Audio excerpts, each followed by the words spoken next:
Uttara Sthana, Chapter 1. Now we shall expound the chapter on the care of the child. Thus indeed said the great sages headed by Atreya, immediately after birth, having cleansed the child from the placenta membranes with rock salt and ghee, and the child distressed by delivery, one should anoint with oil prepared with. One should also make the sound of striking 2 stones near its ear. Then, into its right ear, one should recite this mantra: You are born from limb to limb. You are produced from the heart. You are indeed the self, named Son. Live for 100 autumns. You are 100 lived, 100-year-old. Attain a long life. May the constellations, the directions, the night, and the day protect you. Having tied the navel of the healthy child with a thread 4 finger breadths above it, and having extended it upwards, one should fasten it at the neck. One should irrigate the navel with oil and then bathe the child with a decoction of milky trees, or with water scented with all fragrances, made lukewarm by repeatedly immersing heated silver and gold. Then, with the right index finger, one should raise the palate and cover the head with an oil-soaked swab, and one should administer a lickable preparation to the child, in the measure of a small seed consecrated with mantras for intelligence, longevity, and strength. This is a paste of and mixed with ghee and honey. Or one should lick the finely powdered gold, pyrite, and haritaki, mixed with honey and ghee, or the powder of gold and amalaki. Then one should induce vomiting with amniotic fluid mixed with rock salt or ghee. One should perform the birth rites according to the method prescribed by Prajapati. Due to the dilation of the channels located in the heart, after childbirth, milk appears in women on the 3rd or 4th day. On the 1st day, therefore, the child should be made to partake of honey and ghee 3 times, mixed with and purified by S. On the 2nd day, and on the 3rd, ghee prepared with should be given. Thereafter, for this child, whose breast milk was previously forbidden, fresh butter should be administered twice a day in a quantity equal to the palm of the hand, with breast milk as in postprandial drink. The child should drink only the mother's breast milk, for that is sufficient for the growth of the body. If that is unavailable, 2 wet nurses should be employed, who are affectionate, free from defects, celibate, similar in social class and constitution, free from disease, of middle age, with living children, not greedy, and they should be carefully attended to with beneficial diet and lifestyle. Grief, anger, fasting, and exertion are the causes of the destruction of breast milk. All alcoholic beverages except the essences of animals from marshy lands, milk, lactiferous herbs, and the opposite of grief, etc., i.e. joy, are beneficial for increasing milk. The breast milk of a woman who has consumed incompatible foods, who is hungry, whose mind is disturbed, whose are vitiated, or who is pregnant causes disease in the infant.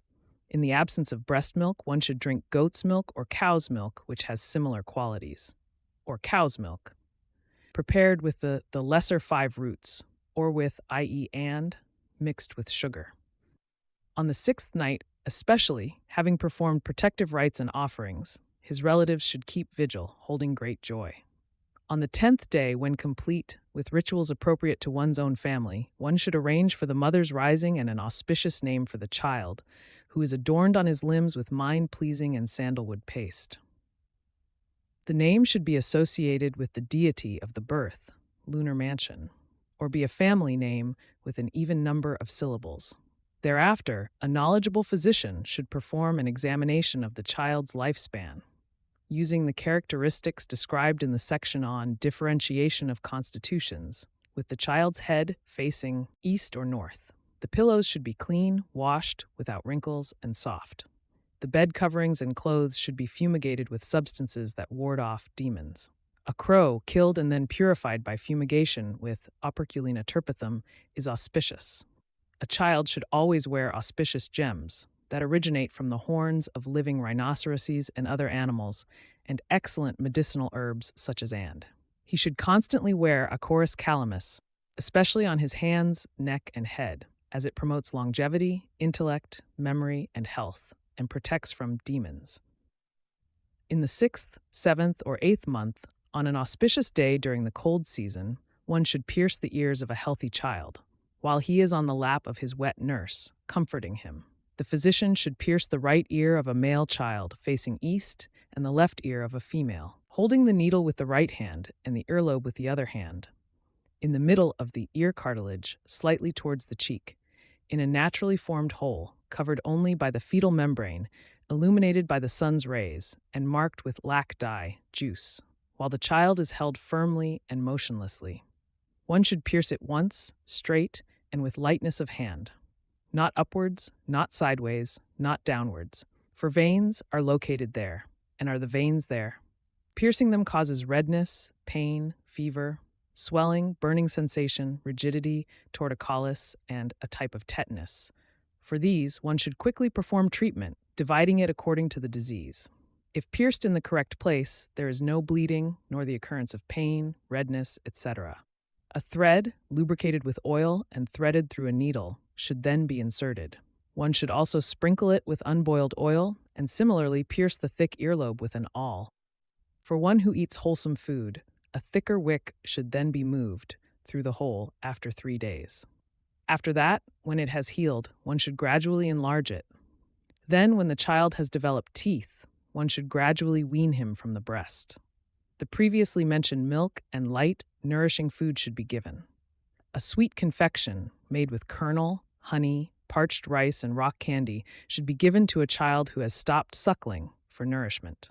A made with unripe sugar and parched rice flour is a digestive stimulant. A nutritive drink made with flours, sugar, and parched rice is an astringent. One should conquer the child's diseases with mild, non-agitating medicines.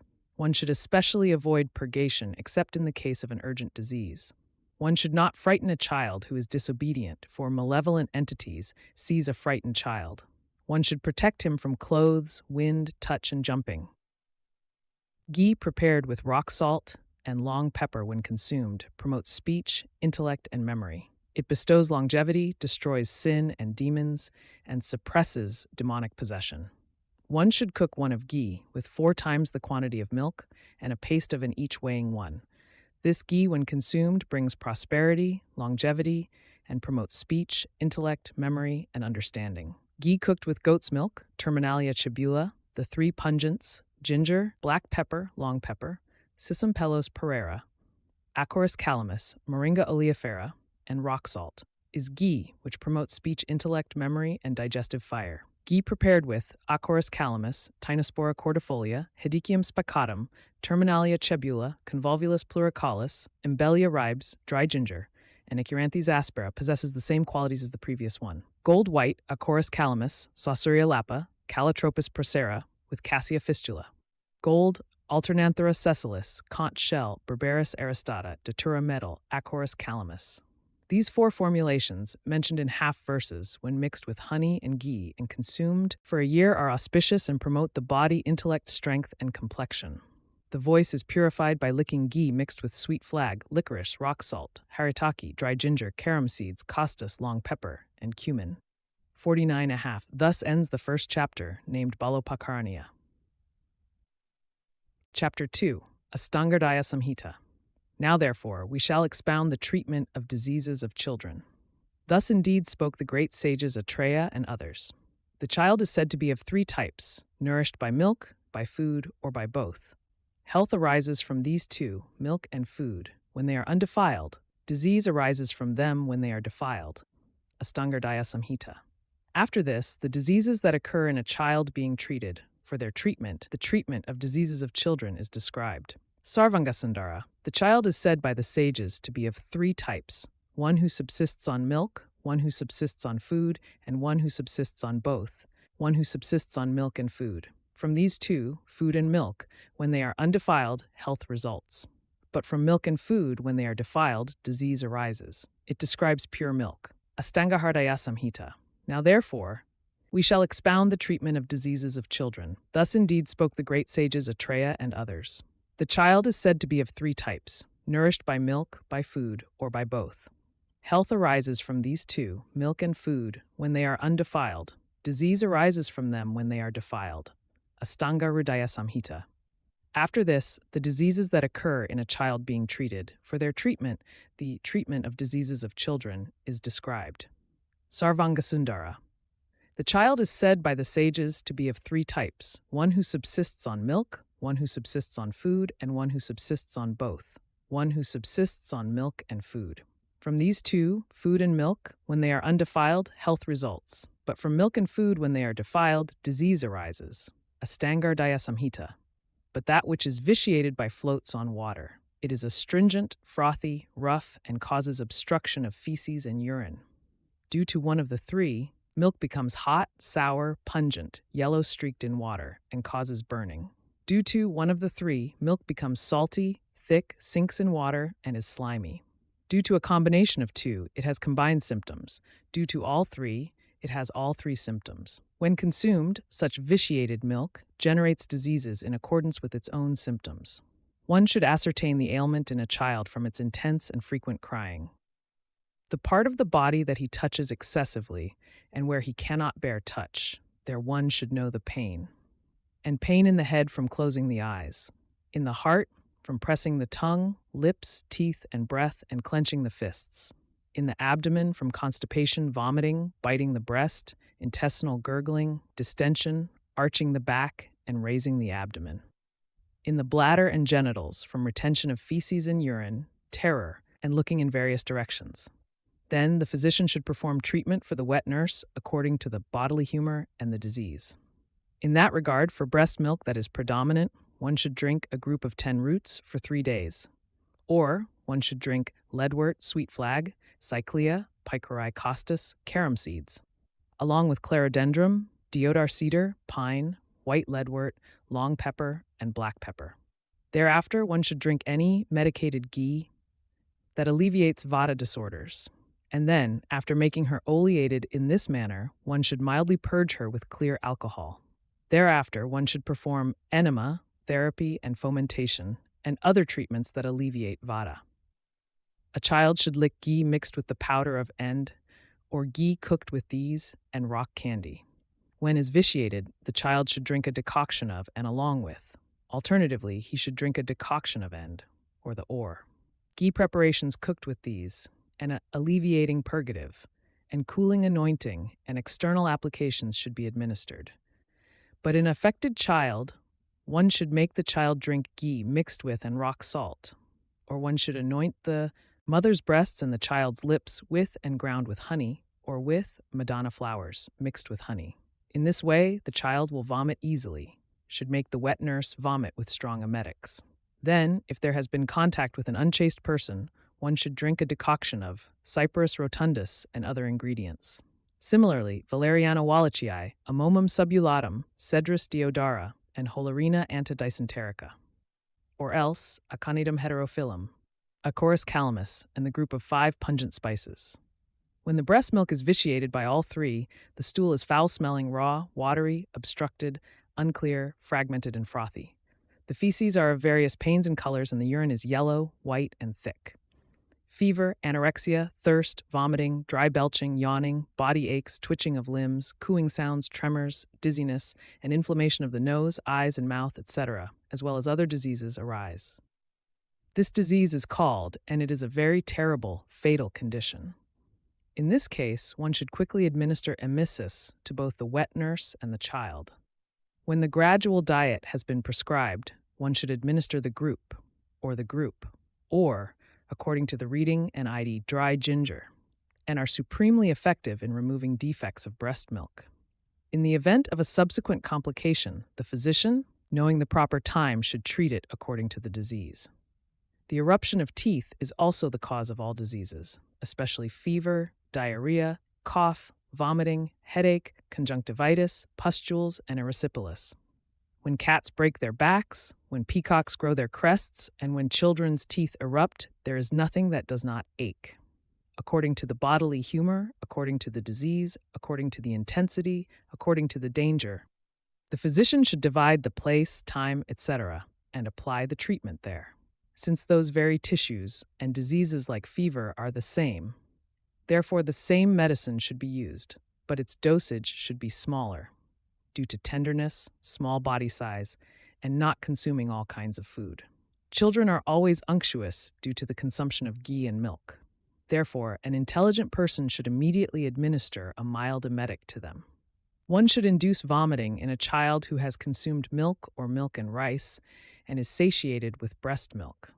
One should also induce vomiting in a child who has drunk a thin gruel mixed with ghee or who has eaten food. For conditions treatable by purgation, one should administer an enema. For conditions treatable by nasal insufflation, one should administer a type of nasal insufflation. However, purgatives and other treatments, as prescribed, should be administered only to the wet nurse. The 3 pungents, dry ginger, black pepper, long pepper. The 3 myrobalans, haritaki, bibitaki, amalaki, jujube, bark of rose apple, deodar cedar, and mustard, when licked with honey, are excellent for removing defects of breast milk. One should rub the gums of the child with a powder of long pepper mixed with honey, or with a powder made from flowers of fireflame bush and fruit of amalaki. The powder of quail, partridge, and dried meat mixed with honey quickly makes the mouth of children like a lion's mane with teeth. Ghee cooked with sweet flag, both types of Cyclia peltata, Pachyriza coroa, Aconitum heterophyllum, and musta, and with sweet substances, is effective for teething. Turmeric, deodar cedar, Pinus roxburghii, Syndapsus officinalis, both types of Solanum indicum and Solanum xanthocarpum, Uraria picta and Anethum soa, licked with honey and ghee, is excellent for stimulating duodenum digestive fire and for promoting the downward movement of Vata dosa. It cures diarrhea, fever, asthma, jaundice, anemia, and cough. It is revered in all diseases of children and bestows strength and complexion. Ghee, cooked with Mimosa pudica, Woodfordia fruticosa, Simplicos racemosa, Solanum nigrum, both types of Sida cordifolia and Sida rhombifolia. Tyramnus labialis, Glycyrrhiza glabra, green gram, Aigla marmelos, fruit pulp, and cotton fruit, after these have been cooked in water. This ghee, combined with milk and whey, quickly destroys various diseases arising from teething. This formulation was created by Virta Kasyapa. In diseases arising during teething, one should not overly restrict the child, for the ailments of a child who has cut teeth subside on their own. For a child who consumes too much daytime sleep, cold water, and kapha-aggravating breast milk, when the plasma-carrying channels are obstructed by anorexia, rhinitis, fever, and cough arise, the child then wastes away with oily and white face and eyes. For the wasting child, in cases of anorexia and the like, one should administer rock salt, tricatu, gugulu, Cisampelos pereira, and Anthocephalus cadamba with honey and ghee, or a group of 5 spices, powdered and mixed with Tecoma undulata should be used, or the powder of Ziziphus mauritiana, Woodfordia fruticosa, and Emblica officinalis should be quickly mixed with ghee. Half approximately 384 grams of ghee cooked with 1 approximately 12 grams each of Desmodium gangeticum, Acarus calamus, Solanum indicum, and Solanum xanthocarpum, Roscea purpurea, Piper longum, Valeriana wallacei, Barringtonia acutangula, Nymphea stellata, Borhavia diffusa, Clerodendrum serratum, and Cyprus rotundus is an excellent cleanser of the channels. Ghee prepared with Solanum xanthocarpum, Withania somnifera, Osmum sanctum, and Piper longum possesses the same qualities. Ghee prepared with Glycyrrhiza glabra, Piper longum, Simplocos racemosa, Prunus cerasoides, Nymphea stellata, Santalum album, Abies webiana, and Hemidesmus indicus conquers consumption, emaciation. Ghee, cooked with a paste of, and in a decoction of a rabbit's head, is supremely nourishing for those who are emaciated. Oil cooked with and, along with goat's urine and alcohol, is beneficial for anointing. 1 of oil, an equal quantity of lac juice, and 4 times that quantity of whey, cooked with equal parts of and. This oil, named, is for anointing and other uses. It is strengthening and alleviates fever, consumption, insanity, asthma, epilepsy, and disorders. It destroys and demonic entities and is also recommended for pregnant women. One should make a child lick and with honey, or a single Aconitum heterophyllum for one afflicted with cough, fever, and vomiting. For a child who vomits the milk as soon as it is drunk, one should make them lick the juice of the 2 fruits and papali, pipalamula, cavia, citraca sunthi with honey and ghee. Similarly, one should make them lick the 5 salts, vidanga, and nimba with honey and ghee. Similarly, tricat, or the ash of the hair and skin of porcupine, hedgehog, iguana bear, or peacock as available. Ghee cooked with milk in the juice of and sandalwood cures vomiting. When one of the 3 is aggravated in the palatine flesh, it produces uvulitis. Due to this, a depression occurs in the region of the palate at the top of the head. There is falling of the palate, aversion to the breast, difficulty in drinking, liquid stools. thirst, itching of the mouth, eye pain, difficulty in holding up the neck, and vomiting. In that condition, one should lift the palate and rub it with alkali from barley and honey. Similarly, the palate should be rubbed with long pepper, dry ginger, cow dung juice, and rock salt. Ginger, turmeric, and Eclipta alba should be made into a paste with banyan leaves, tied up, smeared with cow dung, and then steamed in a pit filled with hot ashes. The juice from this should be used to anoint the palate and mouth, and also to irrigate the eyes. A child, having drunk a paste of and mixed with honey along with breast milk, is freed from uveitis. Due to the accumulation of feces or sweat, a coppery, itchy ulcer, originating from blood and with many complications, arises inside the anus. Some call this others. Some call it some and some. In that condition, the wet nurse's milk should be purified with medicines that alleviate and kapha. Boiled and cooled water, mixed with cold water, should be drunk internally. The wound should be smeared with that water, mixed with honey and a type of collyrium. Having irrigated the wound with a decoction of and bark, one should smear it with an ismord and ground with sour liquids, or sprinkle it with their powders. Alternatively, one may sprinkle it with very fine powders of conch shell or with and conch shell, or with the bark of. When there is excessive redness and itching, bloodletting should be performed with leeches. All treatments that conquer wounds are recommended for. One who licks in due measure ghee cooked with, along with, and ghee, is freed from diseases caused by clay. Whatever medicine is prescribed for a particular disease, if the breast is smeared with it, kept for a period of time, then washed and drunk, it conquers that particular disease. The second chapter named is finished. Chapter 3. Now we shall expound the chapter on the prevention of diseases caused by planetary influences in children. Thus, indeed, said the great sages headed by Atreya. Immediately after this, the prevention of is described because planetary influences, demons, are also causes of disease. Sam the of children, that in which their prevention is described. That, the rest is as before. In ancient times, for the protection of Guha, Kartikeya, 5 were created by Sulapani Siva in human form and 7 in female form. Skanda, Visakha, Masakya, Svagraha, and Pitarsamjnita. Sakuni, Putana, Sitaputana, Adristiputana, Mukhamandatika, and similarly Ravati and Suskarevati. The premonitory symptoms of those who are about to be seized by them are continuous crying and fever. The general symptoms are terror, yawning, raising of the eyebrows, dejection, discharge of foam, upward gaze, biting of the lips and teeth, sleeplessness, crying, cooing, aversion to breast milk, alteration of voice, and suddenly scratching the limbs of one's own wet nurse with the nails. Among these, the child whose one eye discharges frequently shakes its head, has one side of the body paralyzed, stiff limbs, sweating, and a bent neck. It grinds its teeth, dislikes the breast, cries out of fear with a distorted voice, has a crooked mouth, vomits, drools, looks intensely upwards, smells of fat and blood, is agitated, has clenched fists, and passes stool. Its one eye, cheek, and eyebrow twitch, and both its eyes are red. This is the graha, and due to it, disability or death is certain. Loss of consciousness, frequent pulling of hair, bending of the neck, passing of stool and urine while bending and yawning, vomiting foam, upward gaze, dancing of the hands, eyebrows, and feet, biting the breast and one's own tongue, agitation, fever, and sleeplessness, along with a smell of pus and blood, are the symptoms of distension, twitching of the hands and feet, emission of foam, binding of a handful of grass, diarrhea, hoarseness of voice, discoloration, cooing, groaning, vomiting, cough, hiccup, sleeplessness, biting of the lips, contraction of the limbs, stiffness, smell like a goat, looking upwards and laughing, bending in the middle, fever, fainting and swelling of one eye. These are the characteristics of the trembling, horripilation, sweating, closing of the eyes, outward arching of the body, biting the tongue, cooing in the throat, running, smelling like feces and crying like a dog. These are seen in the horripilation, sudden fear, sudden crying, fever, cough, diarrhea, vomiting, yawning, thirst, smell like a corpse, convulsive movements, throwing movements, emaciation, stiffness, discoloration in the limbs, clenched fists, and discharge from the eyes. These occur in a child afflicted by the flaccidity of the limbs, severe diarrhea, wounds in the tongue, palate, and throat. Eruptions with constant burning pain and suppuration occur repeatedly in the joints.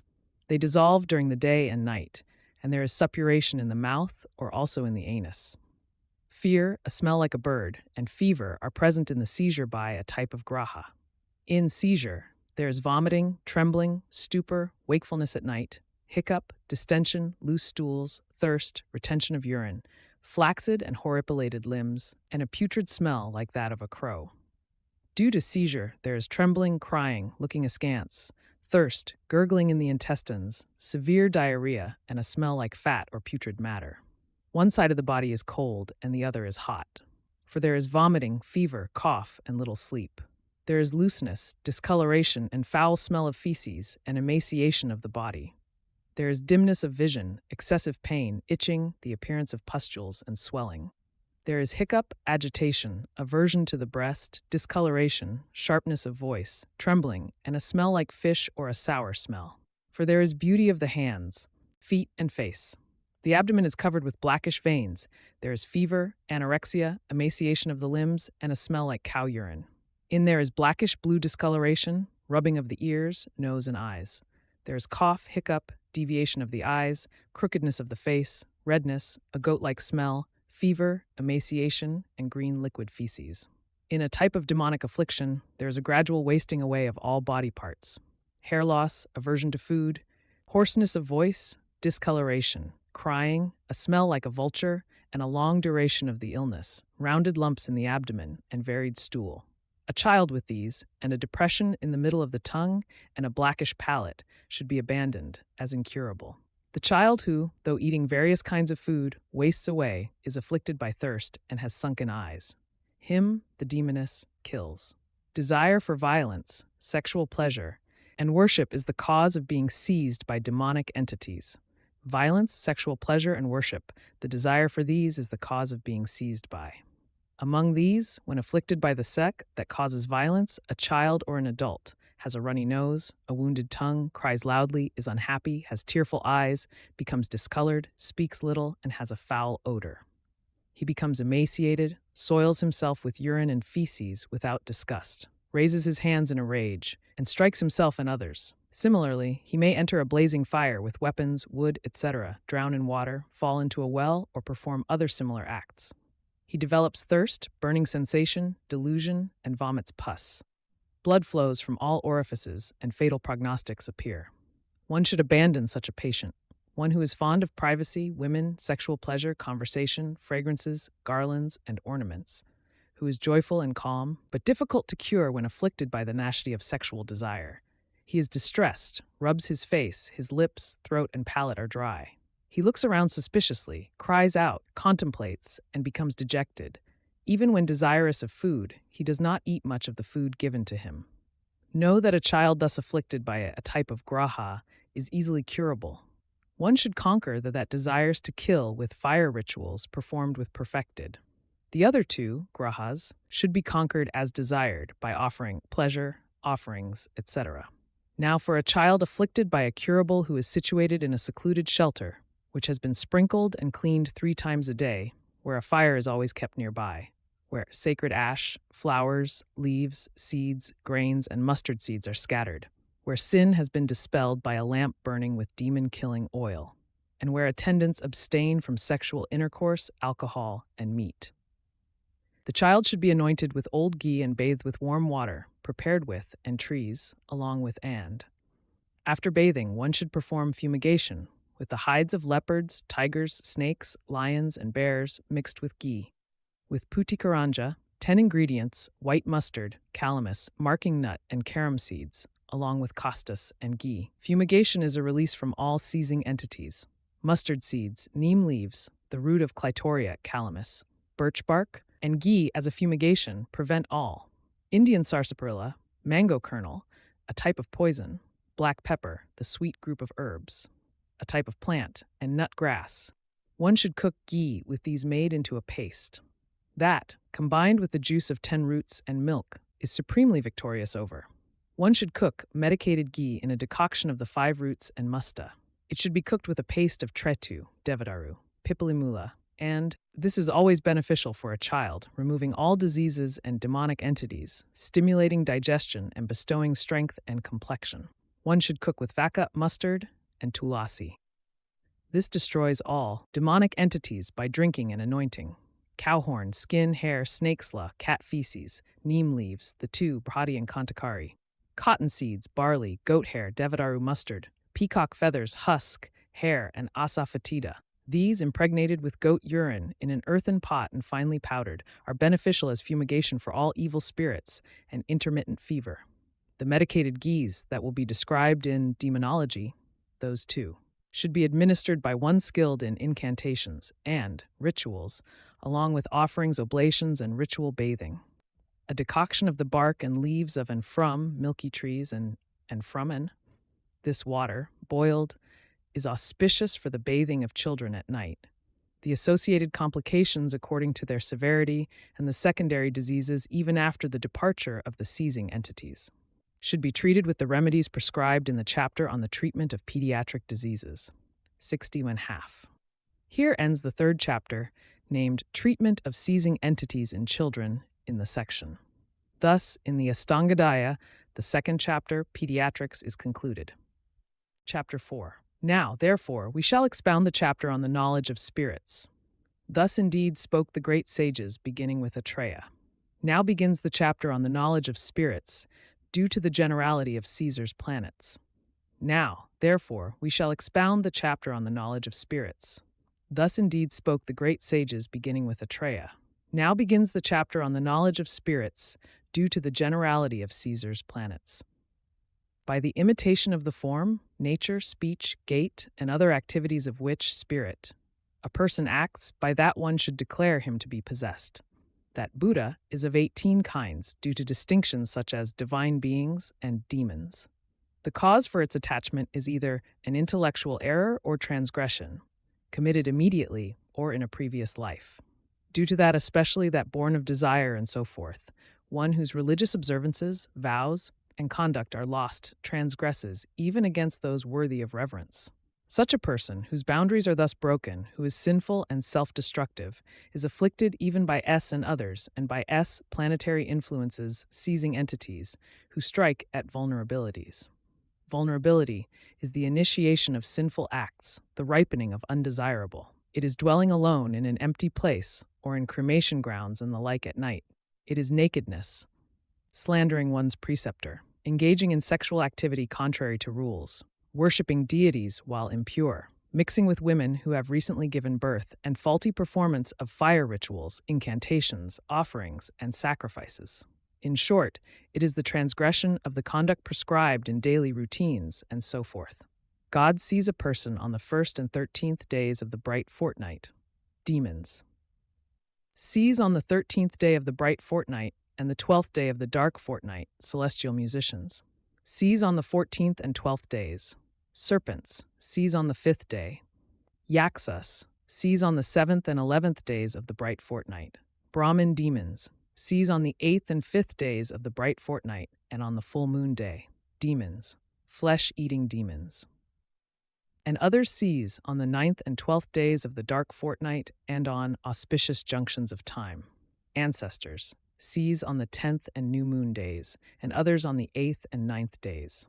One should generally observe the time of seizure by gurus, elders, and others during the twilight hours. One should know that a person whose face resembles a blooming lotus, whose gaze is gentle and not prone to anger, who speaks little, has little sweat, feces, and urine, and has no desire for food, who is devoted to gods, Brahmins, and ascetics, who is pure and speaks refined language, who closes their eyes for a long time, is fragrant, and grants boons, who loves white garlands, garments, rivers, mountains, and high buildings, who is sleepless and unconquerable, is possessed by a divine Caesar. One should know that a person with a crooked gaze, who is evil-minded, hostile to gurus, gods, and Brahmins, fearless, proud, brave, angry, and resolute, who says, I am Rudra, I am Skanda, I am Visakha, I am Indra, and who delights in wine and meat, is seized by a demonic Caesar. One who is well-behaved, fragrant, joyful, performing singing and dancing, delighting in bathing in gardens, wearing red clothes, garlands, and unguents, devoted to amorous sports and pastimes. One should declare such a person to be possessed by a celestial musician.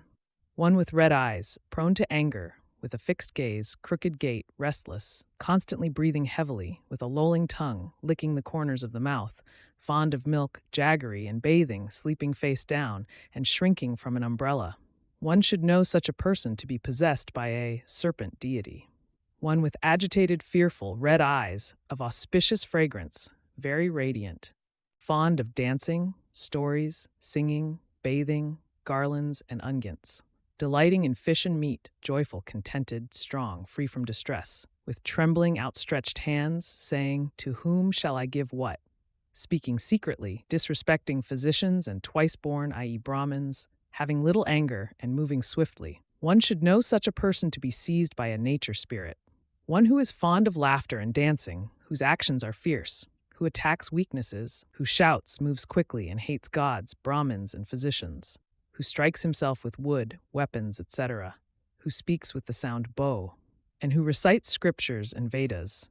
One should know such a person to be seized by a type of demon. One who has an angry gaze, who raises his eyebrows with agitation, who strikes, runs about, shouts, has a terrifying face, who is strong even without food, sleepless, a night wanderer, shameless, impure, brave, cruel, harsh-speaking, irritable, fond of red garlands, women, red wine, and meat, and who, upon seeing blood or meat, licks his lips and laughs at mealtime. One should declare such a person to be possessed by a demon.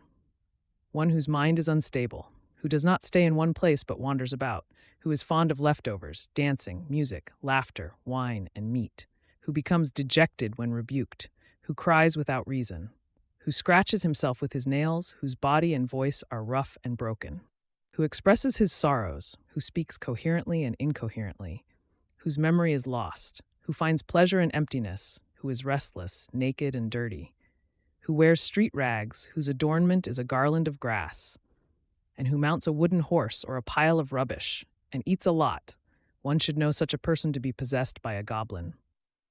One should declare a person to be possessed by a ghost, who has the form, actions, and smell of a preta, who is fearful, averse to food, and who tears at grass. One should declare a person who talks excessively, has a black face, walks with a slow, dragging gait, and has swollen, pendulous testicles to be possessed by a type of demon. One should know a person to be possessed by a type of demon who grasps wood, clods of earth, etc., wanders about, wears rags, runs naked, has a terrified gaze, adorns himself with grass, frequents cremation grounds, deserted temples, crossroads, and solitary trees, whose eyes are constantly fixed on sesame, food, alcohol, and meat, and who speaks harsh words. One should know a person afflicted by a type of seizure by a to be one who begs for water and food, whose eyes are red and trembling, and whose speech is harsh. One should know a person to be controlled by a type of malevolent spirit, if they are fond of scents and garlands, truthful, trembling, and sleep a lot. One should know a person to be controlled by the associated with ancestors, if their gaze is unclear, their face is dejected, their palate is dry, their eyelids are fluttering, they are sleepy, their digestive fire is weak, their clothing is worn incorrectly from right to left, they are fond of sesame, meat, and jaggery, and their speech is faltering. One should declare the seizure by these grahas to be in accordance with the curses and anxieties of gurus, elders, sages, and perfected beings, and also according to their speech, diet, and activities, each in its own way. One should abandon a patient afflicted by a who is followed by a group of children, naked, with disheveled hair, of an unsound mind, and whose condition is of long duration. Thus, in the Ashtanga Hridaya Samhita, in the 6th, the 4th chapter, named is concluded. Chapter 5. Now, therefore, we shall expound the chapter on the prevention of evil spirits. Thus, indeed, said the great sages Atraya and others. After the knowledge of and seizing entities, the prevention of the treatment is now being described. Some have raised the objection, why has this author of the not used the more common terms etiology and treatment as before? We answer them. The author of this treatise has made this pledge. This is to be expounded in 6 sections, named and. Therefore, if anything in the section were also to be designated by the terms, and it would contradict the pledge that this has 6 sections. For this reason, this particular method of composition has been adopted. One should conquer an evil spirit that desires to harm by means of recitation, fire sacrifice, offerings, vows, austerity, good conduct, concentration, charity, knowledge, compassion, and other such practices. Asafoetida, the three pungents, orpiment, musk, garlic, root of spikenard, white grass, another kind of grass, a type of herb, calamus, a creeper, a type of plant, Indian snake root, sesame seeds, two types of medicinal roots, a plant, Indian gooseberry, crab's claw, and a creeper. Antimony, a demon-repelling substance, and other demon-repelling medicines. Also the skin, bile, teeth, and nails of a donkey, horse, porcupine, camel, bear, monitor lizard, mongoose, hedgehog, leopard, cat, cow, lion, tiger, and marine animals. With this group of substances, one should prepare ghee, or one may prepare old or new oil. That should be used for drinking and nasal administration. The powder of these substances should be used for massage and fumigation. With these powders, one should prepare pills for collyrium and nasal drops. The paste of these substances should be used for external application and their decoction for sprinkling.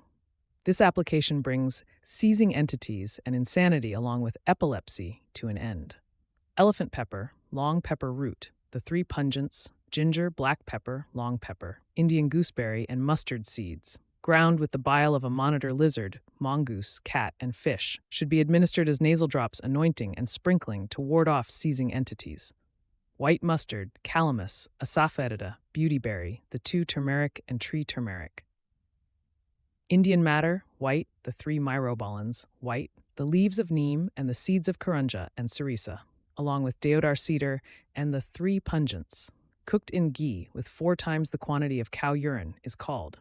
When used for drinking and as nasal drops, it quickly destroys all, especially the demonic seizing entities, as well as magical spells, misfortune, poison, insanity, fever, epilepsy, and sin evil. An antidote prepared from these very same medicinal substances with goat's urine. When used for drinking, nasal drops, collyrium, external application, bathing, and rubbing, is said to possess qualities similar to the previous one and brings success in royal courts. 2 parts of turmeric, asafoetida, onion bulb, seeds of Indian beech, flowers of Albizia lebec, and the fruit and bark of the tree, wood apple, along with rock salt, costus, root of Oroxylum indicum, and sugar. These, when applied as collyrium, nasal drops, or external applications, cure those afflicted by demons who are immersed in water. Fumes prepared from cinnamon bark, Nardostachys jatamansi, cat's feces, husk, Acorus calamus, hair, slough of a snake, elephant's tusk, horn of a bird, asafoetida, and black pepper, all in equal parts, are excellent for dispelling insanity, flesh-eating demons, possession by deities, and fevers. A ghee preparation known as made with copper sulfate, licorice, Seta cordifolia, red sandalwood, cardamom, realgar, Prunus sarasoides, poison, emerald, piper, retrofractum, and costus, all made into a paste and cooked with an abundance of all types of urine, is considered supremely effective against demonic possessions when consumed. A ghee prepared with the paste of and all in equal parts, and cooked with the group of urines, when administered properly and quickly through all methods, destroys all seizures, insanity, skin diseases, and fevers. This is known as the great roar of the great beings. The physician should perform offerings, fire rituals, and other rites specifically on those days when the seizing entities seize those individuals. Whatever bath, clothing, fat, meat, alcohol, milk, jaggery, etc. is pleasing to which and at what time, that should be offered to them at that time. Gems, garlands, seeds, honey, ghee, and all kinds of edibles. This is the general procedure for all grahas. To the deities, sages, teachers, elders, and perfected beings, one should offer oblation in a temple. There, too, one should offer to the god in the northern direction. To the demon and spirit, one should offer at the proper time in the western direction, at a crossroads. To the celestial musician, one should offer with clothes and ornaments on the path of cows. To the ancestors and serpent deities, one should offer in a river. To thee in the southeast. To the nature spirit, one should offer in a shrine or at the confluence of rivers. To the demon, one should offer at a crossroads and in terrifying thickets. To the demons in the southern direction, and to the Brahmin demons in the eastern direction. To the flesh-eating demon, one should offer in an empty house facing the western direction. Pure white garlands, fragrances, milk rice, curds, and a white umbrella are desired as for the. One should cook one of ghee with asafoetida, mustard, long pepper root, and the 3 pungents, each weighing half a, in 4 times the quantity of cow's urine. By drinking, nasal administration, and anointing with that, one is freed from nausea, nasal administration, and calarium with sweet flag, asafoetida, and garlic mixed with goat's urine. For the demon graha, an offering rich in fruits along with vetiver, lotus, and water lily. For the an offering of flowers, parched grain jaggery cakes, jaggery rice. Rice pudding, honey, milk, black earth, and masua faria. An offering of lotus, gugulu, and petals of red water lily. White leaves, Simplochus racemosa, Valeriana wallachii, and a type of mustard, ground with cold water, are beneficial for nasal drops and calarium.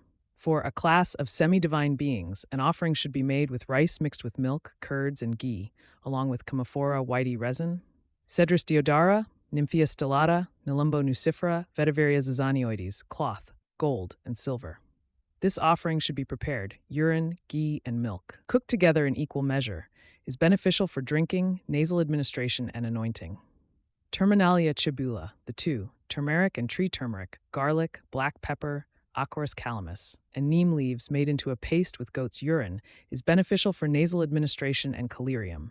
A bali offering for a type of demon consisting of a measure of cooked barley, a pot of water, sesame paste, an umbrella, a cloth, and an unguent. The bark, root, flowers, and fruits of Pongamia pinnata and Albizia lebec, and similarly, Stereospermum colis, Agel marmelos root, the 3 pungent substances, Pipili, Marica, Sunthi. Asafoetida, seeds of Holarina antidysenterica, white mustard, garlic, and fruit of Emblica officinalis. This antidote, mixed with goat's urine, should be used for nasal administration and calarium. Ghee cooked with these very ingredients and 4 times the quantity of cow's urine wards off demons and seizing entities through drinking, anointing, and nasal administration. For demons, an offering consists of a kind of liquor, oil cake, minced meat curds, radish salt ghee, and cooked barley mixed with rice, ghee cooked with the 2 types of turmeric, fennel, rock salt, dry ginger, asafoetida, the 3 pungents garlic, the 3 fruits sweet flag, and the flowers of white, and with 1/4 part cow's urine is beneficial for drinking and anointing. The same ingredients ground with goat's urine should be used for calarium and nasal drops. In the case of divine sages, ancestors, and celestial musicians' possessions, one should avoid sharp nasal administration and other such treatments. In this situation, one should administer mild remedies like the drinking of ghee. Except for flesh-eating demons, one should not act contrary to any of them. For those powerful beings, when angered, kill the patient along with the physician. By chanting the name of Isvara, the 12-armed Natha, Aryavalokita, and the treatment for all diseases, one conquers all possessing entities. Thus, one also conquers insanity, epilepsy, and any other mental disturbance. One should always make that pure person listen to a great mantra associated with the peacock goddess. One should worship the Lord of Spirits, Siva, and his attendants known as. By reciting their perfected, one wards off all. Whatever beneficial treatment will be described in the 2 subsequent chapters, and whatever has been stated here, all that should be applied interchangeably. Here ends the 5th chapter, named Treatment of Demonic Afflictions, in the section. Chapter 6. Now we shall expound the treatment of insanity. Thus indeed spoke the great sages Atreya and others. After the treatment of demonic possession, the treatment of an epilepsy is stated due to the similarity in their treatment. Among these 2 is presented before because there is more to be said about it. Thus he says, Essa 0, the treatment of we shall declare. There are 6 types of, those arising separately from a combination of from mental affliction and from poison, is the derangement of the mind by moving in abnormal channels. When the bodily humors are vitiated by physical and mental factors, due to unwholesome food and drink, due to abnormal, incompatible, or contaminated substances, due to improper consumption, due to a dejected person with little mental strength, due to the onset of disease urges, due to an emaciated person, due to irregularity in actions, due to transgression against the worship of revered persons, due to mental afflictions causing confusion of the mind, and due to poison and subpoison. By these causes, the dosas, vitiated in the heart of a person with weak sattva, create turbidity in the intellect, obstruct the channels that carry the mind, and produce insanity. Due to this, the intellect, knowledge, and memory become confused, and the body, deprived of pleasure and pain, wanders like a chariot with a lost charioteer, its actions unplanned.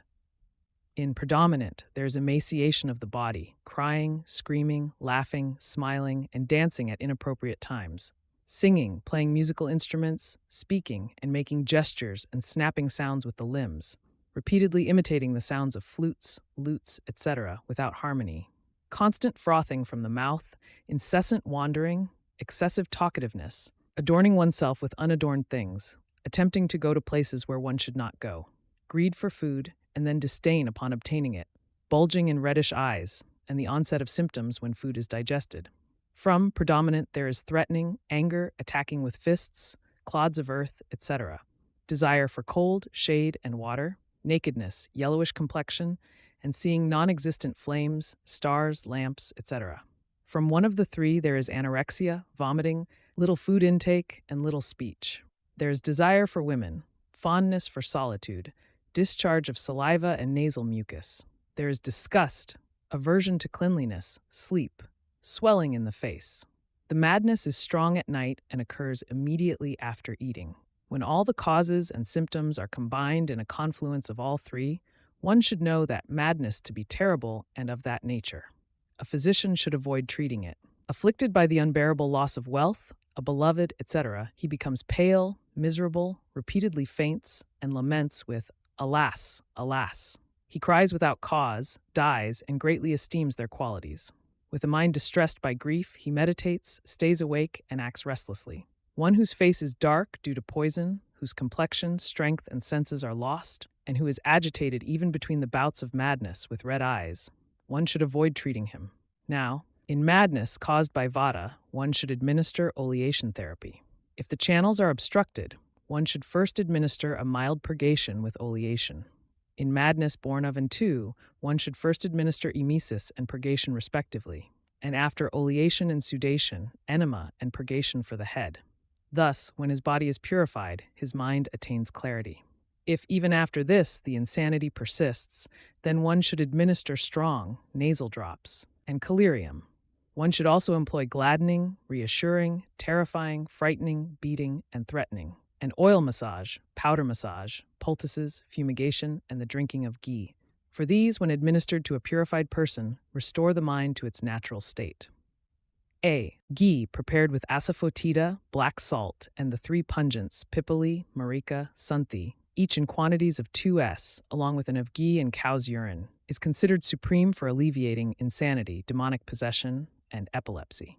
2 of Bacopa manieri, juice and 1 of ghee prepared with a paste of the three pungents, Operculina terpithum, Baliospermum montanum, Convolvulus pluricalis, Cassia fistula. Acacia cancina, and Embellia ribes, each in quantities of 1/1, should be administered, increasing the dose by 1 daily up to a maximum dose of 4s. This ghee prepared with Brahmi is said to alleviate insanity, skin diseases, and epilepsy, bestow progeny upon barren women, and enhance speech, voice, memory, and intellect, and is considered auspicious. One should cook 1 of ghee with 1 each of triphala, the two. And this ghee is beneficial for demonic possession, planetary affliction, insanity, cough, epilepsy, sinful diseases, anemia, itching, poison, consumption, delusion, urinary disorders, artificial poison, fever. For those who are without semen or without progeny, or whose minds are afflicted by divine forces. For those lacking intelligence with stammering speech, poor memory, lack of desire, or weak digestive fire. This ghee is strengthening, auspicious, life-prolonging, and bestows radiance, good fortune, and nourishment. It is also excellent for rites for male progeny. From these, having boiled the 21 ingredients, starting with the 2 in water, one should cook ghee in that decoction with 4 times the quantity of cow's milk. With the 2, and this is the supreme ghee, it is nourishing, destroys a complex disorder of all 3, and is superior in qualities to the previous one. With the 2, and ghee prepared with these, destroys quartan fever, insanity, planetary affliction, and epilepsy. This ghee, named is like nectar. It promotes intelligence, memory, and retention, and enhances the physique of children. a wick made from the three pungents, asafoetida, spikenard, garlic, calamus, and pounded with elephant urine and dried in the shade, is beneficial for insanity when used as nasal drops, collyrium, external application, or fumigation. Various nasal insufflations with mustard mixed with oil are beneficial. Anointing with mustard oil and blowing its powder into the nose, along with asafoetida and pungent fumigation, as prescribed in thee, is beneficial. The mentioned as AH-Su 20-7 are beneficial when combined with mustard oil. Anointing should also be done with mustard oil. Similarly, its powder, mustard powder, should be blown into the nose. Also, the pungent fumigation A2117, mentioned in the along with, is beneficial. One should perform fumigation, smoking, collyrium, anointing, external application, and sprinkling, using the urine, bile, feces, hair, nails, and skin of a jackal, porcupine, owl, leech, bull, and goat. And one should constantly fumigate him with very foul-smelling dog and fish excrement. This is mostly for conditions arising from and dosas. However, for conditions arising from dosa, bitter, ghee, and life-promoting ghee are praised, and a mixed, unctuous substance is also praised. And cold, sweet, and light foods and drinks are also praised. Or one should perform venesection on the indicated vein, or lay him down in a windless place after he has eaten his fill of fatty meat. By doing so, he is freed from mental delusion. Or throw him into a well without water and make him waste away from hunger. Or console that person who is a friend with words imbued with righteousness and purpose. Or tell him of the destruction of his beloved possessions, or show him astonishing things. Bind him, anoint him with mustard oil, and lay him face up in the sun. Or touch him with cowhage, or with heated iron, oil, or water. Or, after beating him with whips, bind him and throw him into a pit. Or, in a dark house devoid of weapons and stones, frighten him with a snake whose fangs have been removed, or with tamed lions and elephants, or with tribal hunters, enemies, or thieves holding weapons. Or, royal officers, having led him outside and restrained him well, should threaten him with death, terrifying him by the king's command. For the fear of life is considered superior to the fear of bodily pain. By this, his mind, which was agitated in all directions, attains tranquility. This established treatment should be applied considering the place, time, etc. For one whose mind is afflicted by the destruction of a beloved object, bring him to tranquility by obtaining a similar object, by consolation, and by reassurance. One should bring to an end the unmata, born of desire, grief, fear, anger, joy, envy, and greed, by means of their respective opposites. If, in one observes an affliction by demonic entities, with characteristics exceeding the previously mentioned symptoms, then one should administer the medicine prescribed for. And one should offer oblation of minced meat, barley meal balls of roasted grain flour, unctuous and sweet food, rice grains mixed with blood, cooked and uncooked meats, liquor, a type of spirit, fermented liquor, flowers of Hyptage bengalensis and Jasminum grandiflorum and Barlaria prionitis. At a crossroads, a cattle ford, and at the confluences of rivers. One who has given up meat and alcohol, who eats wholesome food, who is self-controlled and pure, and who is endowed with mental purity, is not afflicted by insanity arising from internal or external causes. Clarity of the sense objects and similarly of the intellect, soul, and mind, and the natural state of the bodily tissues, these are the characteristics of freedom from insanity. Here ends the 6th chapter, named Prevention of Unmata in the section. Chapter 7. Now therefore we shall expound the treatment of epilepsy. Thus indeed said the great sages, Atreya and others. Immediately after this, the treatment of is stated, due to the similarity in treatment, is indeed the loss of memory. It arises when the intellect and mind are overwhelmed, and when the mind is afflicted by anxiety, grief, fear, and so on. It also arises when the dosas located in the body are greatly aggravated, when the is impaired, the heart, is pervaded, and the channels carrying consciousness are affected. Entering into darkness with a bewildered intellect, one performs repulsive actions, grinding the teeth, vomiting foam, and flailing the hands and feet. Seeing non-existent forms stumbling, one falls to the ground. When the force of the has passed, one regains consciousness, with distorted eyes and eyebrows.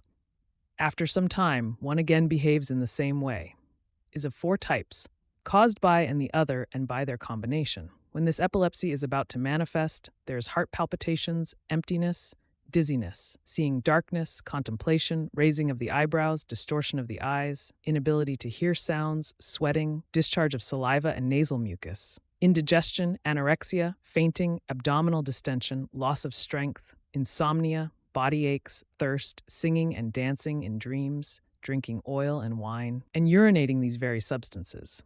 Among these, due to there is twitching of the thighs and falling down again and again. He loses consciousness and regains it, crying with a distorted voice. With eyes bulging, he breathes heavily, vomits foam, and trembles. He twists his head and teeth, bites with his neck distended. He throws his limbs around unevenly with bent fingers. His eyes, skin, nails, and mouth are rough, dark, and reddish, and he sees black. His appearance is restless, harsh, ugly, with a distorted face. Due to he repeatedly loses and regains consciousness. His foam, eyes, face, and skin are yellow, and he strikes the ground. He sees terrifying, blazing, angry forms, and is afflicted by thirst. Due to one of the three, there is a slow onset of seizure and a slow recovery. There is little movement, excessive salivation, and the eyes, nails, and mouth are white. There is a perception of white forms. One should reject treatment for epilepsy that has all the symptoms. Now, for those whose intellect, mind, and heart channels are obstructed, one should first bring about awakening with sharp therapies like emesis and others.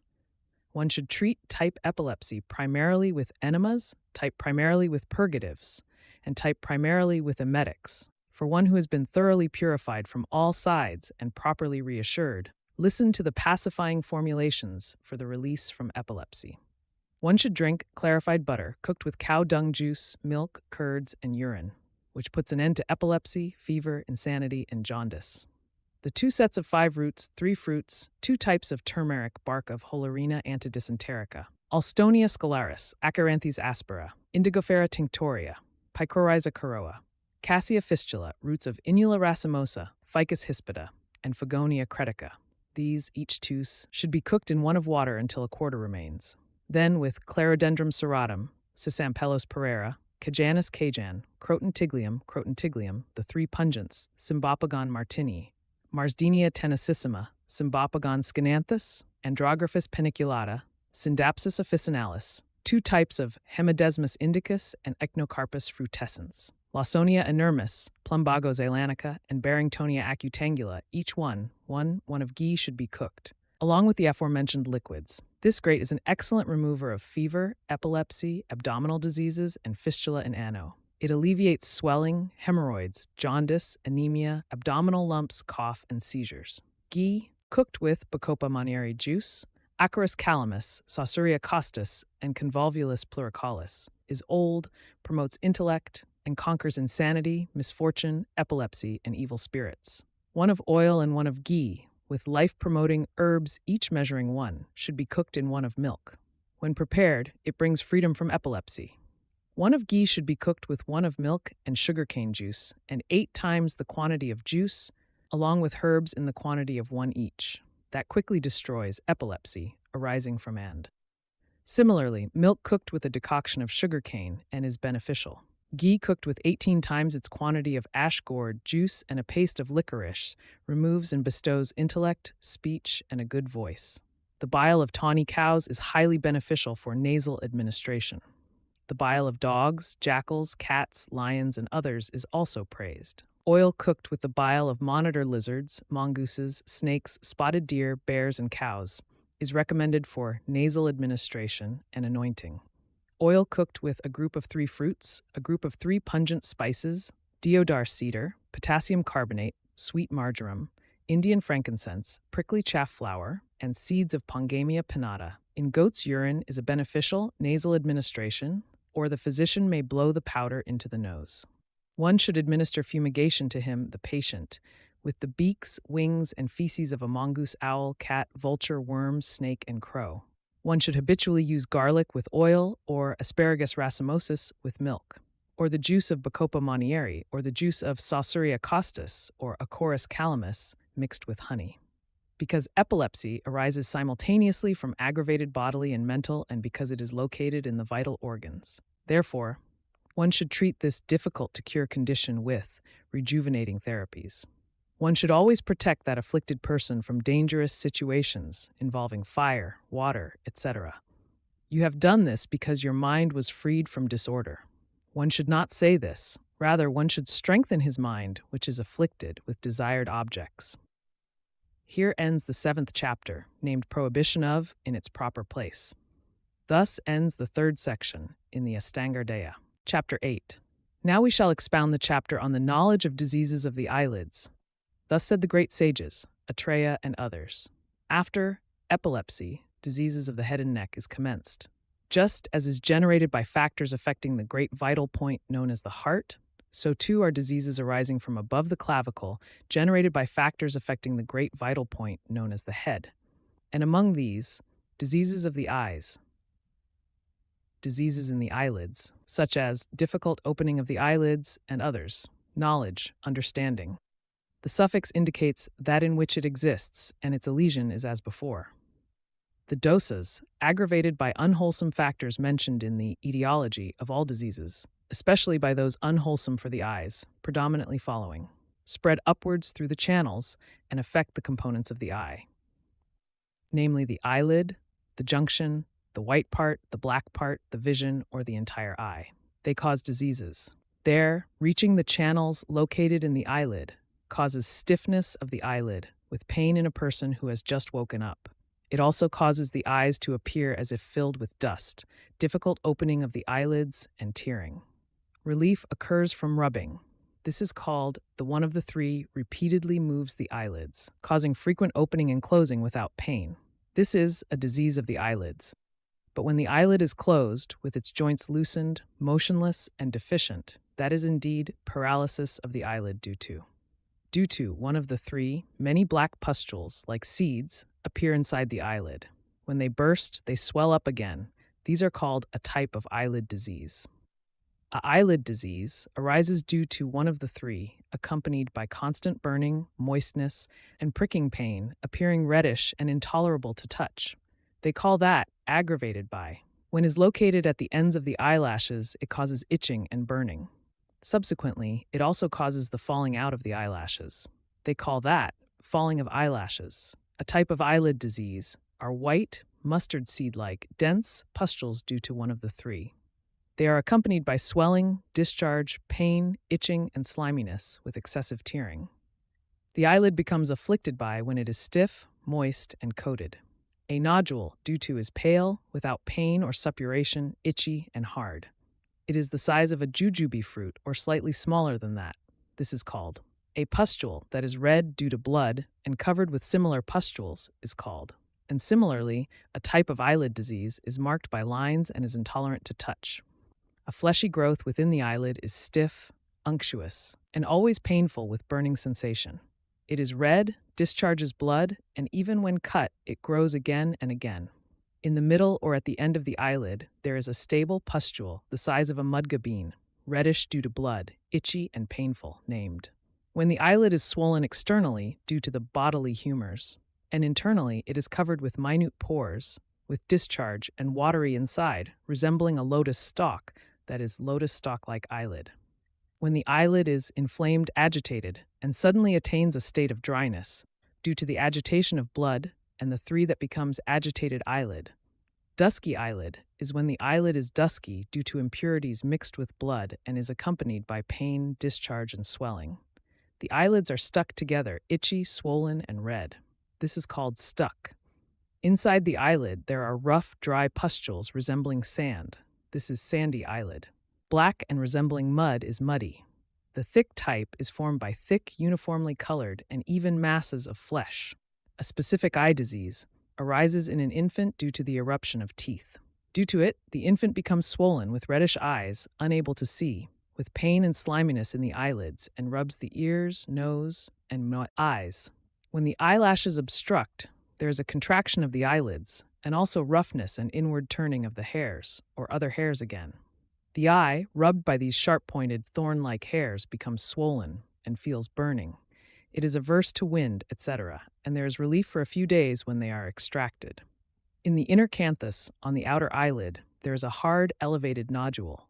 It is coppery, suppurated, discharges blood and pus, and the type of sty repeatedly swells. Inside the eyelid, a swelling resembling a lump of flesh, firm and painless, becomes in tumor due to the bodily humors with blood, and it is uneven and movable externally. These are the 24 diseases related to the eyelids. Among these, the first 2 are curable by medicines. Then one should avoid the 2 piles and obstruction of the eyelashes, which is to be managed, palliated. The remaining ones should be treated with surgery. One should scrape falling of eyelashes. One should excise tumors among those diseases. One should incise and. One should scrape the 4 conditions and along with and. Here ends the 8th chapter, named Knowledge of Eyelid Diseases. Chapter 9. In difficulty in opening the eyelids, old ghee, prepared with a paste of grapes and water, should be administered. Oily nasal administration, medicated smoking, collyrium, and other treatments should also be applied. An eyelid disease should be incised and then rubbed with rock salt. It should then be irrigated with a decoction of licorice, Indian gooseberry, and pointed gourd. For a person who is pure through lying supine in a windless place and attended by trustworthy individuals, the eyelid should be fomented with a cloth warmed by lukewarm water. After folding it and holding it with the thumb and fingers of the left hand, covered by a cloth, so that the eyelid does not slip or move in any direction, it should be marked with a surgical instrument transversely. It should then be incised with that same instrument or with leaves of teak, night jasmine, etc. While wiping away the blood with a swab made from the foam of the ocean, when the bleeding has stopped and it is well incised, it should be rubbed with honey and the substances mentioned for each specific condition. Afterwards, it should be washed with warm water, then anointed with ghee and bandaged with honey and ghee. Poultices of barley flour should be placed above and below the ears. On the 2nd day, after it is unbound, appropriate irrigation should be performed. On the 4th day, and other treatments should be administered, and on the 5th day, it should simply be unbound. One should know a well-incised eyelid to be even, nail-like, and free from swelling, itching, scratching, etc. If the opposite occurs, one should incise the eyelid again. Pain, falling of eyelashes, and drooping of the eyelid occur from excessive incision. In that case, a regimen that alleviates, such as oleation and fomentation, is beneficial.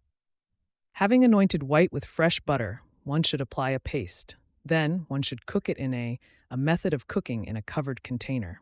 The steamed, washed, dried, powdered substance, made into a poultice, should be triturated with a woman's milk or goat's milk and used as an eye wash. Or, the Simplacos racemosa, mixed with a paste of rice and applied and similarly prepared, should be massaged into eyes that have been excessively scraped with curds and whey.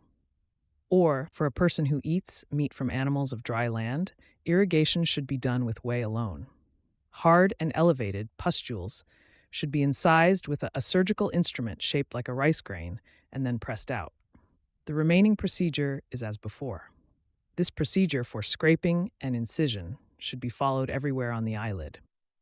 For one of the 3 and blood vitiation, venesection should be performed on a person who has been oleated with ghee cooked with ingredients from the sweet group.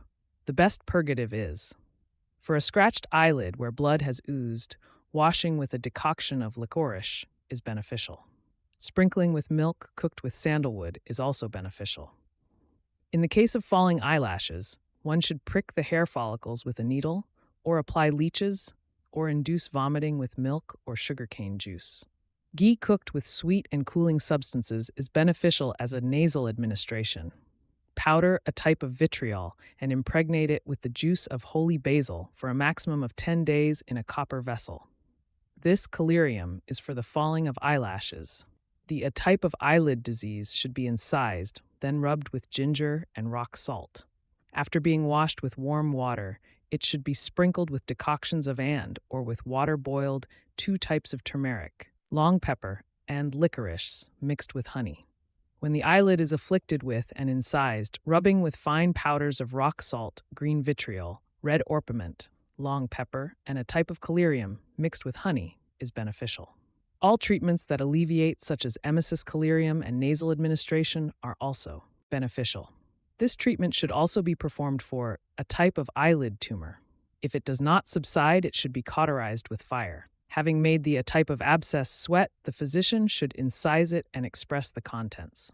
He should then apply a paste of realgar, cardamom, rock salt, and tagara mixed with honey. For a disease of the eyelids, the nursing mother should drink ghee cooked with kateku, haritaki, and neem leaves. She should then induce vomiting with pipali, maduka, mustard, and rock salt. She should be purged with a decoction of haritaki, long pepper, and grapes. She should anoint her breasts with a paste of nutgrass, turmeric and daruharidra, and pipali. She should fumigate them with mustard seeds mixed with ghee. One should administer a pure decoction. A decoction made from the three fruits. For a child, if the eyelid is incised or if blood has flowed out due to leeches, one should irrigate it with a decoction of leaves from and. Generally, due to consuming milk and ghee, children suffer from diseases caused by phlegm, kapha. Therefore, emesis is primarily revered in all their diseases. The powder of rock salt, long pepper, seeds, ghee, breast milk, and honey, or the powder of sweet flag with honey or fruit with licorice, should be given to a child for emesis in sequence, according to whether the child consumes milk, milk and rice, or solid food. Emesis is beneficial in all diseases, especially in a pediatric eye disease.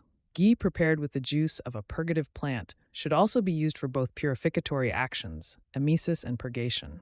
A wick suppository made from 2 types of turmeric, ladra bark, licorice, Picroiza caroa, and neem leaves, pounded with copper powder, is beneficial in. Or burnt iron powder mixed with milk, honey, and ghee. A wick made with cardamom, clearing nut, conch shell, black pepper, and marjoram, along with fermented rice paste and bayberry, is beneficial for and types of eyelid diseases. In ingrown eyelashes, when the eyelashes have grown excessively in a person whose body has been purified, one should leave 2 parts below the eyebrow and 1 part from the eyelashes. Then make a transverse incision the size of a barley grain, shaped like a barley grain, and remove the blood with a wet cloth. When the blood becomes less, one should stitch with a curved needle, with stitches spaced a mung bean apart. After binding a bandage on the forehead, one should insert the stitching thread into it with a needle, not too tight or too loose. Then, one should apply a bolus of honey and ghee. One should not apply a bandage in this condition. If there is pain, one should irrigate with decoctions of banyan and other trees mixed with milk. On the 5th day, the thread should be removed and the wound powdered with red ochre. One should administer strong nasal medication and collyrium, etc. If it does not subside even then, one should straighten the fold that is the seat of the eyelid disorder and cauterize it. After removing the excessive eyelashes with forceps, one should cauterize their root, with the tip of a needle heated to the color of fire. Cauterization should also be performed for an external, a type of sty, that has burst, and for a tumor that has been well excised with alkali and fire. Here ends the 9th chapter, named Treatment of Eyelid Diseases. Chapter 10. Now, therefore, we shall expound the chapter on the knowledge of diseases of the junctions and iris. Thus declared the great sages, beginning with Atreya. Following the treatment of eyelid diseases, the knowledge of diseases of the and is commenced in order of location. Junctions and sclera and iris are diseases in them, knowledge of them. The rest is as before. When one of the 3 is aggravated, it reaches the channels that carry water and causes a watery discharge, like water. This discharge comes from the junction of the eyelid and sclera and the inner canthus. Due to this, the eye becomes painful, red, and swollen with a watery discharge. Due to one of the 3 in kapha discharge, a white, slimy, and thick discharge flows. A swelling caused by one of the 3 dosas has a sharp apex, resembles a caustic bubble, has a broad base, is strong, unctuous, of the same color as the skin, soft, slimy, large, does not suppurate, is itchy, and is painless. This is called, from blood, in a discharge of blood, reddish, very hot tears flow. A pustule located in the junction of the eyelids and white part of the eye, causing burning and pain, reddish, resembling a lentil, and when burst, discharges blood is called. In the along with blood, from the junction of the eyelids and inner canthus, repeatedly discharge pus and blood due to the suppuration of the skin and flesh. Is a small ulcer preceded by swelling and inflammation. distended in the inner canthus, discharging pus and painful. An is a swelling within the inner canthus, painful, and accompanied by burning sensation. In the outer or inner canthus, with itching, swelling of the eyelids and pustules, discharging pus and blood, with a worm-filled cyst tumor or associated with worms and pain. One should treat with a surgical instrument 5 conditions. And one should abandon in conditions, one of the 3, causes black, dark, or yellow spots on the white part of the eye, or the entire white part appears like a mirror smeared with dirt, always accompanied by burning pain. This disease is called, and it is associated with loose stools, thirst, and fever. Due to one of the 3, a white, evenly grown, fleshy growth, which develops slowly, is called a white pterygium-like growth. A swelling that is painless, of the same color as the surrounding tissue, thick, not soft, heavy, unctuous, and resembles water droplets, is known as a phlegm knot. One should call it a flower-like growth when there are elevated, white, flower-like dots. That condition, where the white part of the eye is covered with red streaks, is painful, and has no swelling, discharge, or coating, is a disease of the blood vessels due to blood. If is neglected, those very streaks increase, causing a vascular disease, with discharge due to which the eye is unable to see. A network of vessels is a large, red, dense, and elevated network of vessels. And growth of flesh that is even, smooth, and resembles a lotus is called a blood-related. A painless, smooth, white spot, red like rabbit's blood, is. A soft, rapidly growing, painless, fleshy growth, spreading, dark red is spreading. It is due to waste products with blood. The tendinous resembles a tendon. That fleshy growth, which is dark like a dried lump of blood, thick and broad, that is superfluous fleshy. Pustules, blackish, resembling mustard seeds, surrounded by vessels, causing burning and friction, are known as vascular. And these 6 conditions should be treated with medicines. The remaining 7 should be treated with a surgical instrument. If they arise anew, they too should be treated with substances. And that, pterygium, which has been described as 5-fold, if it has reached the black part of the eye, is covered by muscle, sinews, and vessels, and is elevated like a skin tag, or has reached the pupil, should be avoided, not treated. Bile causes corneal opacity in the black part of the eye or in the pupil, accompanied by pricking pain, lacrimation, and redness after piercing the cornea. Due to this, a black circle forms. The traumatic corneal opacity is somewhat like a ripe rose apple and slightly depressed. This is difficult to cure. If there is a perforation of the second layer, it is manageable. In that case, there is an abundance of pricking pain, and the blackness resembles that caused by a needle prick. If the third is cut and it is filled with wounds, it is incurable. A conch white type caused by is curable if there is not excessive pain and it is pure white. That which discharges slightly reddish, slimy blood has slightly reddish pustules and causes excessive pain, and has elevations and blackness resembling goat droppings. That goat-like type, caused by blood, should be rejected. The vein white type, associated with blood mixed, has a black circle and is covered by veins that are painful, burning, and reddish. That which discharges hot, cold, clear, or thick blood without cause should be rejected. When the black part of the eye is made to assume a white appearance by pathological humors with blood, all at once, resembling a cloud smeared with white, having the shape of half a split bean, afflicted by extremely severe pain, redness, burning, and swelling, that white opacity with intense pain due to excessive maturation should be avoided. Or that white opacity in which there is loss of vision, or which is dark inside, or which is bloody, or which is excessively elevated or deeply sunken, or which is covered with weeping fistulas, and that which is chronic, irregular, or interrupted in the middle. These 5 diseases in the black part of the eye have been declared, distinguishing between curable and incurable. 31.5. Thus, in the Ashtanga Hridaya Samhita, in the 6th Uttara Sthana, the 10th chapter named Sandisita Sitaro Gavajnaniya, knowledge of diseases of the junctions, white part and black part, is concluded. Chapter 11. Now, therefore, we shall expound the treatment of diseases of the junction, of the eyelids, the white sclera, and the black iris. Thus indeed declared the great sages, beginning with Atreya, is forbidden, is removed, is treated. Thus prohibition means treatment. The rest is as before. The physician should incise the poultice-like swelling after it has been fomented and has burst using a type of surgical instrument. Then, he should scrape it with another surgical instrument and then rub it. After that, he should bind it as before with long pepper, honey, and rock salt. He should then irrigate it with a decoction of leaves and Indian gooseberry.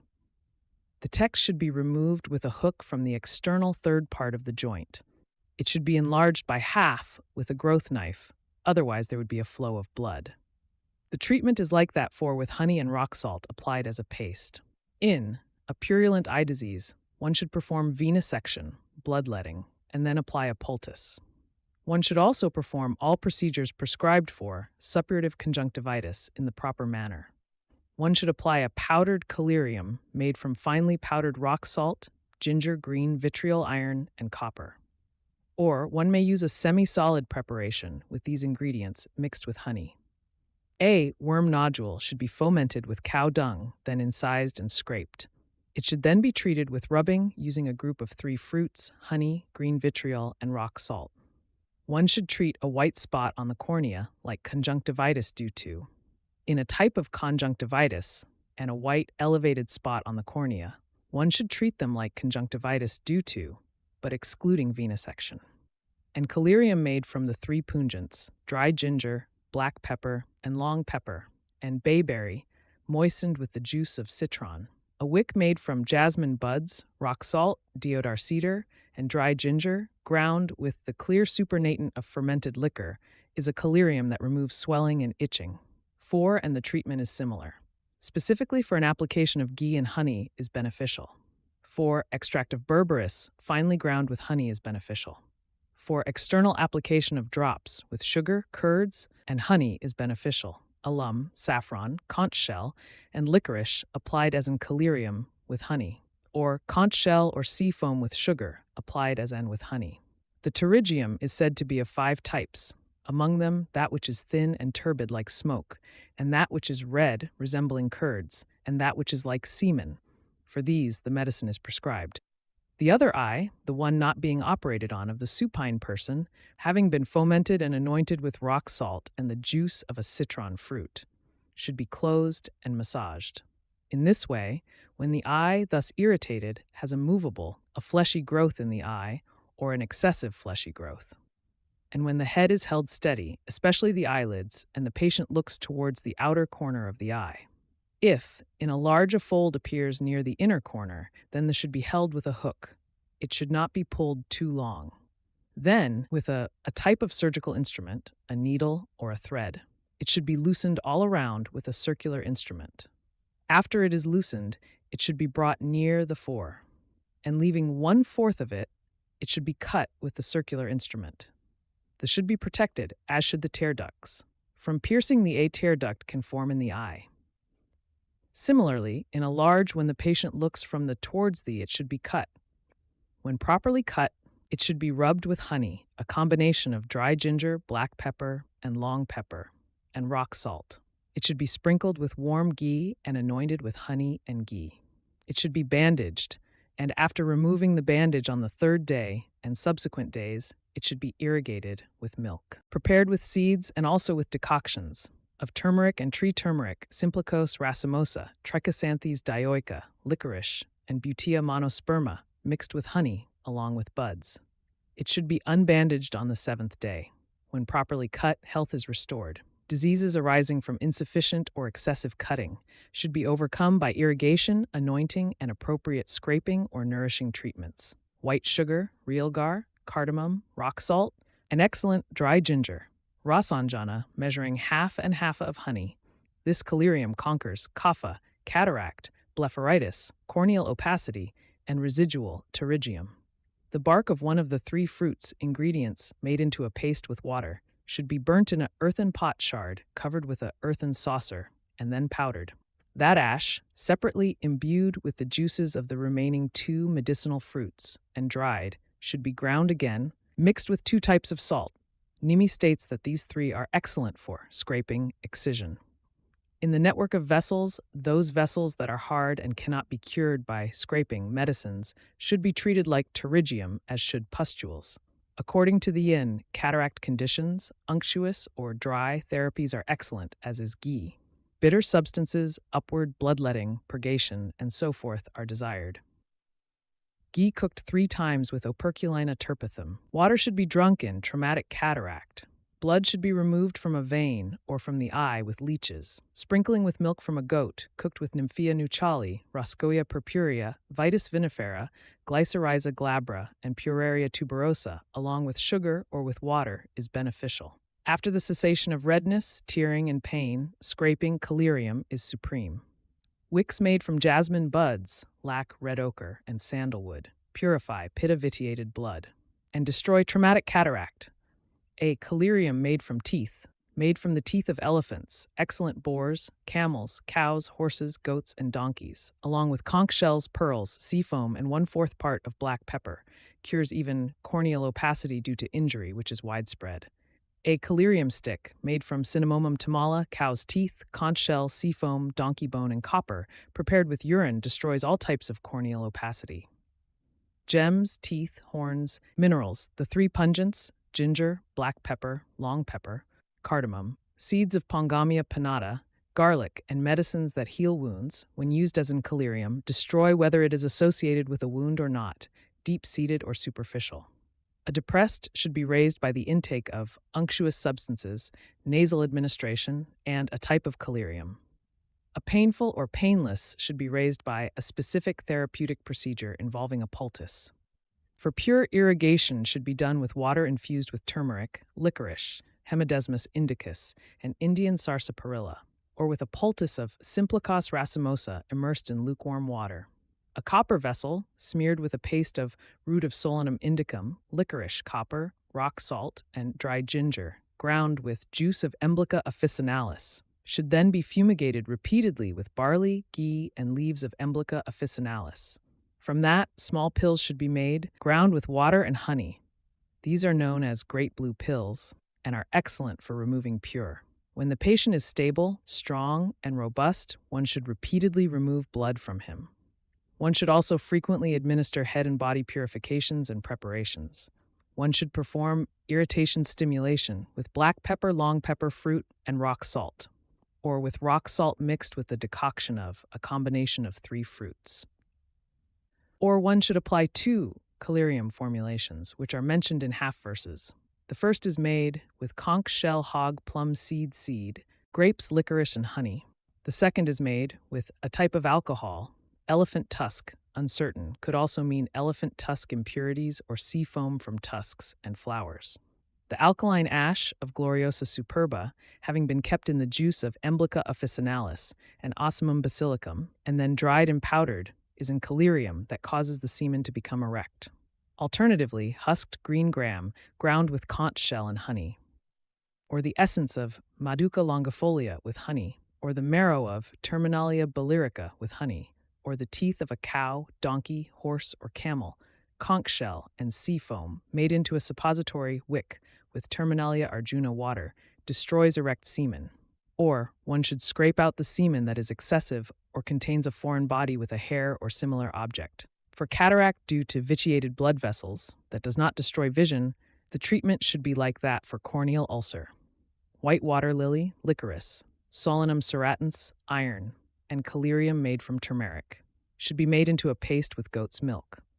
A wick or stick made from this paste, fumigated alternately with barley mixed with ghee and leaves of Emblica officinalis, is an excellent collyrium here. If it is not pacified, one should apply surgical intervention to a type of corneal opacity as if it were in pterygium, in a type of corneal opacity and a type of eye disease, which are incurable, and in corneal opacity and other similar conditions. One should alleviate pain through ingestion of oleaginous substances, bloodletting, etc. To overcome the repulsiveness of one should perform the procedure for its elevation. The ash derived from coconut shell, marking nut, palm, and bamboo shoots, should be leached with water. With that water, the powder of camel bone should be triturated, impregnated. This powder, used as in collyrium, removes discoloration in incurable conditions. When curable, this very preparation, if regularly used, is sufficient for their treatment. Having pierced from the side with a needle and drained the water, one should then press it evenly with the thumb and fill the wound with a paste moistened with fat. After repeatedly binding and unbinding the wound with powdered beef, and after 7 nights, when the wound has healed and the black part of the eye is even and stable, an unctuous collyrium should be applied and nasal administration with milk and ghee. Even then, if there is a recurrence of swelling, one should judiciously perform procedures like incision and excision so that there is no excessive cutting leading to the sinking of the eye. The eye constantly treated with strong 58 1/2. Thus ends the 11th chapter, named Treatment of Diseases of the Junctions, White and Black Parts of the Eye. Chapter 12. Ashtanga Hridaya Samhita. Now we shall expound the chapter on the knowledge of eye diseases. Thus indeed said the great sages headed by Aitreya. When the morbid matter following the channels reaches the first layer of the eye, one sees forms indistinctly and even distinct forms without any cause. Ashtanga Hridaya Samhita. After this, he speaks of the knowledge of eye diseases. Therein, first wishing to define a disease causing progressive vision loss, he says, when the morbid humor, which is one of wind, etc., following the channels, reaches the first, i.e. the outer layer, one sees forms indistinctly. Sometimes one sees even distinct forms without any cause. This is connected with what will be said later, that this disease is called Ashtanga Hridaya Samhita. When the second is reached, one sees what is non-existent. But one sees existing things with effort, only nearby and not distant or subtle objects. One perceives distant and nearby forms in reverse. When the is located in a circular form, one sees circular forms. When the is in the center of vision, one object is seen as 2. When it is located in multiple places, one object is seen as many. When the is inside the vision, there is a reversal of small and large. When the is located below, one does not see nearby objects. When located above, one does not see distant objects. When located to the side, one does not see objects to the side. This disease is called Ashtanga Hridaya Samhita.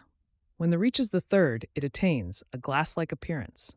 Due to this, one sees upwards, but not downwards, as if covered by a thin cloth. And the vision becomes colored according to the uthid and gradually diminishes.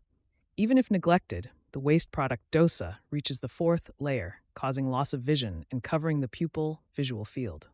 In early-stage cataract, due to one of the 3 dosas, one sees as if pierced.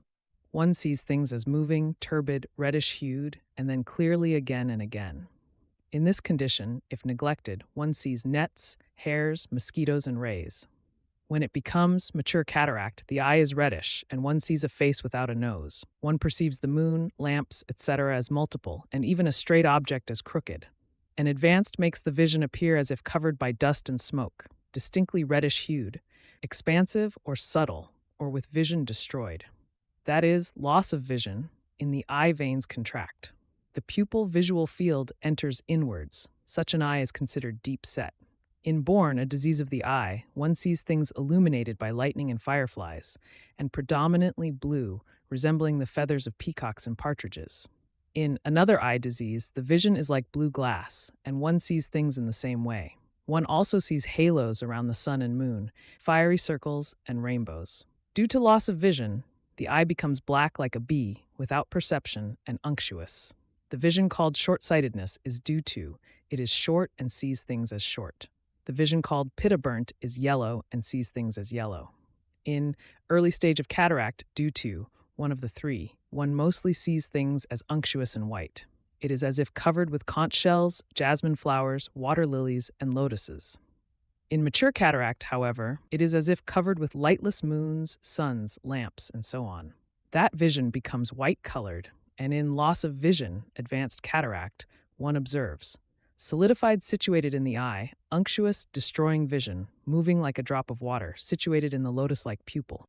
It contracts in heat and spreads in shade. Its whiteness is comparable to conch shells, jasmine, the moon, water lilies, and crystal. In due to blood, one sees things as red and dark. In the vision is red or black, and one sees things in that manner.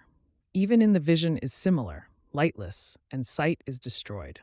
In combinations and complete vitiation, one should know the symptoms to be mixed, and due to these, in and other conditions, one's vision becomes clearly disturbed without any specific cause. in the other two, and a variegated redness appears in the vision, whose vision, like that of a mongoose, is obscured by impurities and shines forth only at night.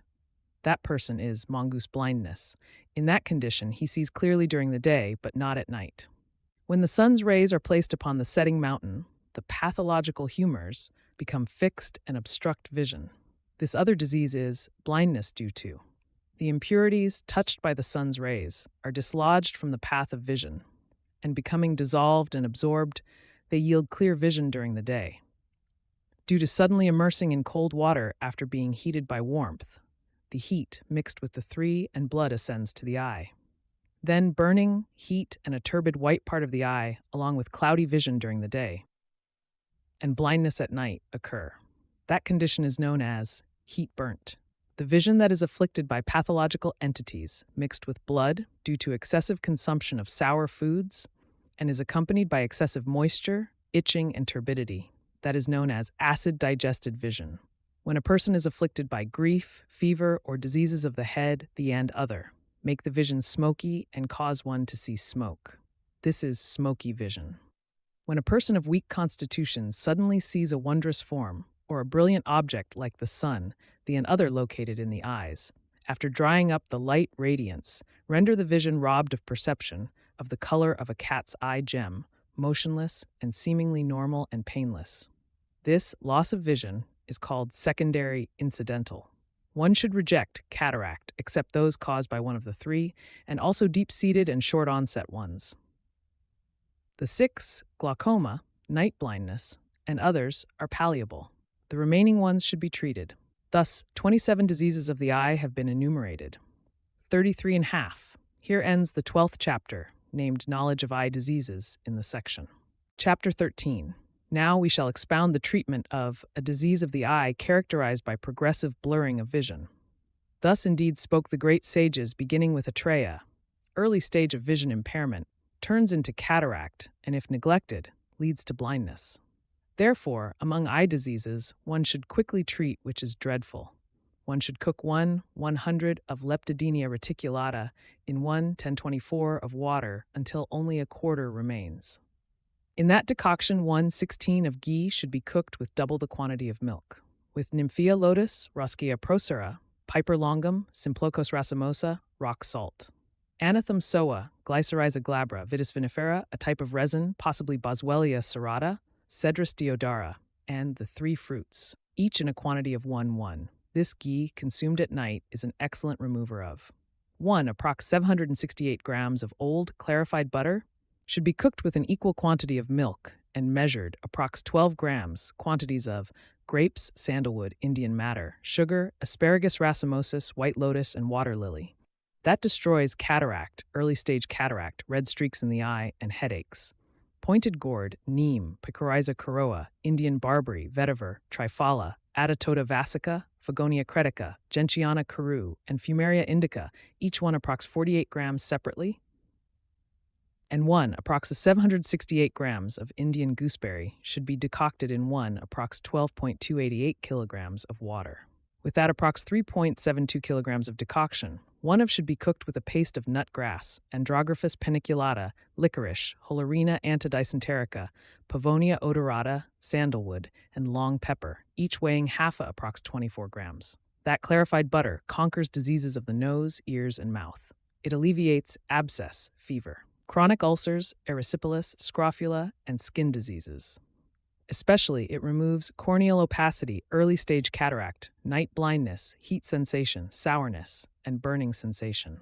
8, approx 384 grams of should be decocted in 1, approx 3.72 grams of water until a quarter remains. With that decoction, an equal quantity of milk and a paste of 1, approx 48 grams of half approx 384 grams of should be prepared.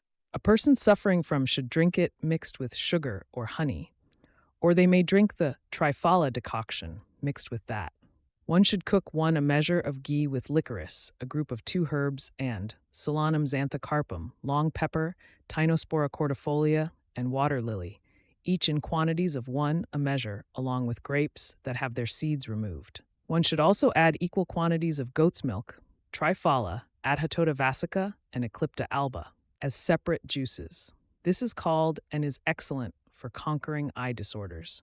Furthermore, one who for 1 month at night licks a combination of 3 fruits, mixed with licorice and thoroughly drenched in honey, while consuming a wholesome diet and drinking Indian gooseberry water, attains the eyesight of a Garuda, so declared the revered Nimi. Triphala, when combined as desired with pyrite, iron, gold, licorice, sugar, aged ghee, and honey, becomes an excellent destroyer of cataract, or one afflicted with a class of eye diseases should regularly consume a decoction of triphala with ghee, or cakes, soups, or roasted grain flour mixed with powder, or cold milk rice mixed with triphala, honey, and sugar.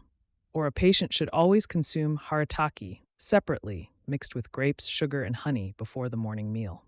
64 parts of antimony sulfide mixed with 1 part each of copper, iron, silver, and gold, placed inside a blind crucible, should be blown with fire until well melted. Then that should be poured 7 times separately into decoctions of mercury, groups of herbs, and astringent substances. Then a powdered collyrium mixed with 3 parts of cat's eye gem pearls and conch shell should be applied. That removes all. With Nardostachys jatamansi, cinnamon, cardamom, and bay leaf, saffron, blue lotus, Terminalia chibula, copper sulfate, white conch shell, cuttlefish bone, black pepper, antimony sulfide, long pepper, and licorice. When the moon is conjoined with a lunar mansion, one should anoint the pair of eyes with the finely powdered mixture, desiring the alleviation of cataract, pterygium, red streaks, itching, and discharge. 2 parts of black pepper and rock salt, 2 parts of long pepper and cuttlefish bone, and 9 parts of antimony sulfide. This, powdered on the lunar mansion, conquers born diseases. Red arsenic, copper sulfate, musk, Nardostachys jatamansi, sandalwood, and ox gall. Combined with 10 parts of camphor, this collyrium is 80 times potent. Ground on or lunar mansions, it is beneficial for the 6 types of cataract. It also clarifies vision, as declared by Caxicina. One should immerse antimony sulfide 7 times separately in the juice of grapes and lotus stalks, in milk, in alcohol, in muscle fat, and in pure water. That powdered substance, kept in a conch shell, is in collyrium that clarifies vision. It is praised for all eye diseases and was formulated by the Lord of Videha, when blue vitriol has been incinerated with charcoal from the tree and then repeatedly quenched. In goat's milk, ghee, and honey, take 2 of it. Add 1 each of pyrite black pepper, antimony sulfide picoriza, valerian, rock salt, simplicose bark, realgar, haritaki, long pepper, cardamom, antimony, and cutlabone. Also add 1 of licorice root. This mixture, powdered and incinerated inside a crucible, effectively cures cataract, pterygium, night blindness, and red streaks. This powder, called Bhaskara, specifically cures early cataract, just as the sun dispels darkness. 30 parts of lead, 5 parts of sulfur, 2 parts each of copper and orpiment, 1 part of tin, and 3 parts of antimony. This, prepared in a blind crucible and incinerated until perfectly pure, is a destroyer of in the world, like a second sun.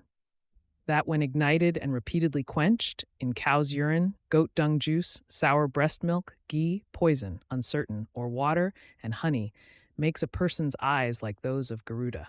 The best water, Bringarasa, juice of, along with goat's milk mixed with a type of clarified butter, and licorice juice, and lead, each of these separately 7 times, should be heated and then immersed. A collyrium stick made from that, applied to the eye, with or without collyrium, destroys cataract, pterygium, bloodshot eyes with stickiness, blepharitis, itching, stiffness, and red streaks. Mercury and lead in equal parts, and collyrium equal to both of them. Mixed with a little camphor, this collyrium removes early-stage cataract. The mouth of a vulture that has died naturally, burnt with cow dung cakes, and collyrium of equal weight to be ground. This preparation bestows eagle-like vision. Burnt in the mouth of a black snake, along with its venom, the collyrium, from which smoke has not escaped, powdered and mixed with Indian spikenard leaves, protects the eye even if the pupil is ruptured. Having placed a dead black snake and also 4 scorpions in a pot of milk, and having allowed them to putrefy for 3 times 7 days, 21 days, one should churn it. Whatever butter is produced there, one should nourish a rooster with it. And blind person, by applying the feces of that rooster, as certainly regains sight. The fat of a black snake, conch shell, and the fruit of Strychnos potatorum as this medicinal preparation quickly bestows sight upon the blind. Take one of copper sulfate, one of licorice. This collyrium is excellent for cataract. Pills made from copper sulfate and licorice, ground with water and dried only in the shade, quickly destroy cataracts. Copper sulfate, antimony, and iron pyrite, with progressively increasing amounts, destroy cataracts, pterygium, excessive moisture, glassy opacity, and itching. Gems, silver, crystal, gold, antimony sulfide, copper, iron, along with conch shell, red sandalwood, and red ochre. These powdered collyriums destroy all eye diseases. Sesame oil, bibitaka oil, the juice of Eclipta prostrata, and a decoction from Pterocarpus marsupium. Cooked in an iron vessel, this nasal administration strengthens the eyesight, and according to the one, should repeatedly treat the patient with oleation, bloodletting, purgation, nasal administration, enema, satiation, poultices, and effusions. This is the general treatment. Now hear the treatment for each bodily humor. In a vision disorder caused by one should drink clarified butter, cooked with the decoction of 10 roots and 3 fruits paste in 4 times the quantity of milk. One should administer a purgative consisting of the decoction of and 5 roots mixed with milk and castor oil. 100 of Leptidemia reticulata with its roots and fibrous parts should be cooked in a measure of liquid of water. When it is reduced to 1/8, add a measure of liquid of oil equal in quantity to milk, along with 1 each of the 3 Sida cordifolia, Sida rhombifolia, Sida acuta, and Asparagus racemosus roots, and 4 of Glycyrrhiza glabra, and cook it in an iron vessel. Kept in the iron vessel for a month, this, when used as a nasal application, cures diseases of the parts above the clavicle, especially in disorders affecting the eyes. It promotes nourishment, beauty, and luster of the hair, face, neck, and shoulders.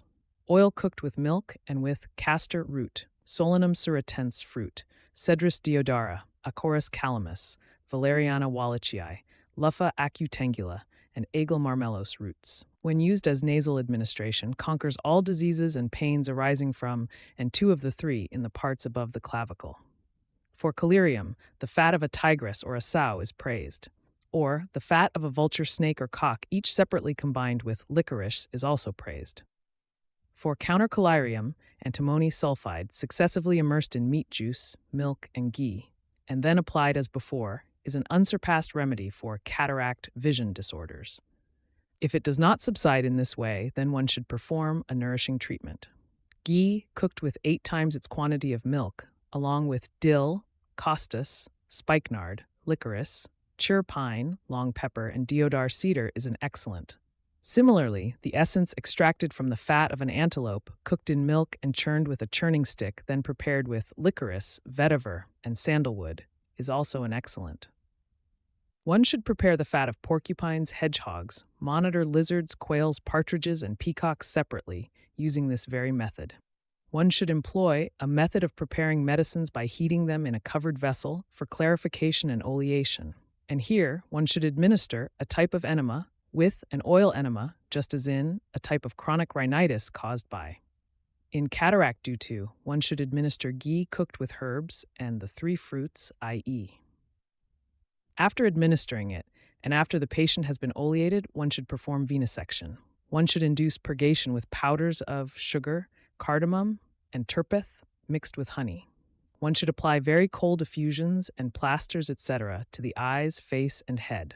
A collyrium stick made from pearl, antimony, and sandalwood is recommended as in collyrium. Similarly, a powder made from camphor, licorice, and red ochre is also recommended. Amalaki, alum, and camphor, in proportions of 5 parts, 3 parts, and 1 part respectively, along with antimony sulfide, make a collyrium that destroys cataract obscuration of vision. And clarified butter, cooked with milk, life-promoting group of herbs, sugar, and lotus, is suitable for nasal administration. In born diseases, ghee cooked with a decoction of Tinospora cordifolia, trifala, and long pepper. One should perform venesection on the person who has drunk it and then administer a purgative. A decoction made from areca nut, Terminalia chibula, dried ginger, long pepper, Operculina turpithum, and Baliospermum montanum.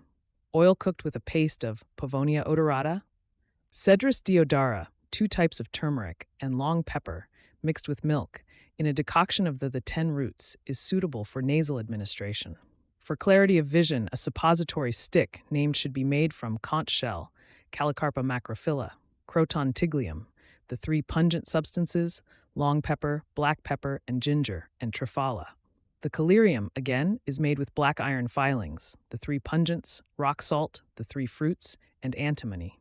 The teeth of a rabbit, a gokara, donkey, a lion, and a camel, and the frontal bone of these animals, along with white cow's hair, black pepper, conch shell, sandalwood, and sea foam. When ground with breast milk and goat's milk, form a collyrium that conquers cataract and corneal opacity. In caused by blood, the treatment is like that for one of the 3 doses. One should purify the blood with cooling measures. With grapes, licorice, conch shell, copper, sandalwood, lotus, and a type of lotus, and a type of eye disease, it quickly perishes. For combined and all 3 combined arising conditions, treatment should be according to the predominance of an oil prepared with vidanga, black pepper, and deodar cedar, along with milk, is beneficial as a nasal application. A paste of these ingredients applied to the face is also beneficial. Oil prepared with valerian, blue lotus, Indian sarsaparilla, licorice, and 4-leaf clover is recommended for nasal administration and oil retention on the head. One should add powdered long pepper and rock salt to a decoction of vetiver. That filtered liquid should be cooked again with ghee. When it thickens and cools, one should add honey. This collyrium is beneficial for cataract vision impairment of all types. The marrow-filled bones of nocturnal animals, along with antimony, should be kept in flowing water for a month or 20 nights. Then, they should be taken out and dried. After that, these bones, powdered with equal parts of flowers, Gymnema sylvestre, and licorice, make an excellent collyrium for cataract vision impairment due to all 3. In a type of eye disease, too, this same treatment should be applied, except for venesection. The impurities pressed by instruments would lead to blindness. In the case of discharge, leeches should be applied to the blood. Jaggery, foam, collyrium, black pepper, long pepper, saffron, and rock salt. This semi-solid preparation, mixed with honey, is in that alleviates. In night blindness, which arises from all 3 the treatment prescribed for cataract, should be applied. A collyrium preparation made with ghee, honey, cow dung juice, and melted emerald, red ochre, and Indian silver fir is a beneficial collyrium for night blindness. Black pepper rubbed with curds is an excellent for night blindness. A wick for collyrium made from Pongamia pinnata, water lily, golden ochre, and lotus stamens ground with cow dung water destroys night blindness caused by 86 or with goat's urine or with long pepper, antimony sulfide, and rock salt. A type of fragrant wood, the 3 pungents ginger, black pepper, long pepper, the 3 fruits emblic myrobalan, bellaric myrobalan, chabulic myrobalan, orpiment, and realgar, along with sea foam ground with goat's milk, are beneficial as collyrium sticks for night blindness. One should place long pepper inside a liver and cook it without burning. Those dried rubbed with honey are an excellent collyrium for night blindness. One should also eat the spleen and liver of a buffalo with oil and ghee. One should also eat the tender leaves of cooked in ghee. Similarly, the leaves and should be eaten. Ghee fried with the leaves of agastya is also praised for drinking. In diseases, one should be oleated with old ghee, and then purged with cooling substances, and one should apply cooling substances all over the body. Collyrium cooked with cow dung, juice, milk, and ghee is recommended. A solidified extract with the addition of powdered gold, red ochre, and is also recommended. With ghee cooked with 1/8 part milk and oil is beneficial as a nasal administration. Satiation therapy with milk ghee should be performed. If it does not subside, then venesection should be done. Due to anxiety injury, fear, grief, dryness, severe coughing, errors in purgation, nasal administration, emesis, a method of preparing medicines, etc. Emesis of undigested food, suppression of hunger, thirst, etc. And at the end of eye diseases one may see as if afflicted with a disease causing blurred vision. One should apply medicine there after examining the bodily humors and so on as appropriate. For one whose eyes are damaged by looking at something, nourishing therapy that is unctuous and cooling, etc. should be performed. Similarly, collyrium made of gold rubbed with ghee is beneficial. Effort should be made as long as there is a desire for life. This world is useless for blind people, for whom day and night are the same, even if they possess wealth. The mind's tranquility, collyrium, and nasal medication, eating the meat of birds, worshipping trees, drinking ghee, and always protecting the eyes, and from intensely bright, moving, or minute observations. This is the supreme protection for the eyes of men, taught by the sage Nimi. Thus, in the Ashtanga Hridaya Samhita in the 6th Uttara Sthana, the 13th chapter named Prevention of Timira is concluded.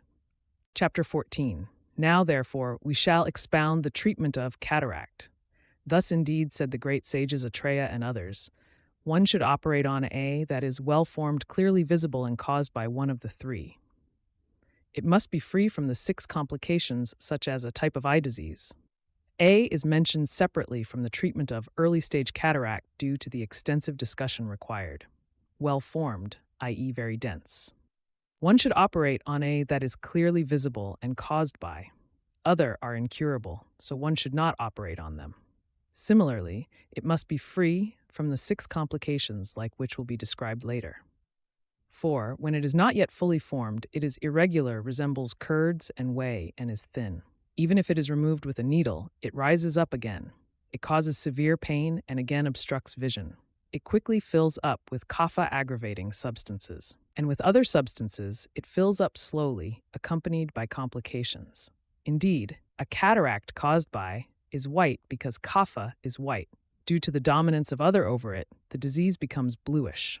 The phlegm dominant, loss of vision, is white due to the whiteness of phlegm. Due to the dominance of other bodily humors over it, the disease becomes bluish.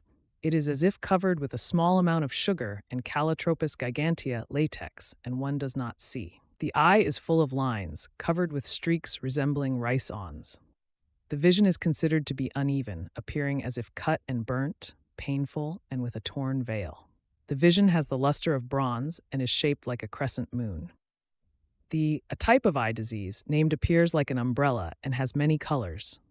One should not perform puncturing on those who are not suitable for venesection, nor on those suffering from thirst, rhinitis, or cough, nor on those with indigestion, fear, vomiting, or pain in the head, ears, or eyes. Then, at an ordinary time, for one whose body has been purified and properly fed, in a well-lit place, in the forenoon, the physician, seated on a stool as high as his knees, with the patient restrained and seated, whose eyes have been fomented with breath from the mouth, and whose eye has been massaged with the thumb, having seen the impurity, floating up in the vision, while he is looking at his own nose, with his head held steady, leaving half an finger breadth from the iris, and also a quarter of an from the outer canthus, should hold the probe steadily with the index, middle, and thumb fingers, and insert it from the side into the divine opening, as if churning upwards. He should puncture the left eye with the right hand, and the other, right eye, with the left hand. When well punctured, there will be a sound, and there will be no pain, and a discharge of water droplets. Then, comforting the patient, one should irrigate the eye with breast milk. After that, with the tip of the one should scrape the ocular sphere. Without causing obstruction, gently pushing it towards the nose, and by sniffing, one should remove the phlegm located in the visual sphere. If the pathological humor is stable or excessively mobile, one should foment the eye externally. Then, when forms are seen, one should slowly withdraw the. After applying a cotton swab soaked in ghee, one should bandage the eye and make the patient lie down. If both eyes are punctured, he should lie on his back, on the side opposite to the punctured eye. He should lie in a windlass bed, with his head and feet anointed and adhering to a beneficial regimen. One should not indulge in sneezing, coughing, belching, spitting, drinking water, remaining with the face downwards, bathing, brushing teeth, or eating for 7 days. The restrictions here are similar to those after consuming oleation. One should undergo fasting according to one's strength. If there is pain, fomentation with lukewarm ghee is beneficial. One should eat a type of food preparation with tricatu, an Indian gooseberry liquid and mixed with ghee or a thin gruel. After 3 days, one should foment the eye, excluding the eye itself with decoctions that alleviate one of the 3 doses. On the 7th day, the eye should be completely freed from restrictions. One should observe restrictions on vision until stability is gained. One should not suddenly look at very small or bright objects. Swelling, redness, pain, etc., and the onset of a severe eye disease arise from unwholesome actions and defects in piercing. One should treat them according to their specific nature. Cynodon dactylon, barley, red ochre, and Hemidesmus indicus, made into a paste with ghee, should be applied as a facial paste to alleviate pain and redness. Similarly, sesame seeds with mustard seeds soaked in citron juice, a lukewarm paste made with milk hedge, Indian sarsaparilla, cinnamon leaves, Indian madder, and licorice mixed with goat's milk provides supreme comfort. Goat's milk boiled with Simplicas racemosa, rock salt, raisins, and licorice should be used as an eye drop application to alleviate pain and redness, or an application made with licorice, water lily, costus along with grapes, lac, and sugar. Ghee cooked in milk that has been decocted with anti-vata herbs and which is 4 times the quantity of the ghee with the addition of lotus and other ingredients is recommended for all procedures. If there is no alleviation even then, one should perform venesection on the patient who has been oleated and fomented. After the wound has healed, one should apply a mild collyrium and perform the procedures described for a type of eye disease. A wick made from pigeon pea root, black pepper, orpiment, extract of berberis, and jaggery ground with rainwater should be applied to the pierced eye. Jasmine, Albizia lebec, Anogeissus latifolia, Gymnema sylvestri flowers, cat's eye gem, pearls and fruits, finely ground with goat's milk, and with this, a thin copper plate is smeared. This is then ground again with milk after 7 days. This, collyrium in a ball form, dried in the shade, is beneficial for the pierced eye, generating clarity and strengthening vision, is said to be equal to the essence itself through the conception of its qualities. Thus, in the Ashtanga Hridaya Samhita, in the 6th post-treatment section, the 14th chapter, named Treatment of Cataract, is concluded. Chapter 15. When the eye is afflicted by one of the 3, there is nasal obstruction, slight swelling, pricking pain, throbbing, and splitting pain in the temples, eyes, eyebrows, and forehead. There is dry, scanty eye discharge, cold, clear tears, and shifting pains. Blinking and opening the eyes are difficult, and there is a sensation as if insects are crawling. The eye appears distended, as if filled with minute foreign bodies. It is relieved by unctuous and hot applications. This is conjunctivitis caused by. If neglected, that becomes a severe eye disease. In this condition, there is ringing in the ears and vertigo. The forehead, eyes, eyebrows, etc. feel as if they are being churned with fire sticks. If that is also neglected due to carelessness, it becomes a destructive form of. Due to it, various kinds of pains arise, and a wound in the vision leads to loss of sight. When one of the 3, from the nape of the neck, the eyes, the temples, or from elsewhere, causes severe pain, and the eye, devoid of sliminess, redness, and swelling, contracts and is full of tears, it is known as. Similarly, in the eye becomes crooked or deficient. Burning, a sensation of smoke, swelling, and blackish discoloration of the outer eyelid. Internal sliminess, hot and yellow tears, redness, and yellow vision. And the sensation of an eye wounded by caustic alkali. These are the symptoms of. In a severe eye disease, the eye appears like a heap of burning coals or like a lump of liver. In the eye becomes. In conjunctivitis caused by one of the 3 doses.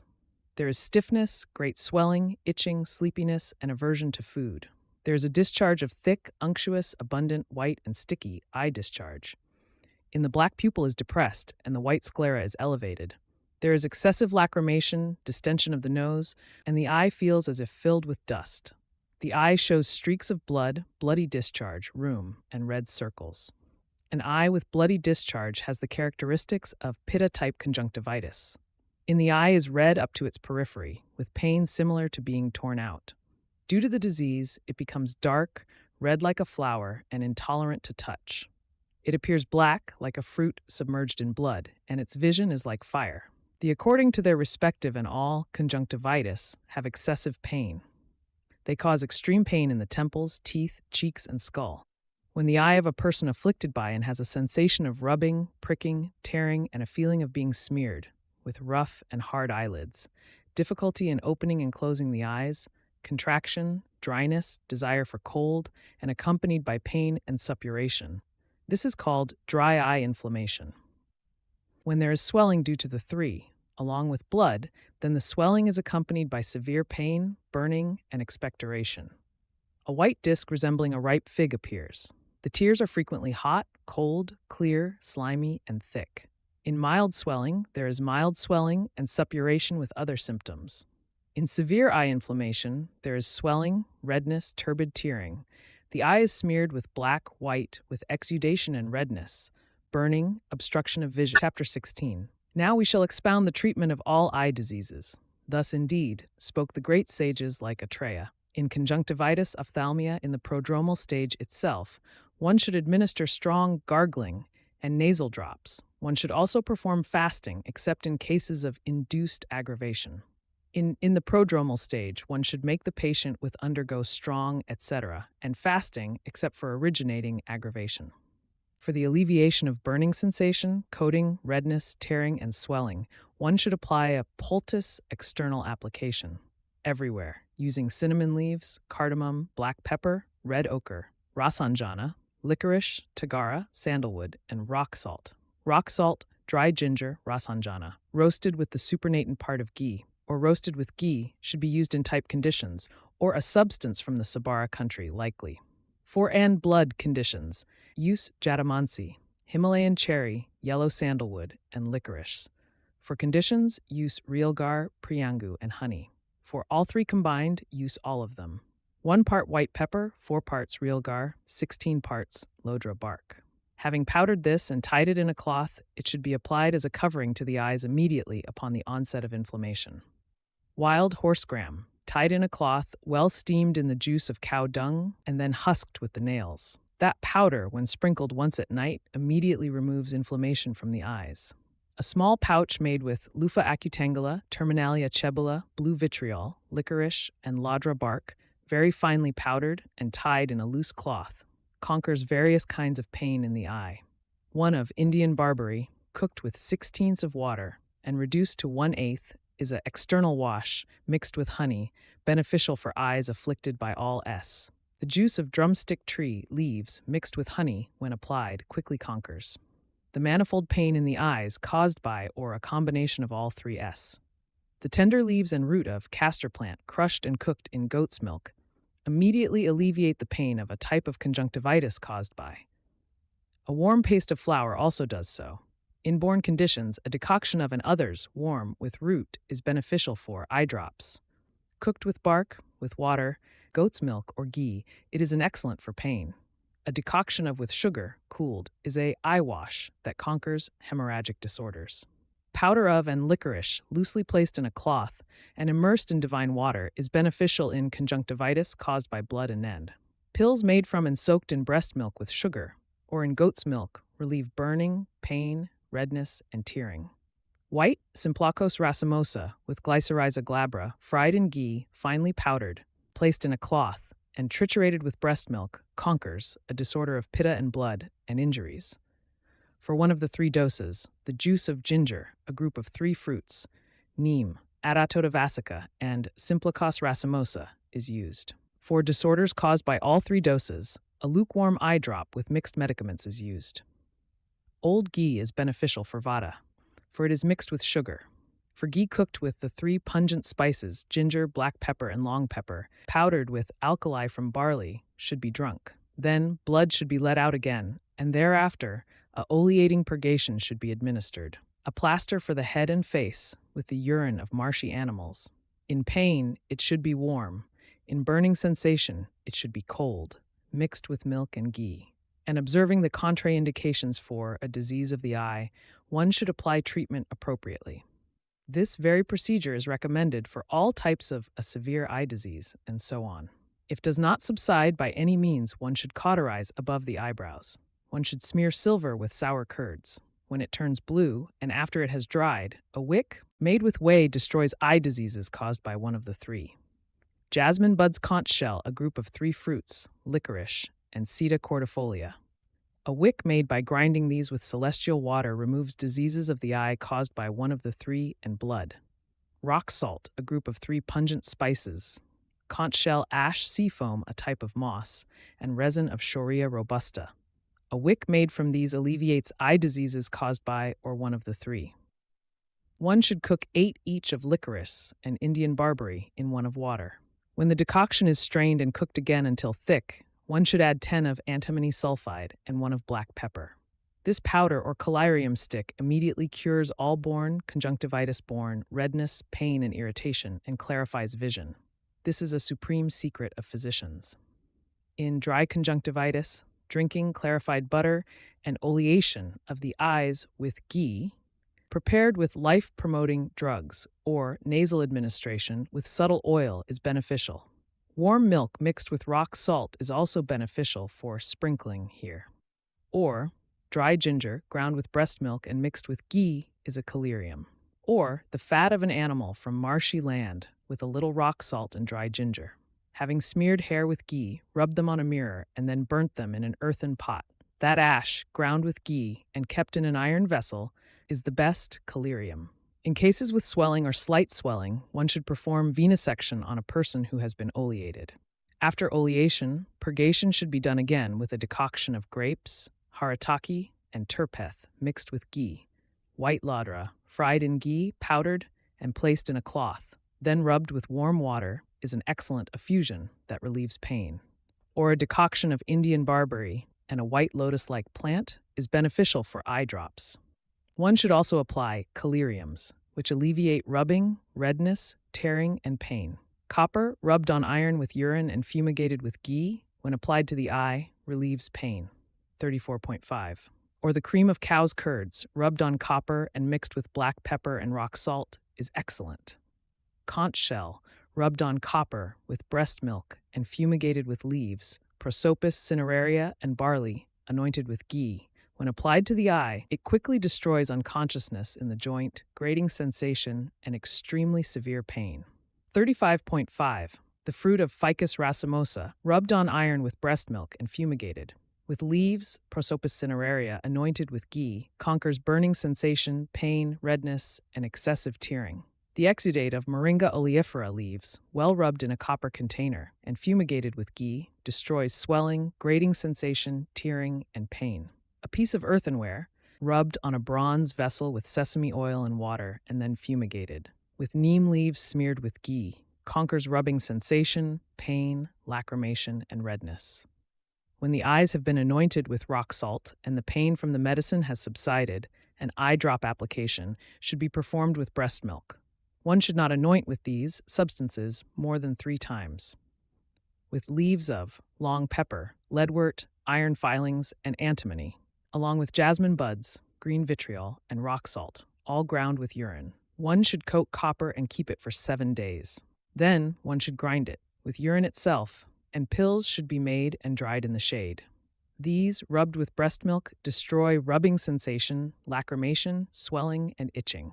Solanum xanthocarpum, Glycyrrhiza glabra, and copper powder, made into a paste with goat's milk and fumigated with leaves of Prosopis cineraria, and Emblica officinalis, along with ghee, alleviates swelling and pain. In a specific eye disease, one should apply the treatment for conjunctivitis due to a disease of the eyelids, arising from aggravated and blood accumulations, ingrown eyelashes, dry conjunctivitis, purulent conjunctivitis, a type of eye disease, a disease of the eyelids, a specific eye disease, a minor eye disease, conjunctivitis, and a severe eye disease. These, excluding those caused by wind vata, are 18 diseases known as which are chronic. The treatment for these diseases has been described separately for each. Now, the treatment for those afflicted with a type of eyelid disease will be described when they have become fully developed due to their commonality. For a person who has been oleated has undergone emesis, whose blood has been removed by venesection, and who has been purged, one should scrape the eyelid until it is purified. 1 of copper sulfate and 20 white peppercorns should be ground with 30 of sour gruel and kept in a copper vessel. By sprinkling with this, it makes even that have arisen over many years disappear. It also destroys swelling, itching discharge. Seeds, holy basil, and jasmine buds should be crushed and cooked in a decoction. After it is strained, a thickened extract should be prepared from it. This, collyrium, is a medicine for and promotes the growth of eyelashes. A collyrium prepared from resin of tree, brass flowers, realgar, cuttlefish bone, rock salt, red ochre, and black pepper. These, ground with honey, make an excellent collyrium that destroys discharge and itching. Or Indian valerian, ground with the juice of haritaki, destroys a type of eye disease. Deodar cedar, mixed with fat and impregnated with goat's urine, also destroys. Rock salt, the three myrobalans, long pepper, picoryza, conch shell, and haritaki, along with copper filings made into a wick, destroy corneal opacity and a type of eye disease. Or a powder of green vitriol, impregnated for 10 days with the juice of holy basil, when applied as in collyrium to copper, conquers trichiasis and loss of eyelashes. Also, antimony sulfide as in collyrium, along with an equal quantity of very fine copper powder, when used even with a single applicator stick, causes the growth of eyelashes in trichiasis. Excellent cotton, impregnated 7 times with the juice of lac, Vitex negundo, Eclipta prostrata, and Berberis aristata, should be used to light a lamp with ghee. The soot produced from it is excellent for causing the growth of eyelashes in trichiasis. A patient suffering from disease should repeatedly undergo scraping of the eyelids, frequent bloodletting, repeated purgation, and always use eye drops and collyrium. They should also use airines and smoke inhalation. And if it does not subside, then finally cauterization with a fine probe is performed. Thus, 94 diseases of the eye, with their causes, symptoms, and treatments, have been completely described, distinct from one another. Even a healthy person should always consume what is pleasing to the eyes. Old barley, wheat, rice, paspalum scrobiculatum, green gram, and other pulses that alleviate and thoroughly mixed with plenty of ghee.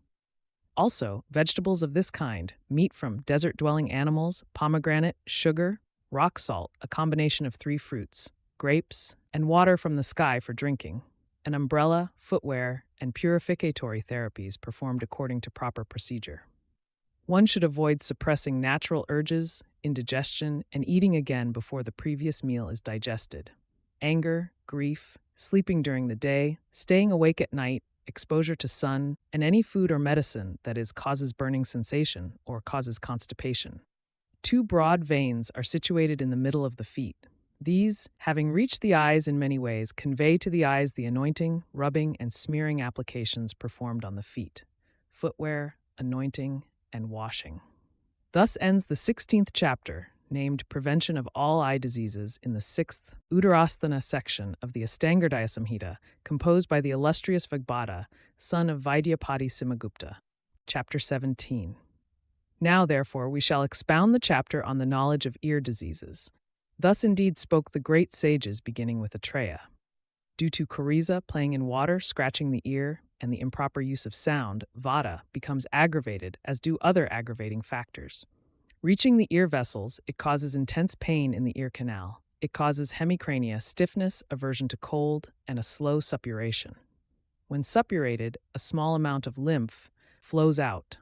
The ear suddenly becomes empty and feels as if something is moving or wandering within it. Immediately after diseases of the eye, he speaks of ear diseases due to their similarity in perceiving from a distance. Just as the eye sees even things far away, so too the ear hears even things far away. He says this with coryza, etc.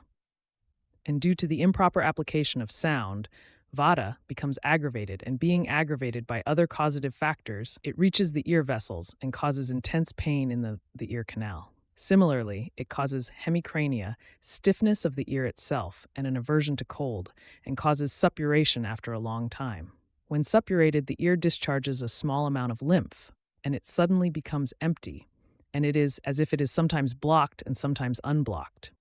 Pain due to is accompanied by burning sensation, heat, desire for cold, swelling, and fever. It suppurates quickly, and when fully suppurated, there is a discharge of yellowish lymph. Whatever part that touches, that part also undergoes suppuration. From there is heaviness in the head, jaw, and neck, dullness of pain, itching, swelling, desire for warmth, and upon suppuration, a white, thick discharge. Blood, vitiated by injury, etc., causes pain in the ear. Blood has pain similar to one of the 3, or with slightly more pronounced symptoms. Pain caused by the acting together is accompanied by swelling, fever, and intense suffering. It occurs with a desire for hot and cold alternately, and with deafness. When mature, it discharges thick pus that is white, black, and red. When wind dosa is located in the sound-carrying channels, one repeatedly hears various uncaused sounds. This they call tinnitus. When one of the three is accompanied by another, or when tinnitus is neglected, it causes hearing with great difficulty and gradually deafness. When is dried up by and obstructs a channel, then there is pain, heaviness, and obstruction. This is known as itching and swelling in the ear, caused by one of the three, are stable and are known by that name, itching and swelling. When one of the three is vitiated by one of the three, it causes a foul-smelling ear discharge, which may be painful or painless, and is characterized by thick, putrid, and abundant discharge. When the ear is vitiated by one of the three, and other worms feeding on the flesh, blood, and exudates cause severe pain. This condition is known as ear infestation by worms. An abscess with the previously mentioned symptoms may arise from a wound caused by scratching the ear. Another is like the previous one, uncertain, the text is incomplete here. Swelling, piles, and tumor are declared. In these, pain, foul-smelling ear discharge, and deafness afflict the patient. Due to wind dosa in the fetus, the ear cartilage becomes contracted, which is contracted ear. A single or multiple painless fleshy sprouts stable in the fetus. A fleshy growth from the combination of all three arises. It is a swelling that is the same color as the skin, painful and stiff. If neglected, when it matures, it discharges a substance resembling pungent oil and heals with difficulty. When healed, it certainly contracts the earlobe. The wind located in the veins causes which is named after it. Due to the earlobe becomes thin and firm, like a string. This is. In a delicate ear, due to a long-term piercing that is suddenly not gradually enlarged, there is a painful reddish swelling on the earlobe, accompanied by eruptions. That eruption is due to wind and arises from and blood. It is dark, accompanied by pain, burning, and suppuration due to the weight of heavy ornaments, etc. It is a swelling associated with blisters, pustules, redness, burning sensation, and exudation. A swelling on the earlobe from wind vata and is painless everywhere, stable, stiff, of the same color as the skin, itchy, and is called ore. When the ear is improperly pierced, a swelling arises from the combination of all three, accompanied by itching, burning, suppuration, and pain. It is named that which increases suffering. The type of pustules are minute, born of one of the three dosas, blood and worms, and are accompanied by itching, exudation, and pain. If neglected, they lick spread to the earlobe. Pain from all, and, among these are incurable, is palliable. The others should be cured. Thus, 25 ear diseases have been described by classification. Here ends the 17th chapter, named Knowledge of Ear Diseases, in the 6th of the Ashtanga Hridaya Samhita, composed by Srimad Vagbhata, son of Sri Vidyapati Simhagupta. Chapter 18. Now we shall expound the treatment of ear diseases. Thus indeed spoke the great sages Atreya and others. In born earache, one should drink ghee cooked with vata-alleviating substances at night, having eaten a meal of meat soup. And one should fill the ear after it has been fomented with the lukewarm juices obtained by a method of preparing medicine by heating substances wrapped in leaves, from the leaves of sacred fig, bale tree, giant milkweed, and castor, each separately, after they have been smeared with oil and rock salt and then fomented. In the same way, one should fill it with the juice of radish and tree of heaven. After this treatment is stated. S.A. In earache arising from one should drink ghee cooked with vata-alleviating substances at night, having been fed with meat soup. And one should fill the ear, after it has been fomented, with the lukewarm juices obtained by a method of preparing medicine by heating substances wrapped in leaves, from the leaves of sacred fig, and others, each separately, after they have been smeared with oil and rock salt and then fomented. In the same way, one should fill it with the juice of radish and the juice of Oroxylum indicum, a great oleaginous preparation cooked with the alleviating group of herbs, sour substances, and urines quickly destroys even very severe pain. The oleaginous substance dripping from a piece of wood of the 5 great roots, wrapped in linen, soaked in oil, and with its tip ignited, immediately removes pain. In the same way, it should be applied from the wood of Devadaru, costus, and Pinus roxburghi. Whatever is prescribed for diseases of and coryza is also beneficial here. One should avoid bathing the head and also drinking cold water during the day. In pain due to, one should administer purgation with ghee mixed with sugar made unctuous. Breast milk boiled with grapes and licorice is recommended as an ear filling. With licorice, Indian sarsaparilla, sandalwood, vetiver, black mucilage, laud tree, Malaxis acuminata, lotus stalk, lotus rhizome, Indian madder, and Indian sarsaparilla, one should prepare a 192 grams of oil combined with 768 grams of licorice juice and 2 of milk. This, by means of nasal administration, ear filling, and anointing, destroys pain, burning sensation, and heat, or simply honey alone. And one should anoint the ears all around with a group of herbs starting with licorice and ghee. In cases arising from one of the three, one should induce emesis after oleation with ghee cooked with long pepper. One should perform smoking, nasal drops, gargling, and fomentation, which alleviate kapha. The fresh juice of garlic ginger, drumstick tree, another name for drumstick, or radish or banana slightly warm, is excellent for filling the ears. The sprouts of Calotropis gigantea, ground with sour liquid, smeared with oil, and mixed with salt, should be placed inside a hollowed-out Euphorbia neriifolia stem covered with its leaves, and steamed by a method of cooking in a covered container. That juice is an excellent pain reliever. One should fill the ear with the juice of citron or wood apple, or, having filled it with sour gruel, one should sprinkle it with sea foam. Oil prepared with the urine of a goat and a sheep and bamboo bark is also a filling for the ear. Or mustard oil prepared with asafoetida, xanthoxylum alatum, and dry ginger.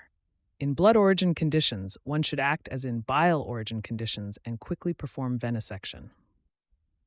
When the ear is suppurated and discharging pus, one should employ fumigation, gargles, and arines. One should also employ the tubular instrument procedure and whatever remedies destroy vitiated wounds. Having cleansed the obstructed channel twice daily with medicated wicks, and having fumigated it with guggulu, one should then fill it with honey. One should also apply a medicated wick soaked in a thick decoction made from the group of herbs beginning with, and sprinkle it with very fine powders of those same ingredients. This procedure alleviates pain, stickiness, moisture, and heaviness. One should cook oil with and the juice of. That oil, by filling the ear, quickly arrests the discharge. For tinnitus and deafness, one should apply the medicine prescribed for pain due to. If there is an association with one of the three, one should first conquer the with emesis and other therapies. One should cook oil in the juice of the leaves of, and which is 4 times the quantity of the oil, and in milk, which is 8 times the quantity. This oil, combined with a paste of, destroys tinnitus, deafness, and pain through nasal administration, massage, and filling the ear. An oil cooked with aconitum heterophyllum, asafoetida, impure carbonate of soda, black pepper, and sour gruel, when used for filling the ear, removes pain, discharge, deafness, and ringing in the ears. An oil made from mustard is also beneficial for filling in cases of ringing in the ears. The alkaline ash of dried radish pieces, asafoetida, dry ginger, fennel, Acorus calamus, Sauceria costus, Cedrus deodara, Moringa oleifera, extract of Berberis aristata, black salt, potassium carbonate, impure carbonate of soda, earth salt, rock salt, knot of birch bark, black salt, Cyperus rotundus, honey vinegar, 4 times the quantity of the oil, and likewise citron juice and banana juice with these. An oil, when cooked and used for filling, quickly conquers even very difficult itching, wetness, deafness, foul-smelling ear pain, and worms. This alkaline oil is excellent for diseases of the mouth and teeth as well. If the ears feel as if asleep, then bloodletting should be performed. For swelling and discharge, and for dull hearing, one should administer emesis. One should avoid treating deafness in children and the elderly, and that which is chronic. In a type of ear obstruction, after moistening with oleation and fomentation, one should cleanse with an ear cleansing instrument. Afterwards, one should fill the ear with oil, mixed with sour gruel and rock salt, or with citron juice. If dryness arises from the cleansing, filling with the supernatant part of ghee is beneficial. This sequence of treatment, even in an ear full of wax and in itching of the ear, is for alleviating one of the 3 doses, nasal administration of medicines, and so on are to be done. Similarly, in swelling, application of pungent and hot substances is beneficial here. One should perform the treatment prescribed for otorrhea in fetid ear discharge and ear infested with worms. Especially in worm-infested ear, filling with pungent oil is beneficial. In ear abscess, the treatment for abscess, preceded by emesis, is beneficial. In abscess due to injury, all that is prescribed for earache caused by should be done. In piles and tumors of the ear, the treatment is like that for nasal conditions.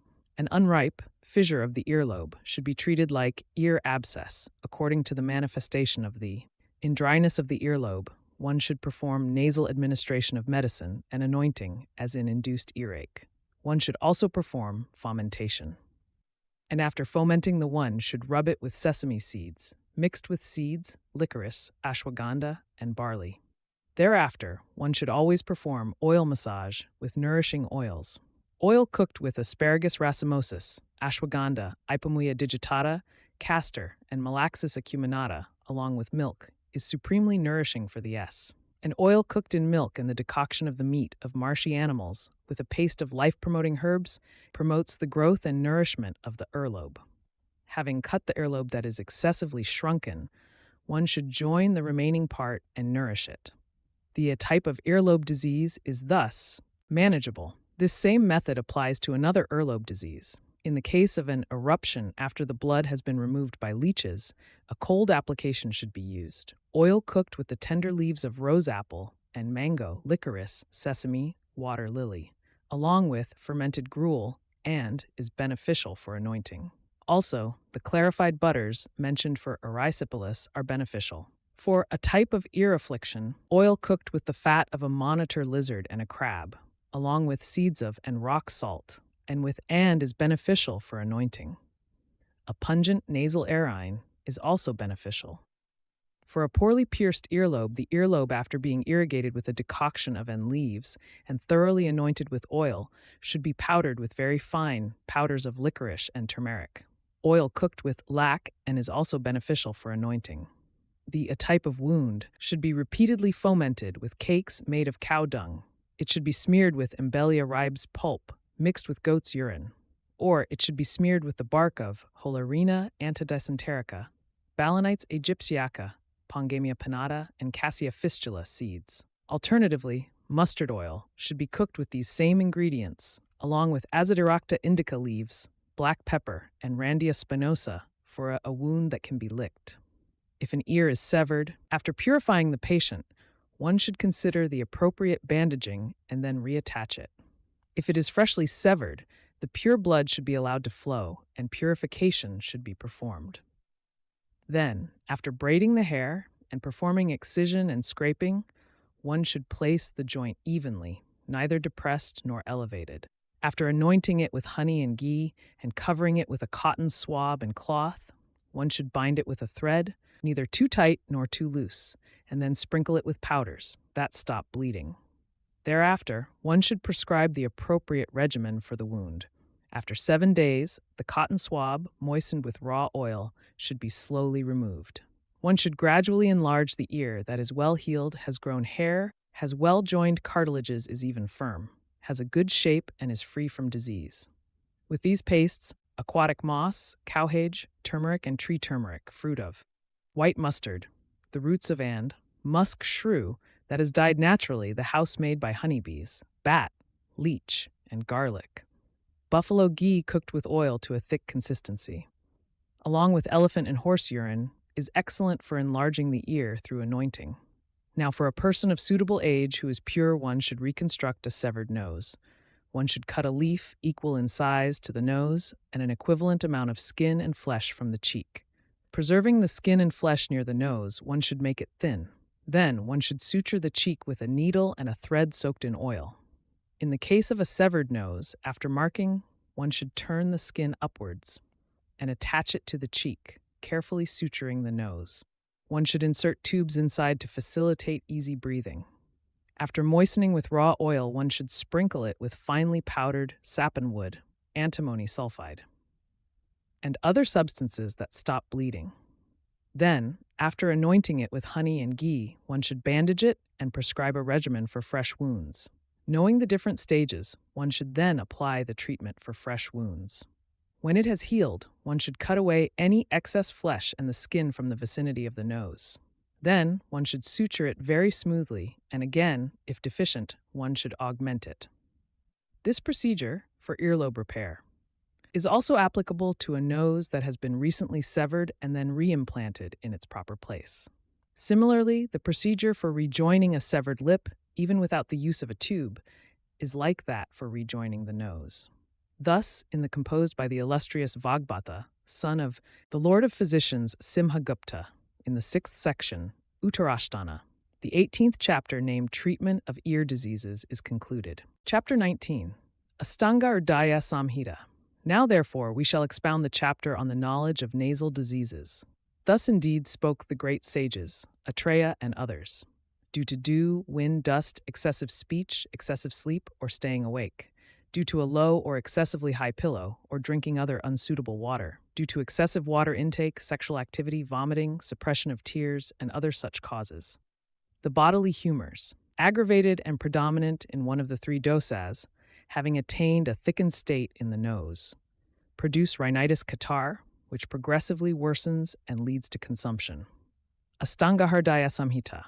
The aggravated and predominant in due to dew and other causes, having attained a thickened state, thickness in the nose, produce. What kind of? One that progressively worsens and leads to consumption. Ashtanga Hridaya Samhita. In caused by there is severe dryness of the mouth, frequent sneezing, obstruction of the nose, pricking pain, and pain in the teeth, temples, and head. One feels as if small insects are crawling around the eyebrows. There is hoarseness of voice, delayed maturation of the, and discharge of phlegm that is cold. Ashtanga Hridaya Samhita. From there is thirst, fever, appearance of pustules in the nose, dizziness, burning sensation at the tip of the nose, and discharge of rough, hot, reddish, or yellowish phlegm. From one of the three, there is cough, anorexia, dyspnea, vomiting, heaviness of the body, sweetness in the mouth, itching, and discharge of unctuous, white. The one caused by all has all the symptoms and suddenly increases and subsides. When vitiated blood reaches the veins of the nose, it causes. There is numbness of the chest, redness of the eyes, foul breath, itching in the ears, eyes, and nose, and the symptoms described for one of the three are also present here. All types of coryza, rhinitis, if neglected, become chronic or vitiated. Due to the excess of the aforementioned complications, it causes distress to all sense organs.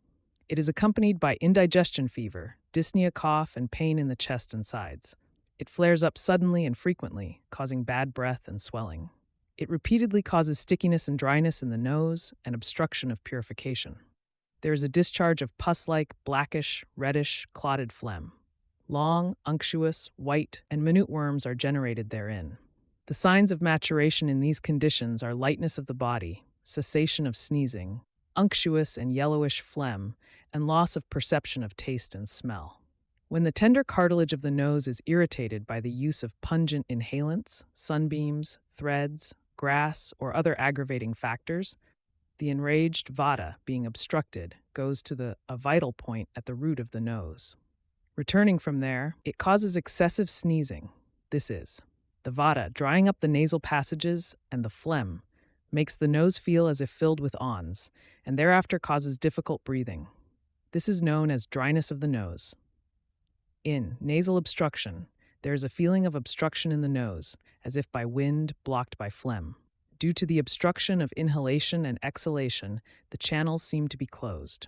Bile cooks the skin and flesh in the nostrils, causing burning and pain. This is nasal suppuration. Discharge is of that same name, originating from phlegm. It is clear like water and flows constantly, especially at night.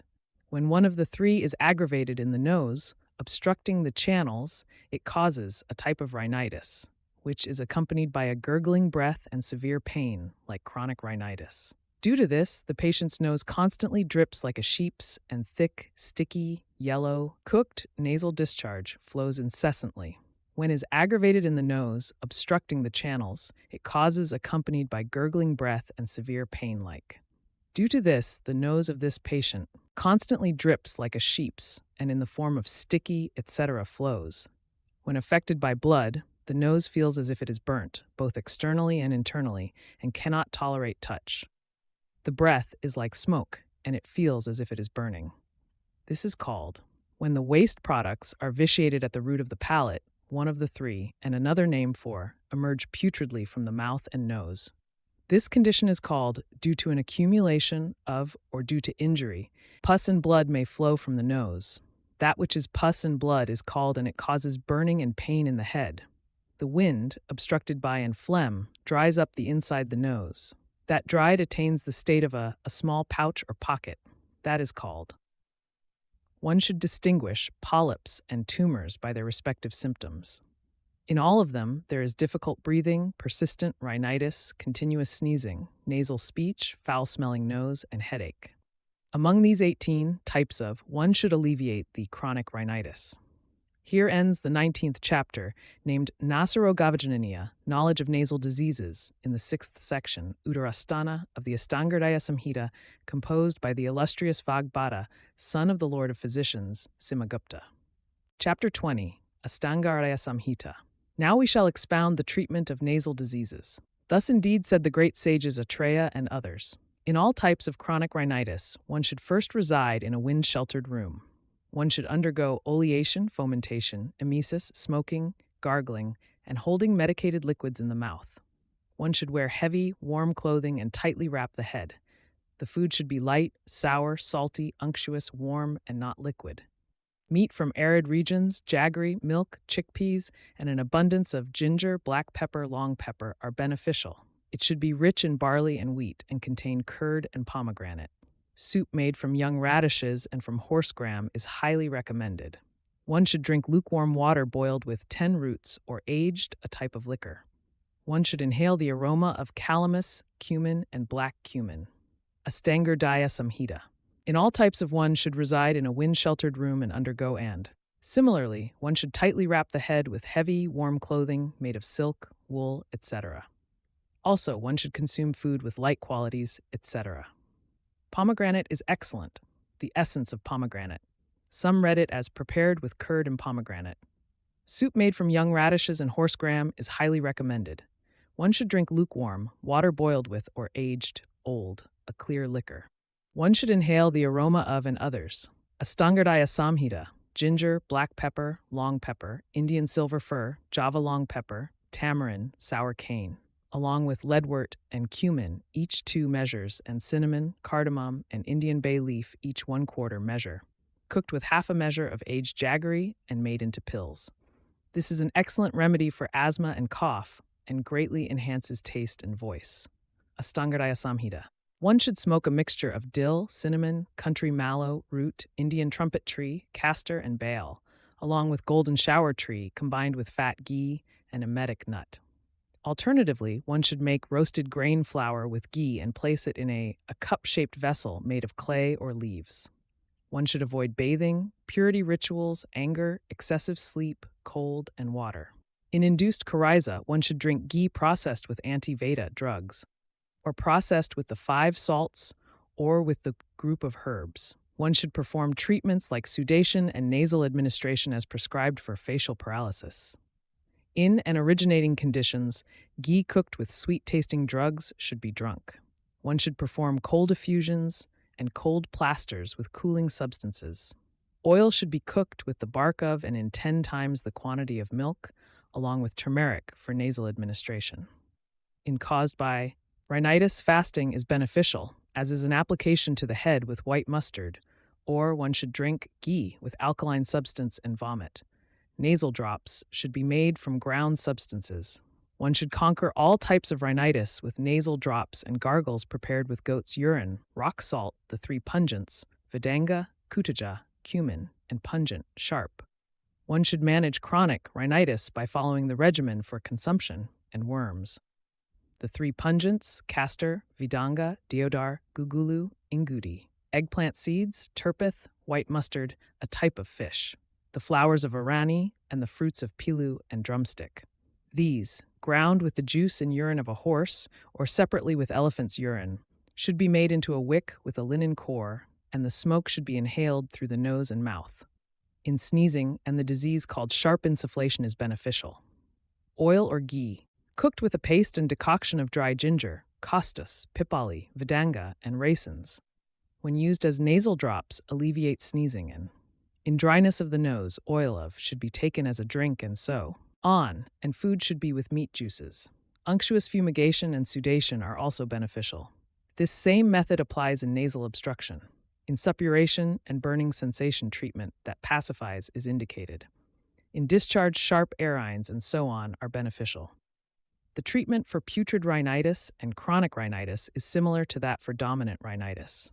After emesis has been performed, arines should be administered with black pepper, long pepper, and jaggery dissolved in goat's urine. Oil prepared with the seeds of and along with the 3 pungents rock salt and is an excellent arine.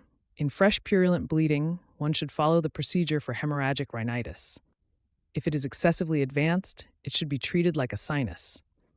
When piles and tumors in the nose have been cauterized, a wick made from a paste of Balaeospermum montanum, Citrullus colocynthus rock salt, red orpiment, Aconitum heterophyllum, and Plumbago zeylanica, and mixed with ghee and honey, should be inserted into the nose.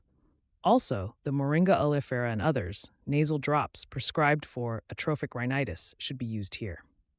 Here ends the 20th chapter, named Treatment of Nasal Diseases, in the 6th or section of the Ashtanga Hridaya Samhita, composed by the illustrious Vagbhata, son of the illustrious Vidyapati Simagupta. Chapter 21. Now we shall expound the chapter on the knowledge of diseases of the mouth. Thus indeed said the great sages headed by Atreya. Those who consume fish, buffalo meat, boar meat, raw radishes, black gram soup, curds, milk, fermented gruel, sugarcane juice, and treacle, who sleep on their back, who dislike brushing their teeth, and who do not properly perform smoking, emesis, gargling, and venesection, their bodily humors, aggravated and predominantly phlegm, cause diseases within the mouth. Among these, the lip split into 2 by wind dosa is called cleft lip. In the affliction of the lips due to vata, the lips become stiff and extremely painful. They crack and fissure, becoming rough, black, and harsh. Due to one of the 3, the lips are intolerant of sharpness, yellow, covered with eruptions resembling mustard seeds, very moist, and quickly suppurating. Due to one of the 3, however, they are intolerant of cold, heavy, swollen, and covered with eruptions of the same color. Due to a combination of all 3, they are of various colors, foul-smelling, exuding discharge, slimy, suddenly withered, swollen, painful, and suppurating unevenly. In the case of blood dosa, affliction, the lips discharge blood and are reddish in color. When the blood is diminished, and tumor, resembling a date fruit, appears on them. Due to muscle tissue, they become like a lump of flesh, and gradually, worms multiply in them. Due to fat tissue, they have an oily appearance, swelling and exudation, are itchy and soft. They are repeatedly torn and cut, and the lips become knotted again and itchy. Due to and a watery tumor on the lip, like a water bubble, is a firm swelling on the cheek, accompanied by burning and fever. Due to the teeth tolerate warmth but experience severe pain upon contact with cold. They feel as if being split by pain. This is called end. In tooth sensitivity, the teeth become intolerant of strong wind, sour, and cold foods, and are painful and as if loose, just as from eating sour things. In cracked tooth, the teeth are afflicted with pricking, splitting, and pain. Loose tooth is when there is excessive pain from chewing with loose teeth. Irregular teeth is the eruption of irregular teeth. An extra tooth is called supernumerary tooth. It is indeed said to be growing. When the tooth is erupting, there is excessive pain, but once it has erupted, the pain subsides. Due to not brushing, dirt or one of the 3 in the tooth, dried by one of the 3, becomes foul-smelling and solidified, becoming tartar. If that sarkara is also neglected, a disease causes small pieces to fall off the tooth.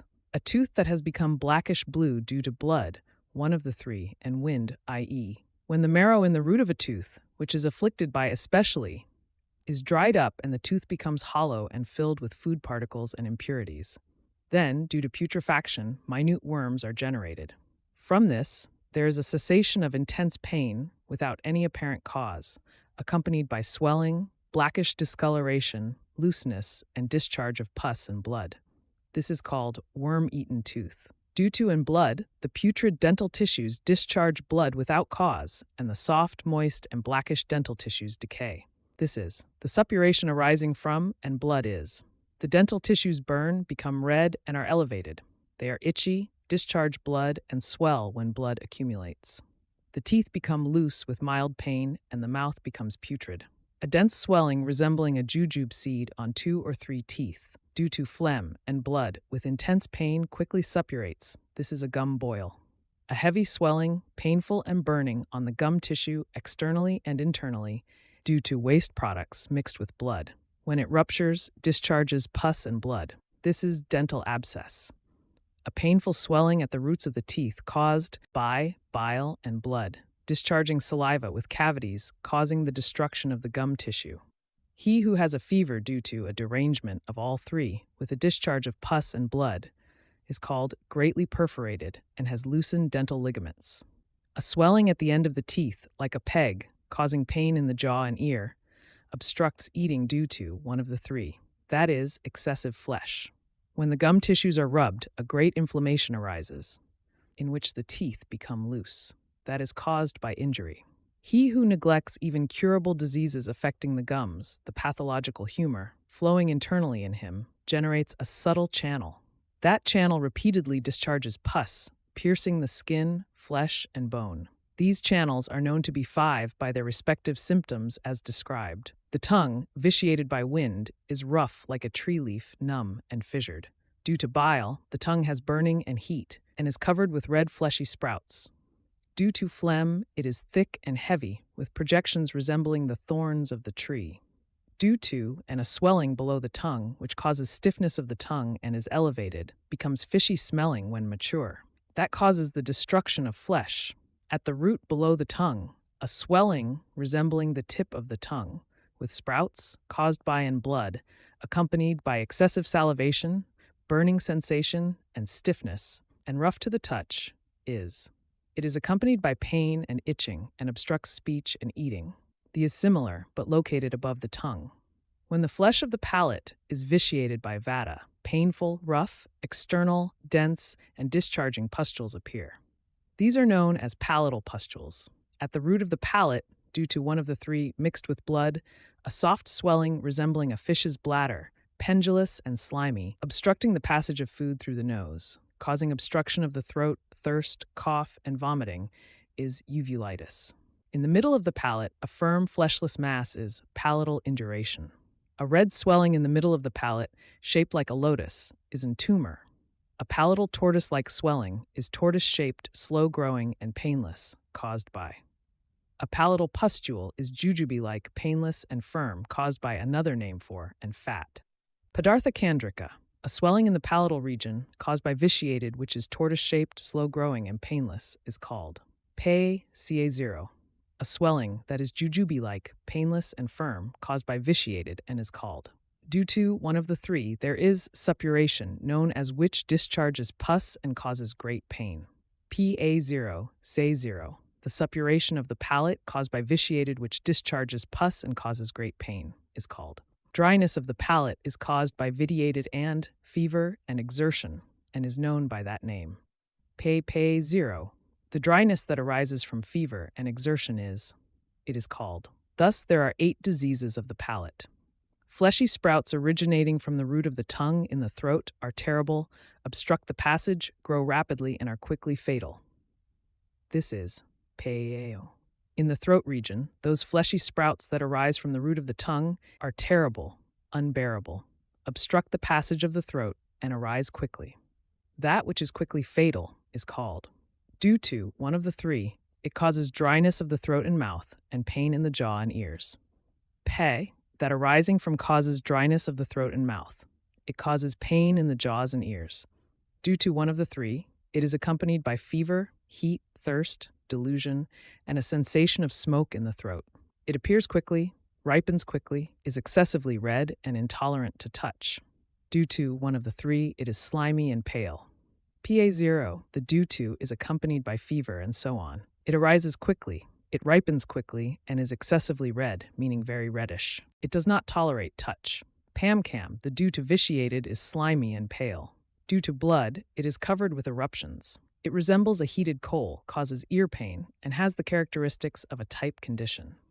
Peineo K0, due to vitiated blood, the is covered all around with eruptions. It resembles a heated coal, either in color or in touch. It causes pain in the ears. It has the characteristics of arising from a throat disease, is deep-seated due to an accumulation of and accompanied by all the symptoms of a swelling in the throat, caused by with a predominance of which is hard and elevated like a jujube fruit, and obstructs the passage like a thorn of a kind of grass, is called. Pa0 zo, due to a combination of all three, is deeply suppurated. It is, with symptoms related to and others, endowed. Pa0 o, by and others, predominantly. The swelling in the throat, which is hard and elevated like a jujube fruit, obstructs the passage like a thorn of a, is called. A is a round, elevated swelling located on the side of the throat, causing burning and fever. A is a hard, slightly painful, slimy swelling in the throat, resembling a cotton fruit, located near the temporomandibular joint. The swelling in the throat, which is round and elevated, located on the side of the throat, and causes burning and fever, is called pasiero. A swelling in the throat region which resembles the fruit of the cotton plant of that shape, is slimy, slightly painful and hard, that is called. A is a terrible swelling, both external and internal, resembling a bolt obstructing the throat passage. It causes heaviness in the head, stupor, excessive salivation, and fever. A is a swelling that is not very painful, but elongated and elevated, similar to the aforementioned. Peao, a terrible, difficult to overcome swelling in the throat, both external and internal, resembling a bolt obstructing the throat passage, like that, arises. It also causes heaviness in the head and other symptoms. That is called peao. The swelling in the throat, which is not very painful, elongated and elevated, is called the disease, because of its ring-like shape. A fleshy growth in the throat, caused by the may be single or multiple, and cause slight pain, is characterized by difficult breathing and swallowing, a broad base, and a tendency to obstruct. Is a mass covered with many fleshy sprouts, accompanied by intense thirst, fever, and headache. It is a concentrated, painful mass, like a type of weapon causing extreme pain. A swelling that spreads throughout the entire throat, develops and suppurates quickly, causes great pain, and discharges putrid, pus-like fluid, is pharyngeal abscess. When the dosas produce a firm, red, painless, non-suppurating swelling at the end of the tongue at the beginning of the throat, that is, throat tumor. An external, goiter, arises from vata, kapha, and fat. As it grows over time, it hangs down like a scrotum and causes extreme pain. If it is black or reddish and full of pricking pain, it is due to and has black streaks. When enlarged, it causes dryness in the palate and throat and an altered taste in the mouth. Firm, of the same color, itchy, cold to the touch, heavy from one of the three. When increased, it causes a coating in the palate and throat and sweetness in the mouth. Pa0 Ca0. When goiter arises from aggravated, it is firm, of the same color, itchy, cold to the touch, and heavy. When it increases, it causes a coating in the palate and throat, and it also causes sweetness in the mouth. That which arises from fat tissue follows the increase and decrease of kapha.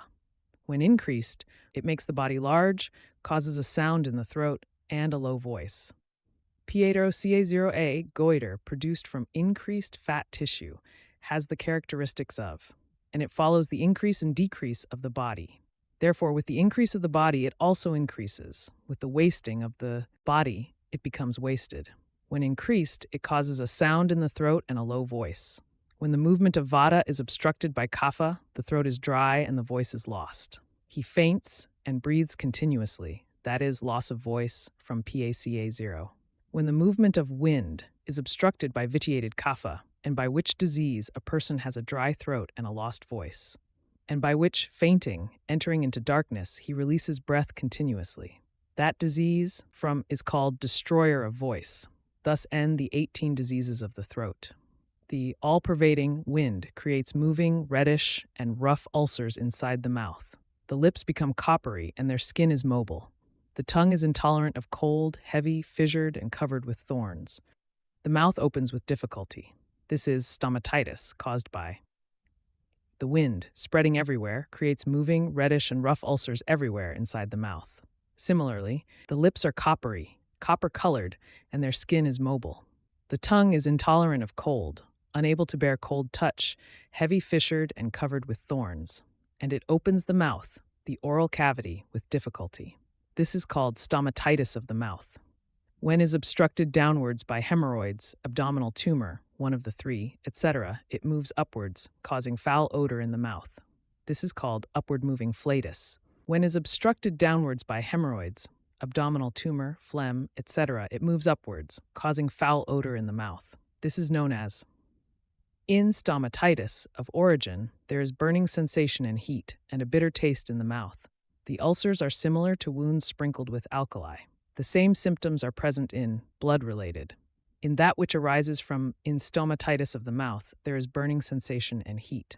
Similarly, there is a bitter taste in the mouth, bitterness of the mouth. And the ulcers are similar to having similar pain to a wound, an ulcer that has been sprinkled with alkali. In stomatitis of blood origin, the symptoms inside the mouth are like those of origin stomatitis. In a caused-by condition, there is sweetness in the mouth, and the ulcers are itchy and slimy. Having taken refuge within the cheek causes a tumor that is blackish and pale. That grows when it is rubbed, cut, or pressed. In a caused-by suppuration, there is sweetness in the mouth, and the ulcers are itchy and slimy. Increased having taken refuge within the cheek causes a tumor that is blackish and pale, and that grows again when it is rubbed, cut, or pressed. With all the bodily humors combined with blood, there occurs stomatitis in the mouth, exhibiting all the characteristics of the individual. And with those same there is foul breath, and an aversion to toothsticks and the like.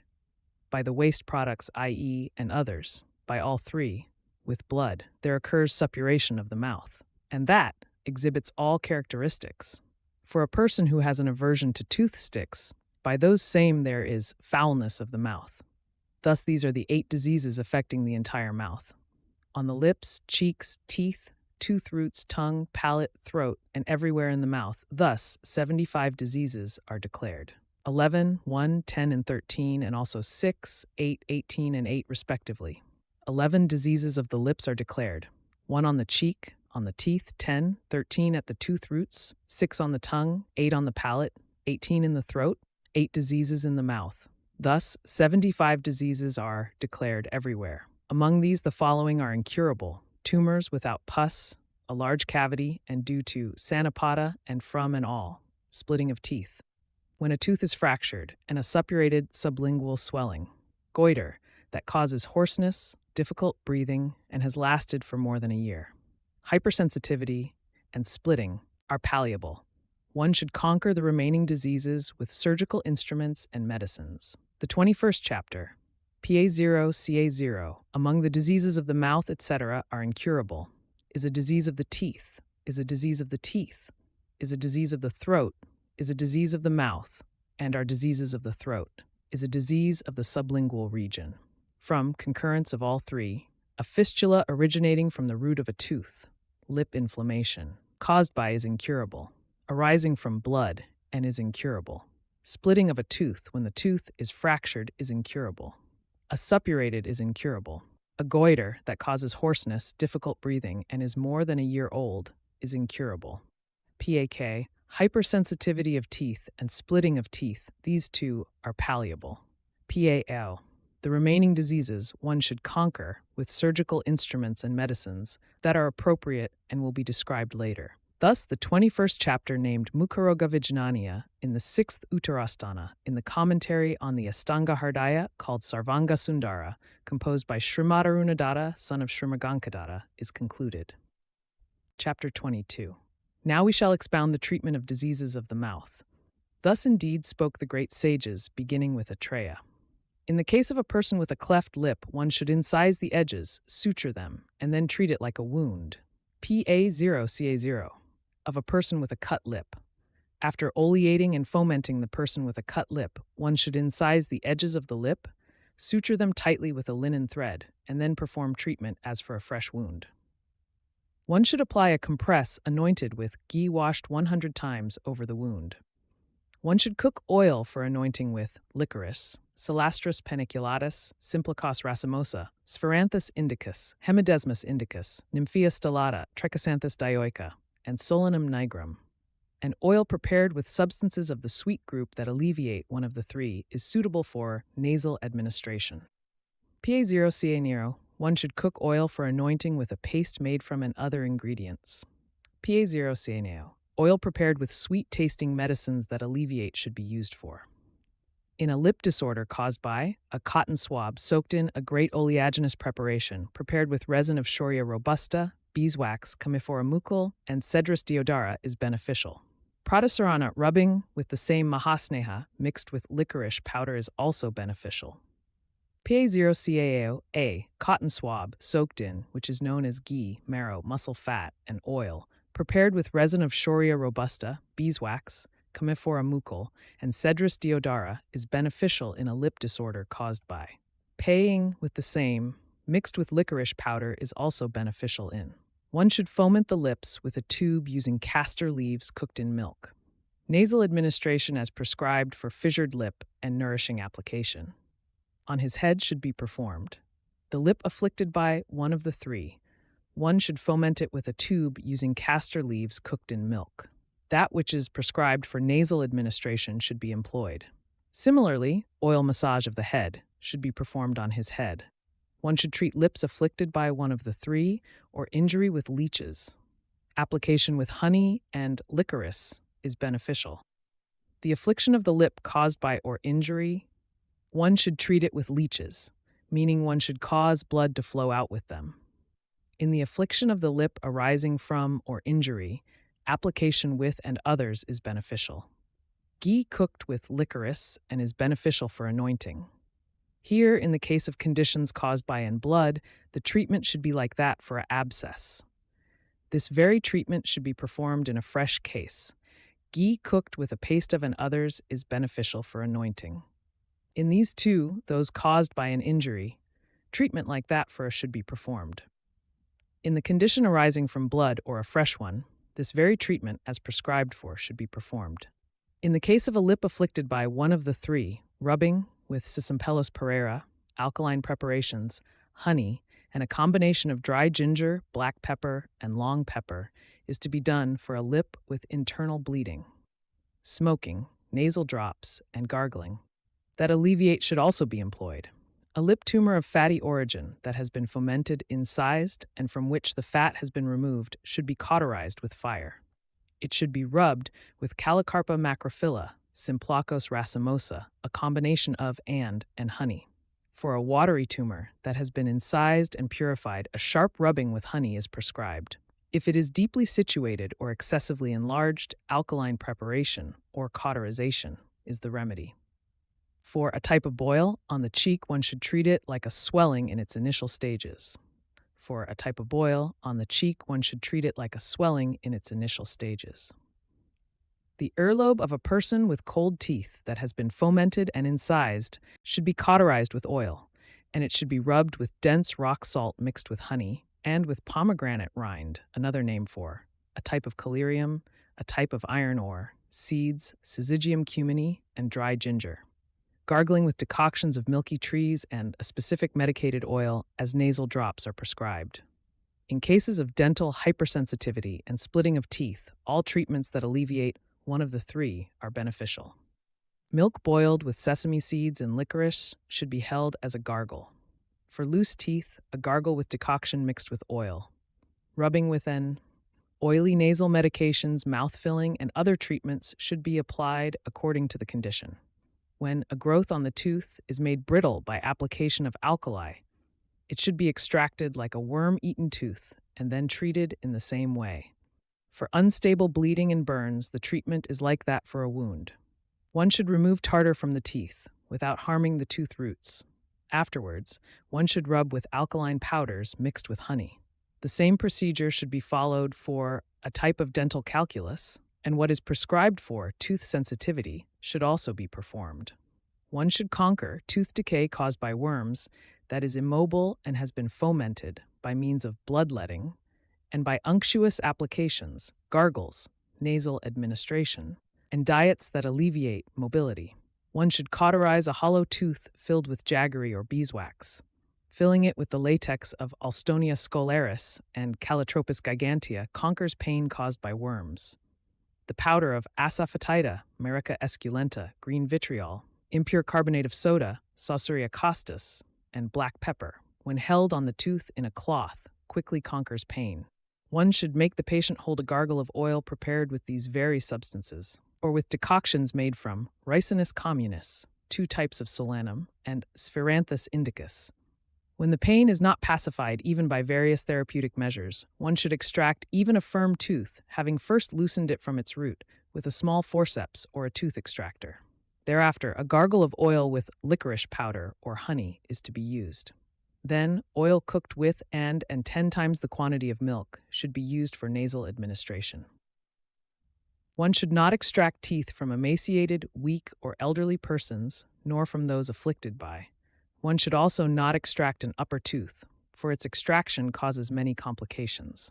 Even if teeth are extracted from these persons, a regimen of unctuous, sweet, and cooling substances is beneficial. When there is coldness after bloodletting, rubbing with bark and mixed with honey is beneficial. A decoction of these, musta, etc., is used for gargling, and oil cooked with sweet substances is used for nasal administration. In a gum disease, the gum tissues, having been fomented by holding warm water, should be repeatedly scraped with a type of surgical instrument or with leaves of teak and other plants. Then, they should be rubbed with salt, excellent red ochre, dry ginger, black pepper, licorice, and mixed with clarified butter scum and honey.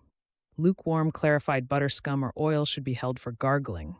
Clarified butter cooked with sweet substances is also beneficial for and. In a gum boil, after it has been fomented, incised, punctured, and scraped, licorice, alkaline earth, dry ginger, and rock salt should be used for rubbing. In an abscess, gargling and application of pungent, sharp, hot, and dry substances are prescribed. Rubbing with Picoriza caroa, Sauceria costis, Heliotropium indicum, and barley-derived substances is recommended. One should protect the abscess from suppuration with cooling substances. If it has suppurated, it should be incised. If it is deep-seated, it should be cauterized. In a perforated, incised, or scraped condition, rubbing with Simpliclocos racemosa, Cyperus rotundus, fennel, long pepper, a type of calarium, Caesalpinia sapin, Butea monosperma, and Marica esculenta mixed with honey is prescribed. Gargling with decoctions of these same substances is also recommended. Oil cooked with Lycoris, Simplicos racemosa, water lily, Hemidesmus indicus, Indian sarsaparilla, Aquilaria agalacha, sandalwood. Red ochre, sugar, and a type of sugarcane should be used as a nasal application. Having excised the excessive growth of flesh, one should rub it with powders mixed with honey. These powders are made from and the ashes of barley spikes. A gargle with a decoction of and is beneficial. In a disease of the gums, one should cleanse the tooth roots with a type of surgical instrument. Thereafter, one should apply alkaline preparation and administer nasal drops and cold gargles, etc. Having purified the body from both sides, upwards and downwards, and then treated the head, one should extract the tooth and burn the fistulous tract, following the tooth with fire. One should burn the crooked, multi-channeled, full fistula with jaggery or fruit of. Washing the mouth with and is beneficial. A gargle with the water of milky trees and oil prepared from it as nasal drops is also beneficial. In thorns papillae on the tongue that are born, one should perform the treatment prescribed for lip inflammation due to. In born ones on the tongue, when rubbed and blood has flowed, rubbing, gargling, and nasal drops with sweet substances are beneficial. Similarly, in born ones, sharp substances like mustard and the 3 pungents are beneficial. The same applies to recent tongue sluggishness, but one should not touch it with a surgical instrument. Having lifted the tongue and pulled the epiglottis uvula with a hook, one should excise it with a round-tipped instrument and also perform rubbing with sharp and hot substances. Having incised the frenum of the tongue, one should rub it with barley alkali. Enlarged tonsils, uvula, should be treated with alleviating nasal drops, gargling, and rubbing. The tip of the tongue, which is like the seed of a bitter gourd and covered with enlarged veins, and which hangs down like a fishhook. Should be cut with a type of surgical instrument, neither too far at the tip nor at the root. If cut too much, death occurs from excessive blood loss. If cut too little, the disease increases. After cutting, there should be rubbing with black pepper, Indian aconite, Lagupatha, sweet flag, costus, a type of herb, along with rock salt and honey. Then a gargle, with Bacroriza, neem, pluchea, and sweet flag mixed with water. In cases of cohesion, mass, blister, and a tortoise-shaped swelling, one should incise and then proceed in this manner. In palate inflammation that is unripe, there should be rubbing with green vitriol, honey, and a type of collyrium. A gargle should be done with cooling, astringent, and sweet medicines. When it is ripe and has burst open like in chessboard, there should be rubbing with sharp and hot substances. Holding a gargle with bitter substances like Adatota vasica, neem, and pointed gourd. In dryness of the palate, for one who is not thirsty, ghee should be given after meals. Drinking water boiled with long pepper and dry ginger. Holding a mouthful with sour substances. Unctuous meat juices from arid land animals, and ghee from milk for nasal administration. In diseases of the throat, bloodletting and sharp therapies like nasal administration should be performed. A decoction of bark of Berberis aristata, neem, rasanjana, and indrayava should be drunk. Or a decoction of Terminalia chibula mixed with honey should be drunk. A gargle or a pill prepared with haritaki, trakadu, alkali of barley, Berberis aristata, pipali, extract of Berberis aristata, along with Cisamplos pereira, tejovadi, and neem, processed with vinegar, and cow's urine, is suitable for rubbing application. A gargle or a pill prepared with haritaki, trakatu, alkali of barley, Berberis aristata, pipali, extract of Berberis aristata, along with Cisamplos pereira, tejovadi, and neem, processed with vinegar and cow's urine, is suitable for rubbing application. Then, having fomented the throat affliction caused by internally and externally, one should incise it, quickly with a finger knife, or with a nail made sharp with salt. A gargle of 5 roots decoction, oil for holding liquid in the mouth without gargling, and nasal administration are prescribed. Having drained the throat affliction, born of one should rub it with sugar, honey, and a medicinal plant. A gargle with a type of tree, sappanwood, and those sugar, etc., boiled together is beneficial. A decoction of grapes and Grewia asiatica is also beneficial for gargling. One should treat the blood-borne condition in the same way, after declaring it incurable. For the kapha-borne condition, one should rub it with soot and pungent substances. Oil prepared with Acaranthes aspera fruit, white variety of the plant, Baliospermum montanum, Embelia ribes, and rock salt, is praised for nasal administration and holding liquid in the mouth. The same treatment is also prescribed for and types of throat afflictions.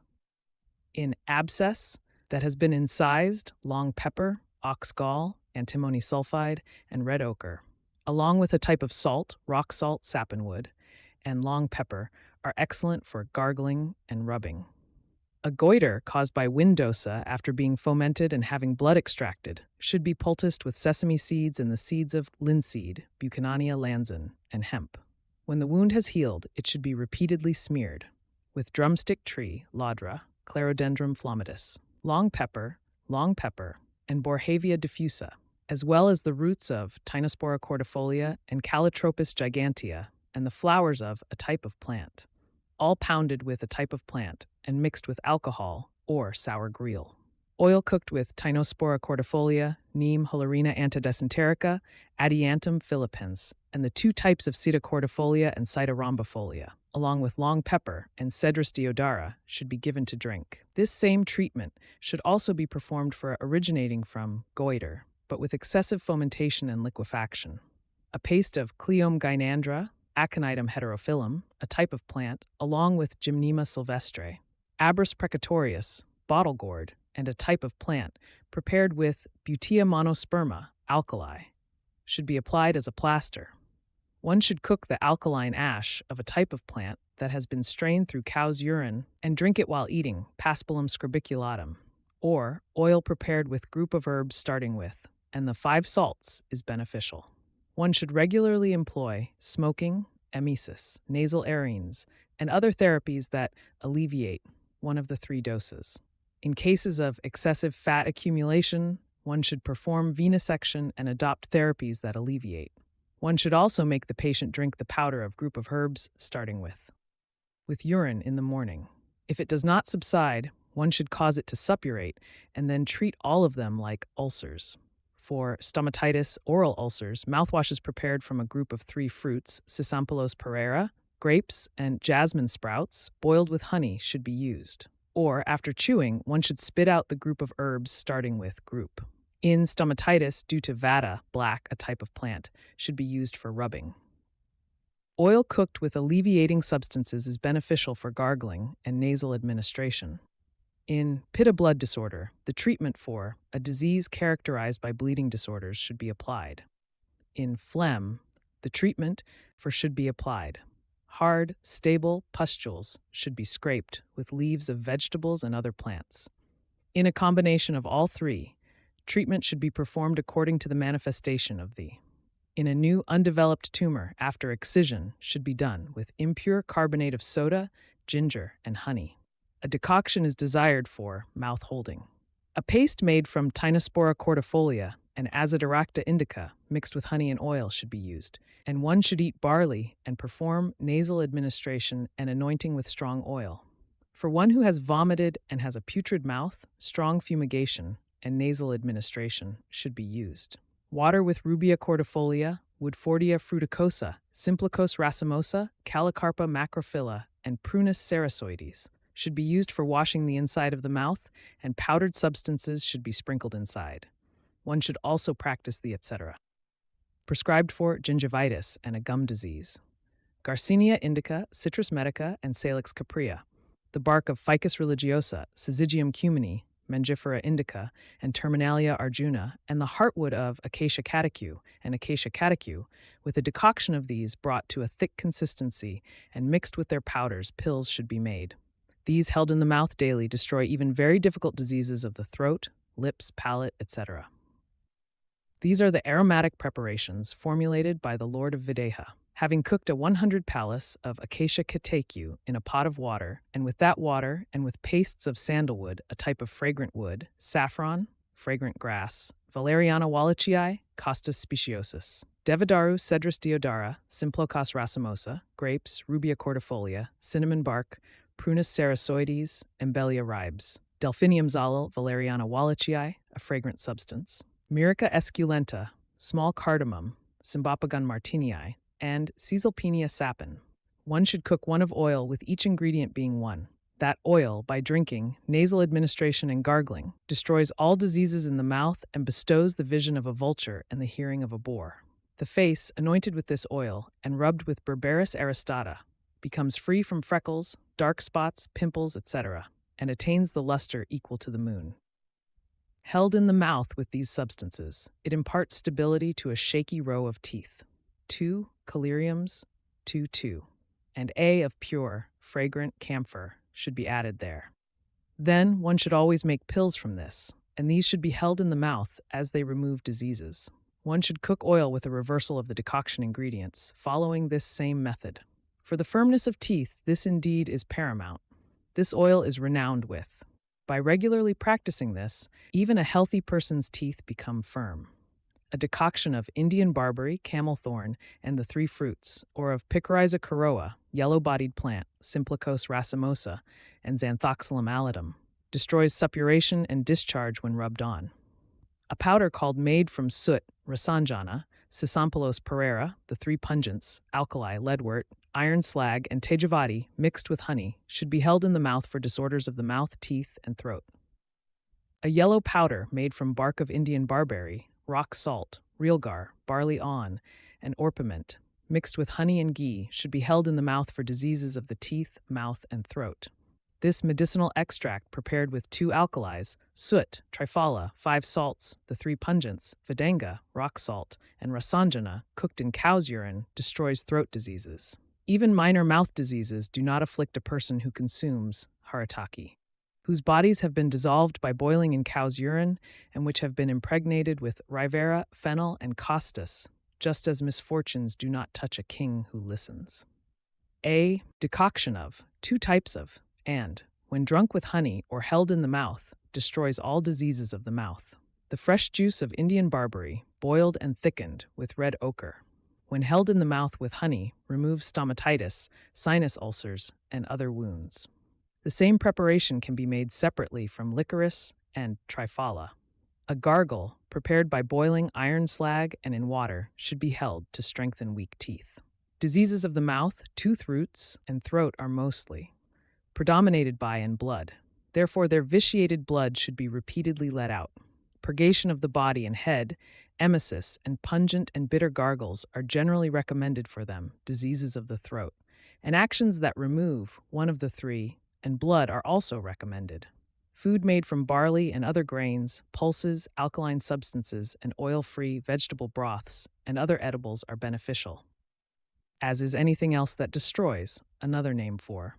It is considered that one should act quickly in these diseases. Here ends the 22nd chapter, named Treatment of Diseases of the Mouth. Chapter 23. Now we shall expound the chapter on the knowledge of diseases of the head.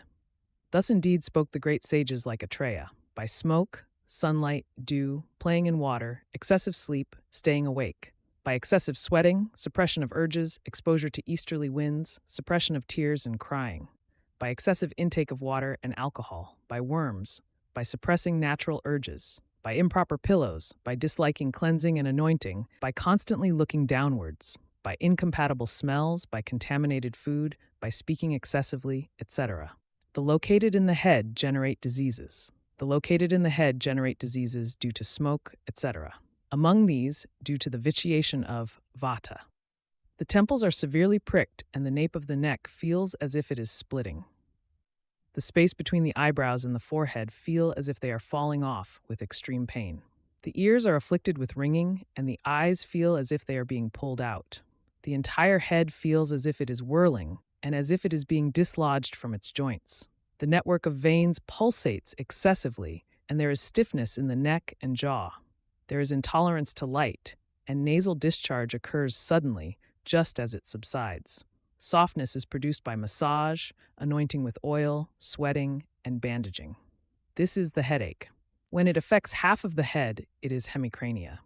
It flares up every fortnight or every month and subsides on its own. If excessively severe, it may destroy the eye or the ear. In a headache caused by one of the three, there is a sensation of smoke rising from the head, fever, sweating, burning in the eyes, fainting, and softness of symptoms at night with cold applications. In a headache caused by one of the three, there is anorexia, heaviness, stiffness, and coldness of the head. There is no pulsation in the veins, laziness, mild pain during the day, and increased pain at night. Drowsiness, swelling around the eye sockets, itching in the ears, and vomiting are present. If caused by blood, the pain is more severe than in type. If caused by all three, all symptoms are present. Due to mixed foods, when the blood and flesh in the head become moist and the all three combined is aggravated, worms are generated in the head. These terrible worms, drinking blood from the head, cause severe pains, leading to mental derangement, fever, cough, and loss of strength. There is dryness, swelling, piercing pain, cutting pain, burning, throbbing, and putrefaction. There is itching, dryness, and a type of eye disease characterized by drooping eyelids in the skull, palate, and head. In the worm-induced condition, there is coppery and clear nasal discharge and ringing in the ears. Morbid matter, predominantly one of the three, cause tremor of the head, which is known by that name. When and other are predominant in one of the three, and mixed with blood, there is swelling in the temples. There is intense burning, pain, redness, delirium, fever, thirst, and dizziness. The mouth is bitter, the face is yellow, and its onset is rapid. It destroys life within 3 nights, but if treated quickly, it can also be cured. One of the three. Associated with one of the three in the temples, eyes, eyebrows, and forehead. Causes pain with throbbing, which arises with the sunrise. It increases until midday, especially in one who is hungry. It is relieved by irregular hot and cold applications and subsides after that. These are the 10 diseases located in the head, and 9 diseases of the scalp will be described, which are located in the head itself. When wind is vitiated in the scalp, a painless swelling of the same color as the body arises even in a fetus. One should know that as one should describe pustules, tumors, and abscesses according to the predominance of the in the scalp, pustules that are very moist, caused by blood phlegm, and parasites, resembling millet or mustard seeds are. It causes itching, hair fall, numbness, and dryness, and the skin develops very fine cracks. One should know that to be dandruff due to and afflicted along with enters the hair follicles and causes the hairs to fall out. Then along with blood, obstructs these hair follicles due to which other hairs cannot grow. Some call this alopecia areata and others call it ore. The origin of baldness is also similar, but in that case, the hair loss is gradual. That due to appears like a burn, due to it is covered with sweating veins, and due to the skin is thick and discolored. One should specify these on the skin according to the respective. That which exhibits all characteristics due to all and is the color of a nail is incurable. Also, that which appears hairless, constantly burning, as if burnt by fire, is incurable. The body's heat, generated by sorrow, exertion, or anger, reaching the head, along with the bodily humors, cooks the hair. From this, graying of hair occurs. That pallida, due to one of the three doses, is cracked, dark, rough, dry, and resembles water. Due to one of the three doses, it is accompanied by burning and is yellowish. Due to one of the three doses, it is unctuous, increased, thick, and very white. One should know the mixed symptoms when all doses are involved. Another type, arising from headache, is discolored and intolerant to touch, baldness. And pallida, due to simultaneous vitiation of all three doses, are incurable. Those arising from the aging process of the body require rejuvenative therapy. Here ends the 23rd chapter, named Knowledge of Head Diseases. Chapter 24. Ashtanga Hridaya Samhita. Now, therefore, we shall expound the treatment of diseases of the head. Thus indeed did the great sages like Atreya declare. In headache caused by wind, one should follow the regimen for diseases of Ashtanga Hridaya Samhita. In headache caused by wind, one should perform the treatment for Ashtanga Hridaya Samhita. One whose head has been anointed with ghee should drink it at night, followed by warm water. Similarly, one should eat black gram, horse gram, or green gram mixed with. One should drink sesame oil or a paste of sesame seeds with milk. Bolus. Fomentation and poultice, fomentation made with meat and grains, are beneficial. Sprinkling with milk cooked with 10 roots alleviating and other alleviating substances is beneficial. Unctuous, nasal administration, as well as fumigation, and nourishment of the head and ears are also beneficial. Ashtanga Hridaya Samhita. In the group of drugs, when crushed, one should cook milk with half the quantity of water. When only milk remains, cool it, churn it, and extract the essence. Then, ghee cooked with sweet drugs, administered as is highly praised. In this same group of drugs, ghee cooked in milk with sugar should be drunk. The seeds of cotton, cinnamon bark, nutgrass, and jasmine buds, when ground with warm water, constitute a nasal administration that alleviates all head pains. Ghee cooked with sugar and saffron is beneficial in cases of blood-related conditions. An unction with costus, tagara, water lily, and sandalwood mixed with ghee is prescribed. In this condition, blood should not be let due to the fear of one of the three aggravation. If even after this the does not subside, then cauterization is desired. If it is one of the three, then warm applications are desired, as stated. In hemicrania, too, the same treatment should be applied according to the involvement of the seeds of Albizia lebec and the root of Acaranthes aspera mixed with rock salt constitute A. Alternatively, the juice of Desmodium gangeticum can be used. For an unction, Cassia tora, ground with sour liquid, is prescribed. In a type of headache, blood should be let from a vein. In headache caused by one of the three, one should perform venesection on a person who has been oleated. Cold applications to the head and face, effusions, purifications, and enemas are beneficial. Milk and ghee cooked with life-promoting herbs are to be used for drinking and nasal administration. This treatment should also be performed in blood origin conditions, but in a severe headache affecting the temples, it should be done after declaring the condition incurable. In headache caused by another name for one of the three, one who has been oleated with old ghee should vomit with pungent substances. Sweating, external applications, etc., using dry, sharp, and hot medicines are recommended. Fasting is also beneficial here. In an accumulation of IE, one should adopt a mixed approach. In worm infestation, blood should be given as. By this, the worms become unconscious. Intoxicated by the smell of blood, they emerge from the nostrils and mouth. Then, their expulsion should be brought about by very sharp and fumigation. Oil prepared with and cow's urine, or neem or oil, separately, should be used as. Nausea nasal administration with asafoetida dissolved in goat's urine is an excellent destroyer of worms. One should perform fumigation with putrid fish mixed with substances used for nasal medication. Due to the blood being consumed by worms, one should not extract blood in this condition. In tremors, the procedure prescribed for aggravation of should be followed, except for burning sensation. In a disease of the head that is newly arisen after birth, one should apply the treatment for disorders of. When it is mature, the treatment prescribed for abscess should be performed. In pustules and tumors, whether immature or mature, one should apply the appropriate treatment. In a scalp condition, after the blood has been removed with leeches, it should be sprinkled with neem water, and then smeared with abundant salt and the juice of horse dung, or with well-pounded and neem leaves along with turmeric, or with cow urine, old oil cake, and the feathers of a rooster. Powdered costus root, roasted in a potsherd and mixed with oil, is an anointment for that alleviates itching, exudation, burning, and pain. An oil prepared with jasmine, plumbago zeylanica, Nerium indicum, and Pongamia pinnata is an anointing for and after they have been scraped with a razor. If there is no alleviation, one should attempt purification of the head with emesis, etc. In severe dandruff, one should perform venesection on the frontal vein and regularly apply cleansing, nasal medication, and oil retention on the head.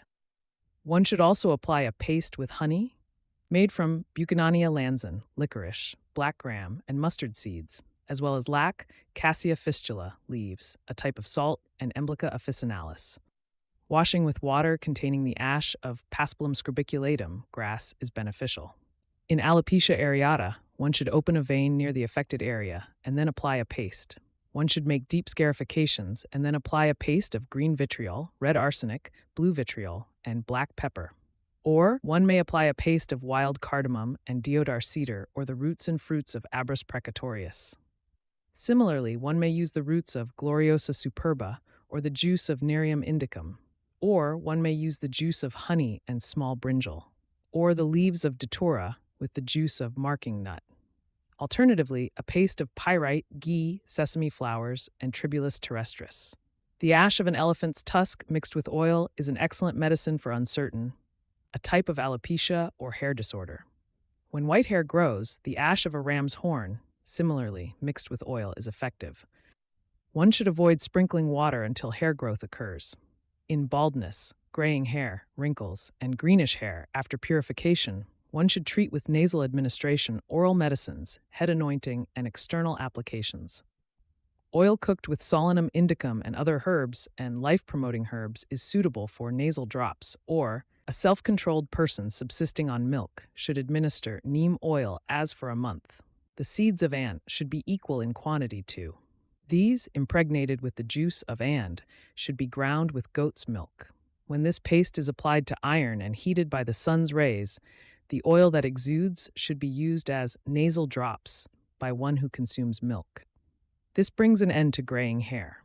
One of oil, cooked with one of licorice and with one each of milk, the juice of and the juice of, should be used as nasal drops while residing on a stone seat or in a vessel made of wood of or in a ram's horn. Or, and finely ground with milk, should be applied to the place from which gray hairs have been plucked out. These remove gray hair. Milk, licorice, the life-promoting group of herbs, and black sesame seeds, made into a paste and applied to the face, are beneficial for gray hair and wrinkles. Sesame seeds with lotus filaments, licorice, and honey. This, applied as a paste to the head, nourishes and dyes the hair. Black sesame seeds, blue lotus, and honey, ground with milk, are excellent for promoting hair growth. Iron filings, Eclipta prostrata, a group of 3 fruits, Emblica officinalis, Terminalia balearica, Terminalia shabula, and black earth, kept in sugarcane juice for a month, dyes gray hair, including the roots. A gruel made with black gram, Paspalum scorbiculatum, and sour gruel kept for 3 days, then pounded with a large quantity of iron filings, can even dye a crane. oil cooked with Nymphaea stellata, licorice, long pepper, sandalwood, and water lily in the juice of Emblica officinalis when used as nasal administration and anointing. Cures all diseases of the head and when regularly used also cures gray hair. One should cook a mixture of two fats, usually ghee and oil, with the decoction of asparagus racemosus and Leptidemia reticulata milk and herbs, a group of 10 life-promoting herbs. That as conquers all diseases above the clavicle. A peacock, excluding its wings, bile, intestines, feet, feces, and beak, along with the group of 10 roots, and each 3 in measure, should be cooked in water. In that decoction, A of clarified butter should be cooked with an equal quantity of milk and with a paste of sweet substances. This conquers all diseases of the parts above the clavicle, when habitually used through drinking, enema, anointing, and nasal administration. With this same decoction, A of should be cooked with 4 times the quantity of milk, and with these substances as a paste, each one in measure. Date palm, pulp, lotus stalk, lotus rhizome, date, sugarcane, both varieties, and this is called the great peacock, and it is superior in qualities to the gritta. It removes disorders of the tissues, sense organs, and voice, as well as dyspnea, cough, and facial paralysis. It is praised in diseases of the female reproductive tract, blood, and semen, and it bestows children upon barren women. One should also prepare similar formulations with rats, chickens, geese, and hares. 231 diseases arising above the clavicle have been extensively described, each distinct from the others. The sages know the person as having roots above and branches below. Therefore, one should conquer diseases that attack the roots very quickly, since all the sense organs and the vital breaths reside in it. Therefore, one should be diligent in protecting that best part of the body, the head. Chapter 24. Thus concludes the 4th part of the body above the clavicle. Chapter 25. Now we shall expound the treatment of ulcers, wounds. Thus indeed said the great sages headed by Aitreya. A is of 2 kinds, distinguished as endogenous and exogenous, and as vitiated and pure. A arises from the body's own. An is caused by external factors. That which is afflicted by is, that which is not afflicted by them is. Being covered or exposed, excessive hardness or softness, excessive elevation or depression, excessive heat or excessive cold, redness, pallor, blackness, discharge of putrid pus, putrid flesh, veins, and sinews being exposed, excessive swelling, excessive pain, afflicted by inflammation, burning sensation, swelling, itching, etc. And having a long duration. One should know these as the characteristics of A. It is of 15 kinds due to the along with blood. Among these, due to Vata dosa, the wound is dusky, black, reddish, or resembling ash, pigeon, or bone. Its discharge is scanty like brain matter, muscle tissue, rice water, or water. It is devoid of flesh, afflicted with pricking and splitting pain, rough, and crackles. Due to one of the 3 doses, the wound appears quickly, is yellow, blue, tawny, or reddish-brown. Its discharge is abundant and hot, resembling urine, the flour of ash water or oil. It causes pain similar to a wound treated with caustic alkali and is characterized by redness, heat, and suppuration. Due to one of the 3 doses, the wound is pale, itchy, and has an abundant, white, thick discharge. Its lips are thick, it is hard, covered with a network of tendons and veins, and causes little pain. The type of is coral red, discharges pus mixed with blood, has an odor like a horse's stable, and is accompanied by type symptoms. One should understand the types arising from 2, 3, or all doses from the combination of symptoms. A wound that is the color of the tongue, soft, smooth, with blackish lips and pustules, even, or slightly raised in the center, is pure and free from complications. The sites of ulcers are the skin, flesh, veins, ligaments, joints, and bones. The abdominal cavity and vital points are also these 8, and they become progressively more difficult to treat. An ulcer in a person strong in mental fortitude, muscle tissue, digestive fire, age, and strength is easily curable. Also, one that is round, long, triangular, or square. Similarly, one located on the buttocks, anus, penis, lips, back, inner mouth, or cheeks. An ulcer located in the eyes, teeth, nose, outer corner of the eye, or navel is difficult to cure.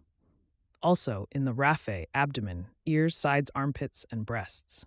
A fistula in ano that discharges foam, pus, and wind, has a foreign body or constantly vomits upwards, or has an internal opening, or is located in the sacral bone.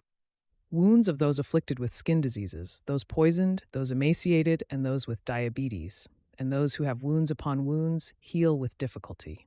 Wounds of those suffering from erysipelas, fever, diarrhea, and cough. Those who are thirsty, sleepless, asthmatic, and have indigestion do not heal at all. When the skull is fractured or when the brain matter is visible due to the liquefaction of tendons, severance of vessels' deepness, consumption by worms, fracture of bones, presence of a foreign body, presence of poison, an unexpected cause, improper bandaging, excessive oleation, excessive dryness, friction from hair, etc. Agitation, impurity of the alimentary tract, excessive satiety, excessive emaciation, consumption of alcohol, daytime sleep, sexual intercourse, and night vigil. A wound, even if curable, does not heal due to improper treatment. One should declare that a wound is healing when its edges are pigeon-colored, free from exudation, firm, and have small, flat elevations. Now, in the stage of swelling, purification should be applied as appropriate to the proximity of the. For indeed, in those who are purified, the swelling and the wound quickly subside. One should continuously apply cooling treatments when there is swelling. By that, the fire-like action of the quickly subsides, just like fire.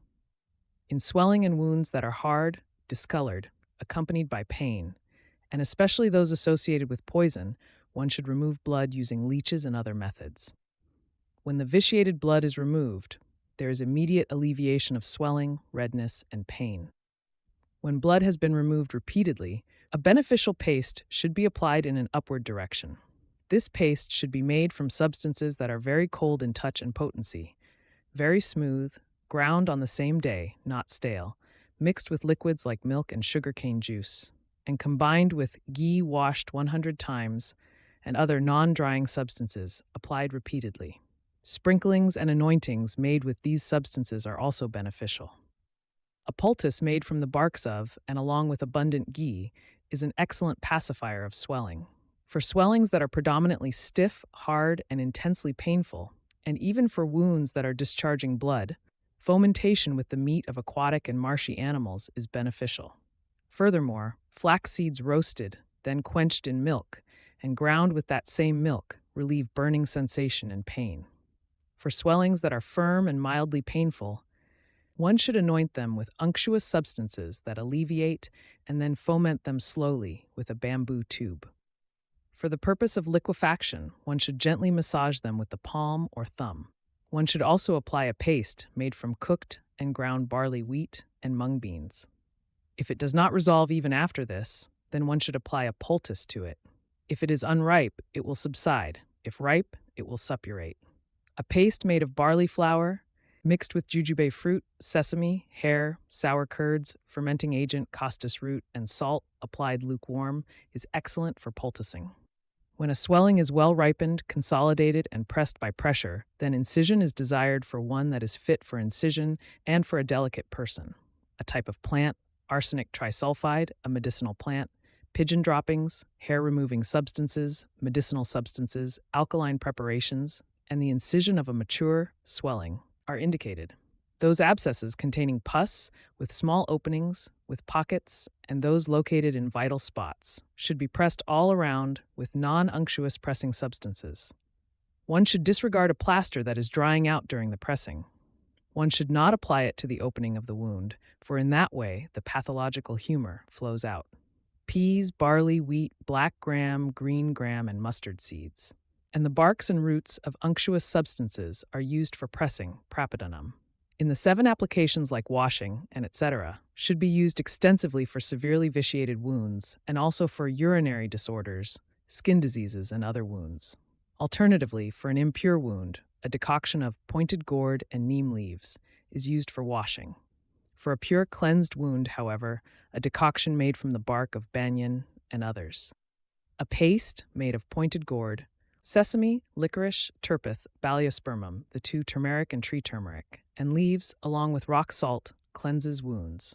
One should cleanse wounds that have narrow openings and are located in joints or vital spots, with a wick made from Gloriosa superba, honey, and rock salt. Wounds afflicted by one of the 3, which are exudative and cause severe pain, should be fumigated with barley, bowstring hemp, Himalayan birch, emetic nut, resin of, and deodar cedar. One should intensely cool those afflicted by an excess of bile blood and poison with cold applications. In a deep wound with dry, scanty flesh, filling up is beneficial. With banyan, Himalayan cherry, etc., winter cherry, country mallow, and sesame. One should eat the flesh of carnivorous animals prepared according to the proper method. For one with a pure mind, flesh increases through the flesh of carnivorous animals. For wounds with elevated, soft flesh, reduction is beneficial. With jasmine buds, green vitriol, red arsenic, uncertain, may be a compound for red arsenic and another substance, or a variant of, and plumbago. Wounds that have excessive granulation tissue are hard, itchy, chronic, and very difficult to purify, should be purified by alkaline therapy. Wounds caused by urinary stones that discharge urine, and other wounds that discharge blood, and those where the joints are severed, and those that do not become pure even when purified by the prescribed purifying agents. These should be purified by cauterization. For purified wounds, the healing treatment that has been described for promoting granulation tissue should be applied, and are excellent for healing wounds. For those wounds where putrid flesh has been removed, but new flesh is not growing, a paste of sesame seeds mixed with licorice should be used for healing. That sesame paste is all-conquering due to its unctuous, hot, bitter, sweet, and astringent qualities. When combined with honey and neem leaves, it is an excellent cleanser. When that sesame paste is combined with the two aforementioned, honey and neem leaves, and ghee, it quickly promotes healing. Some experts, however, desire a paste of barley, like that of sesame. Wounds that are accompanied by blood, one of the three, poison, or are exogenous, deep, and hot, one should heal them with ghee cooked with milk and healing medicines. Wounds arising from one of the three and one of the three should be healed with oil cooked with healing medicines, a type of earth, red ochre, Terminalia chibula, resin of Shoria robusta, red lead, antimony, and copper sulfate. Powdered and mixed with oil and wax, this is an excellent healing application. For wounds that are even have firm flesh and are located in the skin, powder is desired. Wounds powdered with the powders of Arjuna, cluster fig, sacred fig, Java plum, box myrtle, and laudra tree quickly contract the skin. A paste made with lac, red arsenic, Indian madder, orpiment, and the two turmeric and tree turmeric mixed with ghee and honey is an excellent purifier of the skin. A paste made from a type of sandalwood creeper, copper, bone, gold, black resin, and excellent substances, along with cow dung juice, is supremely effective in restoring natural color. An elephant's tusk burnt without direct flame, along with oil and a collyrium made from Berberis aristata, forms a paste that promotes hair growth. Similarly, ash derived from the nails, hair, bones, skin, horns, and hooves of quadrupeds, when mixed with oil, has the same effect. For a person with a wound, one should prescribe suitable and unsuitable foods as described in the section on surgical procedures. The two groups of 5 roots and the Vata alleviating group are beneficial for Vata-dominant conditions. Similarly, the N groups are beneficial for conditions vitiated by. The group which alleviates is beneficial for Kapha-dominant conditions. For mixed conditions, mixed treatments are used. With these substances, 7 applications: washing, external application, medicated ghee, medicated oil, thickened decoction, powder, and suppositories should be appropriately applied to a wound. With beeswax, copper sulfate, and seeds, ghee should be prepared. By this ghee, wounds with small openings, those located in vital spots, those that are moist, deep, painful, and those with sinuses are purified and heal. Thus, in the Ashtanga Hridaya Samhita, composed by Vagbhata, in the 6th section, Uttara Sthana, the 25th chapter, named Vranapratishtha, Treatment of Wounds, is concluded. Chapter 26. Now therefore, we shall expound the treatment of fresh wounds. Thus indeed spoke the great sages, beginning with Atreya. Fresh wounds are those that arise suddenly due to trauma. Though countless, the body afflicted by them is said to be of 8 types: rubbed, incised, severed, hanging, fallen off, pierced, split, and crushed. Among these, a rubbed wound is accompanied by lymph or a trace of blood, and it oozes with a burning sensation from cutting. An incised wound is deeper than that. A severed wound is even deeper than that. A hanging wound is one where some bone remains. A fallen-off wound is when a part of the body has fallen off. A pierced wound is one pierced by a sharp-mouthed foreign body, excluding the abdominal cavity. Another type is split and crushed, is that which is permeated with marrow and blood, having become wide along with the bone due to striking, pressing, or grinding. A fresh wound should be irrigated immediately with ghee medicated with licorice, or, if there is severe pain, with lukewarm, oil medicated with.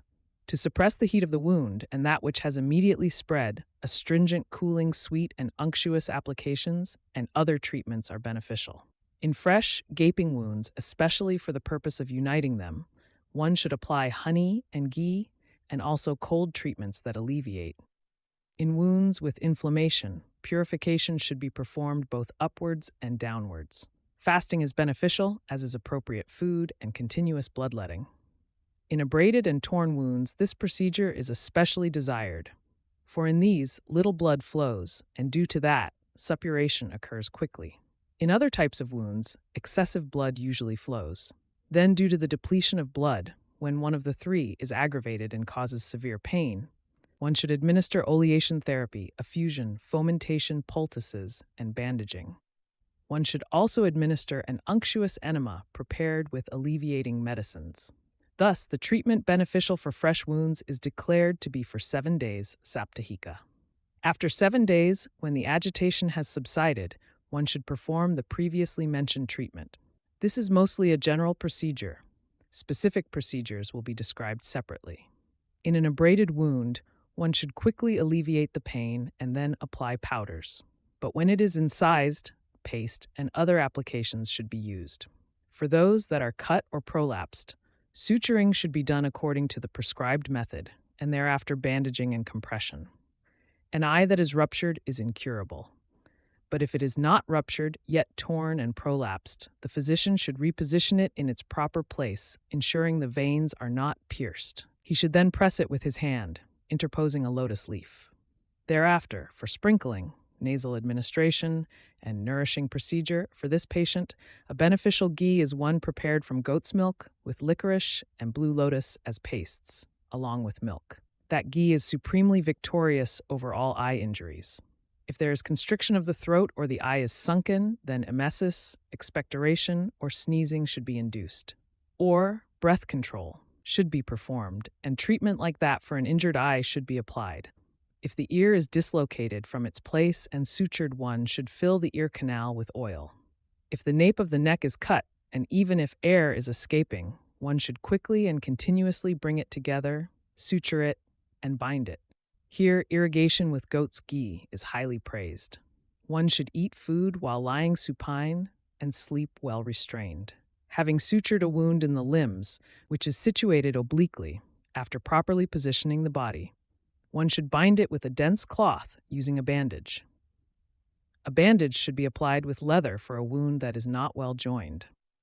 Having sprinkled the feet and eyes of a person with prolapsed testicles with water, and having pushed the testicles back in, one should suture them with a suture called along the raphe. A bandage should be applied to the waist after placing a pad.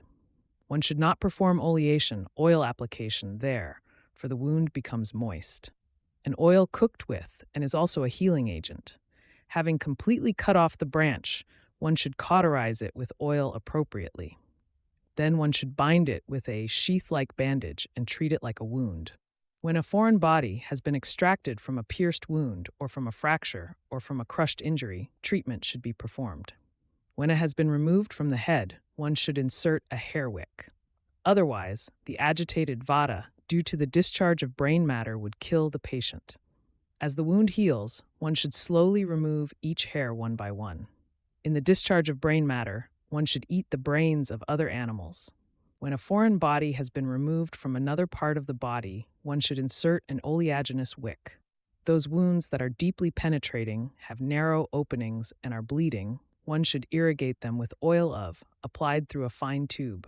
When the abdominal cavity is ruptured and filled with blood, there are fainting spells, pain in the heart and sides, fever, burning sensation, thirst, distension, disinterest in food, obstruction of feces, urine, and flatus, dyspnea, sweating, and redness of the eyes. The mouth will have a smell of iron, and there will be a foul odor from the body. When the blood is in the stomach, one also vomits blood. One is afflicted by excessive distension and pain. When the blood is in the large intestine, there will be heaviness accompanied by pain. There will be coldness below the navel, and blood will emerge from the orifices. Even an undivided receptacle is filled by subtle channels with flowing blood, just as the bladder is filled with urine in the flank. Among these, one should reject a patient whose internal blood is cold in the feet, has cold breath, a cold face, red eyes, a pale face, and is distended.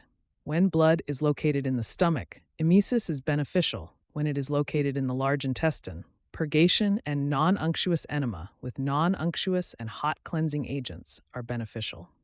One should eat food with fat-free juices of barley, jujube, and horsegram, or drink a thin gruel mixed with rock salt. One whose blood has flowed out excessively and whose abdominal cavity is ruptured should drink blood. Rupture of thee is said to be of two types, due to a bruised intestine and due to a severed intestine. In the first, symptoms like fainting are mild. In the second, they are extremely debilitating. A person with a bruised intestine is doubtful of survival. One with a severed intestine never lives. If a person's feces, urine, and wind follow their proper paths, and he is free from complications, he will undoubtedly live even if his abdominal cavity is ruptured. An intestine that has come out and is unruptured should be reinserted, but not otherwise. Some, however, say that even one grasped by a type of insect or a specific injury should be reinserted. Having washed the intestine, if it is smeared with grass, blood, or dust with water, one whose nails are trimmed should slowly and gently reinsert it after anointing it with ghee. A dry intestine, moistened with milk and thoroughly soaked in abundant ghee, one should gently stroke the throat with a finger and also cause the patient to retch with water. In this way, the intestines enter inside and also cause pressure at that time. If, due to the subtlety of the wound or the abundance of the intestine, it does not enter the abdominal cavity, then one should incise the abdomen to that extent and insert it. When the intestine is properly situated in its place, one should then suture the wound. An intestine displaced from its position takes away life and becomes aggravated. After bandaging it with a cloth strip, one should irrigate it with ghee. Thereafter, one should make the patient drink warm milk mixed with a medicated oil, for the purpose of softening the feces and for the downward movement of wind. One should follow the prescribed wound management for a year. If a fatty mass protrudes from the abdomen, one should sprinkle it with ash or clay, or with fine powders of astringent roots, and then, making it firm and even with the root, a skilled physician should firmly tie it with a thread and then excise it, with a sharp, fire-heated instrument only once. Otherwise, if it is cut, there would be severe pain or death. When the wound is bandaged with honey and the food is well digested, one should drink ghee, or milk boiled with sugar, plumbago zeylanica, lac, and tribulus terrestris. This ghee or milk conquers pain and burning, along with licorice. The previously mentioned method is supreme. The oil mentioned for fatty tumors is beneficial for anointing there. An excellent healing oil is said to be prepared with Abies webiana, Prunus sarasoides, Nardus stachys jatamansi, Vitex agnus castus, Aquilaria agalocha, Santalum album, turmeric and tree turmeric, lotus seeds, Vetiveria zizanioides, and licorice, cooked together for fresh wounds. For one struck by a hidden blow or fallen from an uneven or high place, treatment for blood disorders should be performed along with satiation massage, anointing, etc. One whose body is dislocated, churned, emaciated, struck in a vital spot, or killed, i.e. severely injured, should be kept in a trough full of oil while consuming meat soup. 57.5. The 26th chapter. Chapter 27. Ashtanga Hridaya Samhita. Now we shall expound the treatment of fractures. Thus declared the great sages Atreya and others. Fractures of bones are of two types, due to falls, blows, etc. Those involving a joint and those not involving a joint. In a joint fracture, there is inability to extend and flex, and dislocation of the joint. In the other non-joint fracture, there is severe swelling, extreme pain in all positions, inability to move even slightly, and a crackling sound when pressed. This is the general description of a fracture. However, it is manifold and varies according to the type of fracture. The treatment for all of them will be taught in a way that is useful. Ashtanga Hridaya Samhita, that bone which is extensively fragmented into small pieces and that which makes a sound upon touch, that where a piece of bone, having been split, enters the middle of the bone, and that fracture caused by trauma where only a little remains intact, that which, when lifted, resembles a wound, and that which sinks into the marrow. These are difficult to cure, especially for emaciated, weak, predominant, and those who eat little. A fractured skull bone in the hip region, a dislocated joint and that which is displaced, and that fracture which is crushed towards the hip region, one should avoid treating that. Ashtanga Hridaya Samhita. And a skull bone that is not joined, and a forehead that is crushed, and that which is fractured in the region of the temples, head, back, or chest. Even a bone that has been properly set but goes awry due to improper placement or improper bandaging, or due to agitation, one should avoid treating that. And that bone or joint which is malformed from the beginning. Young cartilages bend, while long bones break. Skull bones split, and other bones mostly crack. Then, one should raise a depressed bone and press down an elevated one. One should pull a dislocated bone and turn an inferiorly displaced one upwards. With methods of traction, pressing, elevation, skin contraction, and binding. All joints located in the body, both movable and immovable, should be properly and firmly set using these methods of stabilization. Then, after bandaging them with comfortable bandages soaked in plenty of ghee, one should apply a binding over the bandage using thick, thin, and well-placed, smooth splints or bark strips from or trees or made from bamboo, which have supports and are called. Indeed, with a loose bandage, stability of the joint does not occur. With an excessively tight one, pain, burning sensation, suppuration, and swelling arise. In the hot season, one should loosen it every 3 days. In the cold season, every 7 days. In the moderate season, every 5 days, or according to the nature of the fractures. Then one should irrigate the fractured area with a cold decoction of a group of trees including the banyan. That fractured area should be fomented with milk cooked with the 5 roots. Or a specific medicated oil should be applied by one who knows, having considered the place and time, mixed with Vata alleviating medicines and made pleasantly warm. One should continuously apply very cold irrigations and plasters. A person with a fracture should drink, every morning, cold milk from a cow that has calved once, mixed with ghee, cooked with sweet medicines, and combined with lassi. For a fracture with a wound, the wound should be treated with astringent decoctions mixed with honey and ghee. Thereafter, the remaining procedure is as prescribed for fractures. The physician should apply honey and ghee to the hanging wound tissues. Then bring the wound edges together and secure them with bandages. Having ascertained that the wound edges are even and well positioned, one should sprinkle them with powdered and or with powders of and. In this way, wounds heal quickly. Thus, the treatment for fractures is concluded. A fracture in a person with stable body tissues who is fleshy, has few bodily humors, and occurs in the cold season is easily curable. Otherwise, it is severe. For those of early, middle, and late age, the stability of the joint occurs in 1, 2, or 3 months respectively, provided they follow the prescribed regimen. For fractures of the waist shank or thigh, a plank bed is beneficial. For immobilization, 5 pegs should be used for binding, 2 pegs on each side of the shank and thigh, and 1 peg at the sole, or in the pelvis, or in the spinal column, or in the chest and in the collarbones. In the case of dislocation of fractured joints, one should perform the procedure in this manner. But joints that have been dislocated for a long time, after being made soft by oleation and fomentation, should be brought back to their proper place by the prescribed methods and with intelligence. But in the case of a fracture not involving a joint that has healed, but has been treated unevenly and excessively, one should break the fracture and then set it.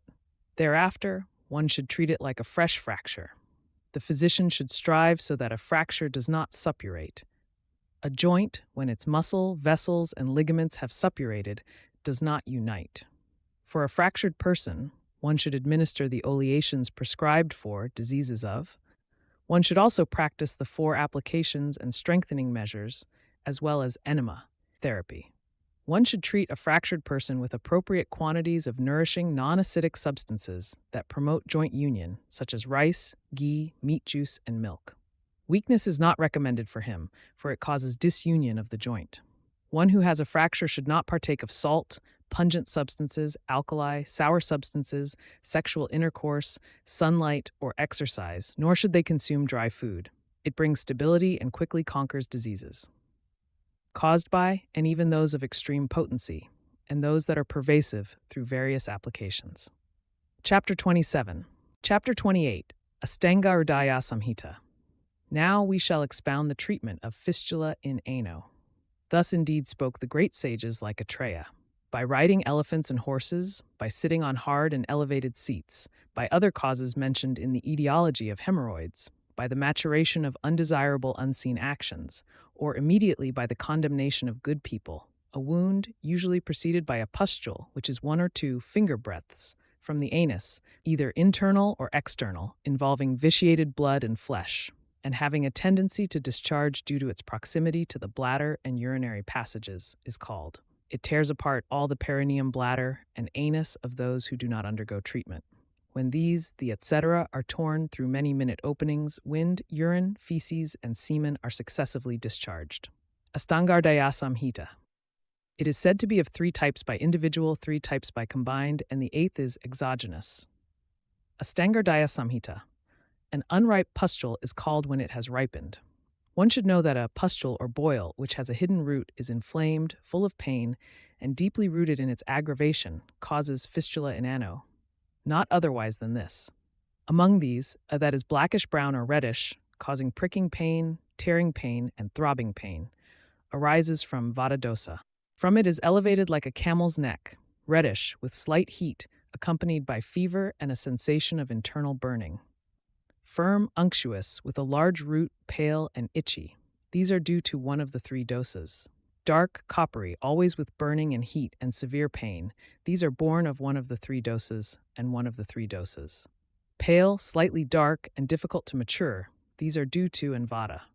A pustule that is the size of the big toe, with various pains due to all the bodily humors, and afflicted by pain, anorexia, thirst, burning sensation, fever, and vomiting. When those pustules mature due to negligence, they quickly turn into ulcers. Among them, the one caused by one of the 3 gradually accumulates through minute openings, like a type of bird or insect. It discharges a clear, frothy exudate incessantly. This is known as, the one caused by is camel's neck. The one originating from one of the 3 has much discharge and is called one with discharge, due to one of the 3, and it is called encircling. There, a tract encircling the anus is formed like a moat around a city wall. Due to, and the type of fistula is formed in which the anus is torn by a straight tract. When and become aggravated, relying on pre-existing piles, then swelling, itching, burning, etc., appear at the root of the. This, quickly ripening and bursting, moistens the root of the, and discharges continuously through tracts. This is the fistula associated with piles. The all-dosa type is resembling a conch shell's spiral. In this, the tracts tear the anus with terrible bouts of pain. When a small piece of bone, consumed due to a craving for meat, injures the anus by exiting through an abnormal passage sideways, then a fistula develops from the wound. Subsequently, when the passage ruptures with pus and a growth of flesh appears there, worms are generated in it. These worms, eating all around the anus, quickly tear it apart. This is called the fistula due to an abnormal passage and injury. In these fistulas, one should understand pain, burning sensation, itching, etc., according to the rules for wounds. 6 of these are difficult to cure. One should abandon the and types. Also, one should abandon a fistula that has reached a specific vein or channel, or the folds of the anus, or one that is located in the perineal raphe. Then, one should treat that pustule with great care, through purification, bloodletting, fomentation, etc., so that it does not suppurate.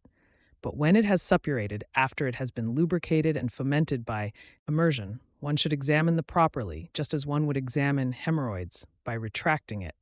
One should observe whether it is anterior or posterior, internally opening or externally opening. Then, having probed the internally opening one should properly incise it with a surgical instrument. The externally opening one, however, should be completely treated with alkaline caustic, or the physician should properly treat the camel neck type with cauterization, or indeed with. Having made alternate tracts in the type of fistula, one should incise them. When these have healed, the remaining ones should be incised. Otherwise, if the anus is incised all at once, death will occur. And similarly, the fistula should be treated with medicated thread, as described for the tracts. In the case of fistula associated with hemorrhoids, one should first treat the hemorrhoids. The fistula caused by injury should be treated after abandoning other methods. Then, the foreign body should be extracted from one who has a foreign body, and one should give an anti-worm paste and food. Bolus and tube, fomentations which are very unctuous, are praised in pain. And in every fistula with many openings, one should carefully apply incisions, and an incision made with a knife going to the side is considered.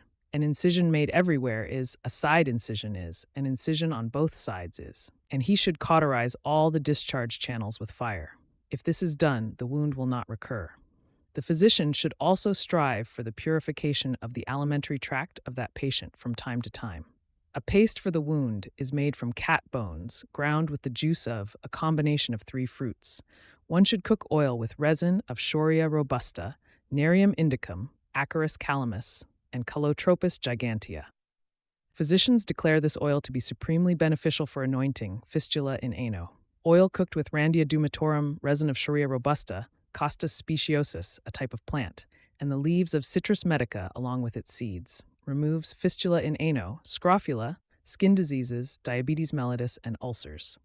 When a group of 3 fruits, haritaki, bibitaki, amalaki, long pepper, and long pepper are licked, they heal injuries, sinus ulcers, and ulcers. Tinospora cordifolia, Adatota vasica, Embelia ribes, Piper longum, Terminalia chibula, Emblica officinalis, and Commiphora whitei. This, taken with honey in progressively increasing doses, conquers boils, obesity, and fistula in ano. With agel marmelos and clarified butter, along with 6 of triphala, and an equal amount of mixed with honey, there is destruction of all diseases. 5 of and 1 each of long pepper and the 3 fruits separately. Combined with 1 each of cinnamon and cardamom, licked with honey, destroys skin diseases, fistula in ano, and abdominal tumors. That same gugulu preparation, mixed with ginger powder and well processed, with a decoction of 10 roots, is especially victorious over diseases. One who regularly uses the powder of the excellent heartwood of Acacia catechu, processed with a decoction of Pterocarpus marsupium and water, along with an equal amount of a type of gugulu, and honey destroys skin diseases, urinary disorders, pustules, and fistula in ano. This specific treatment has been stated for fistula in ano. The remaining treatments are for symptoms, manifestations. One should correctly understand the appropriate treatment by studying the chapter on ulcers wounds and by careful observation. Riding on horseback, suppression of urges, alcohol, sexual intercourse, indigestion, unwholesome foods, and various strenuous activities should be avoided for a year or more after the fistula has healed. Chapter 28. Chapter 29. Now therefore we shall expound the knowledge of and. Thus indeed said the great sages headed by Atreya. The waste products, one of the 3 predominant along with fatty tissue, muscle tissue, and blood, create that elevated round swelling, which is known as a glandular swelling because of its knot-like nature. There are 9 types of arising from blood, muscle, fat, bone, vessels, and wounds. They, and those S, being constituted by etc., are 9 in number. Among them, the one caused by is black, accompanied by distension, throbbing, and splitting pain. It moves from place to place, suddenly decreases and increases, is soft, distended like a bladder, and when ruptured, discharges clear blood. Due to one of the 3 there is burning, it is yellowish or reddish, and it quickly suppurates. When it ruptures, it discharges warm blood. Due to another name for one of the 3, it is painless, dense, cold, of the same color as the skin, and itchy. When suppurated, it discharges thick pus. When the blood is vitiated by the nodule forms, especially when creatures, worms, are present and cause fainting. It affects the channels, and muscle tissue is accompanied by numbness and has the characteristics of meat corrupted by meat-rich foods, gives rise to a glandular swelling or tumor. It is unctuous, large, hard, bound by vessels, and resembles one of the three dosas. Fatty tissue greatly increased by fatty foods and carried by one of the three dosas into the muscle or skin. Creates a that is very unctuous, soft, mobile, resembling kapha in appearance, and whose decrease and increase correspond to the decrease and increase of the body. When it ruptures, it discharges thick that is coppery, black, and white. That which is elevated or depressed due to a bone fracture or injury is in bony tumor or swelling. Due to a foot soldier suddenly entering water or from exertion when exhausted, one of the three, having compressed, constricted, twisted, and dried up the network of veins along with blood, creates a painless, non-pulsating lump. This is called venous tumor. When a foot soldier suddenly enters water, or when exhausted, glanasya, the aggravated vayu, having compressed, constricted, twisted, and dried up the network of veins along with blood, creates a painless, non-pulsating lump. This is known as, the sound here is due to the rule sphurati, sphullatio, etc. When a wound is unhealed, or just healed, or when a person consumes all tastes, or when the body is moist and unwrapped, or struck by a stone, dries up the vitiated, exuded blood and forms a hardened wound. This, accompanied by burning and itching, is known as wound tumor. Those tumors originating from blood and fat are curable, but not those that are large, hard, mobile, or located in vital spots, the throat or the abdomen. A large, knotty tumor. Its characteristics are sixfold due to fatty tissue and the bodily humors, etc. Generally, due to the abundance of and one of the three dosas and its stability, it does not suppurate. The contracts the blood located in the channels, presses it internally, and causes it to suppurate. That which is bound, discharging, a mass of flesh filled with fleshy sprouts, rapidly grows and constantly discharges. A large quantity of vitiated blood, that is, blood tumor. Among these, the blood and flesh origin ones are to be avoided. The other four should be treated. Having entered the lower part of the body, from the groin and thighs downwards, the bodily humors, predominantly one of the three dosas, associated with muscle and blood, gradually settle in the feet over time and produce a dense swelling. This is called elephantiasis. That which is accompanied by eruptions, black, painful without apparent cause, rough, and dry, is due to one of the three dosas. Due to one of the three dosas, it is yellow and accompanied by burning and fever. Due to it is yellow and accompanied by burning and fever. Due to one of the three, it is heavy, unctuous, painless, covered with fleshy sprouts, and large. One should abandon that which has exceeded a year, is very large, and profusely discharging. Some say that filariasis elephantiasis also occurs in the hands, lips, and ears, just like in the feet, and it occurs very frequently in marshy regions, located in the fat tissue in the throat, neck, armpits, and groins. Produce many hard, unctuous, deeply embedded glandular swellings of the same color as the skin, resembling eggplants and Indian gooseberries, which are slow to mature. Some of these mature with little pain, others discharge, and still others are extremely itchy. Some disappear, while others reappear and persist for a long time. This scrofula and cervical lymphadenitis is like grass, subject to waxing and waning.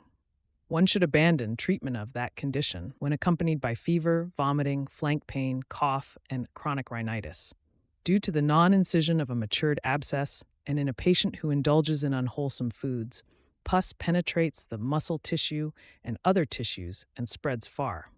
That is called a tract because of its distant movement, and fistula because it flows like a tube. According to others, a single is crooked. That very is said to have many paths. Due to the non-incision of a matured abscess, and in a person who indulges in unwholesome foods, pus penetrates the muscle tissue and other tissues in the wound and travels far. That is called a tract because of its distant movement. It is called fistula because it flows like a tube. According to other authors of treatises, a single is crooked, curved, and is called.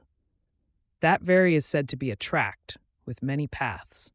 That ulcer is due to the separately or together, and the fifth is due to a foreign body. Due to it is painful, has a minute opening, is discolored, emits foam, and discharges excessively at night. Due to it has qualities such as pain, etc. Due to it causes thirst, fever, and burning sensation. It discharges yellow, hot, putrid pus and flows excessively during the day. Due to one of the three, it has a thick, slimy discharge, is itchy and hard. And it has excessive moisture at night. Due to it has a thick, slimy discharge, is itchy and hard. And it has excessive moisture at night. A foreign body remaining inside, if not extracted, creates a sinus. And that sinus discharges for this person. Frothy, thin, scanty, warm pus, mixed with blood, and constantly painful. Thus, in the Ashtanga Hridaya Samhita, in the 6th, the 29th chapter named is concluded. Chapter 30. Now we shall expound the treatment of glandular swellings, tumors, filariasis, scrofula, and sinus ulcers. Thus declared the great sages like Atreya and others. In unripe S, treatment should be performed according to the specific swelling. One who desires purification should be oleated with ghee prepared with and. After purification, strong applications should be used. After profusely fomenting them many times, one should repeatedly massage it. This procedure is especially for one of the three. In tumors arising from and blood, however, leeches and all cooling measures are used. In tumors arising from, the procedure for tumors is followed. Even if it is unripe, after cutting it and when the bleeding has stopped, one should cauterize it with fire, completely, leaving no residue. For if there is residue, it will certainly grow again. Tumors arising from muscle and wounds should also be treated in the same way. One should treat tumors arising from muscle and wounds in the same way. In the case of a fat origin tumor, this same treatment should be performed.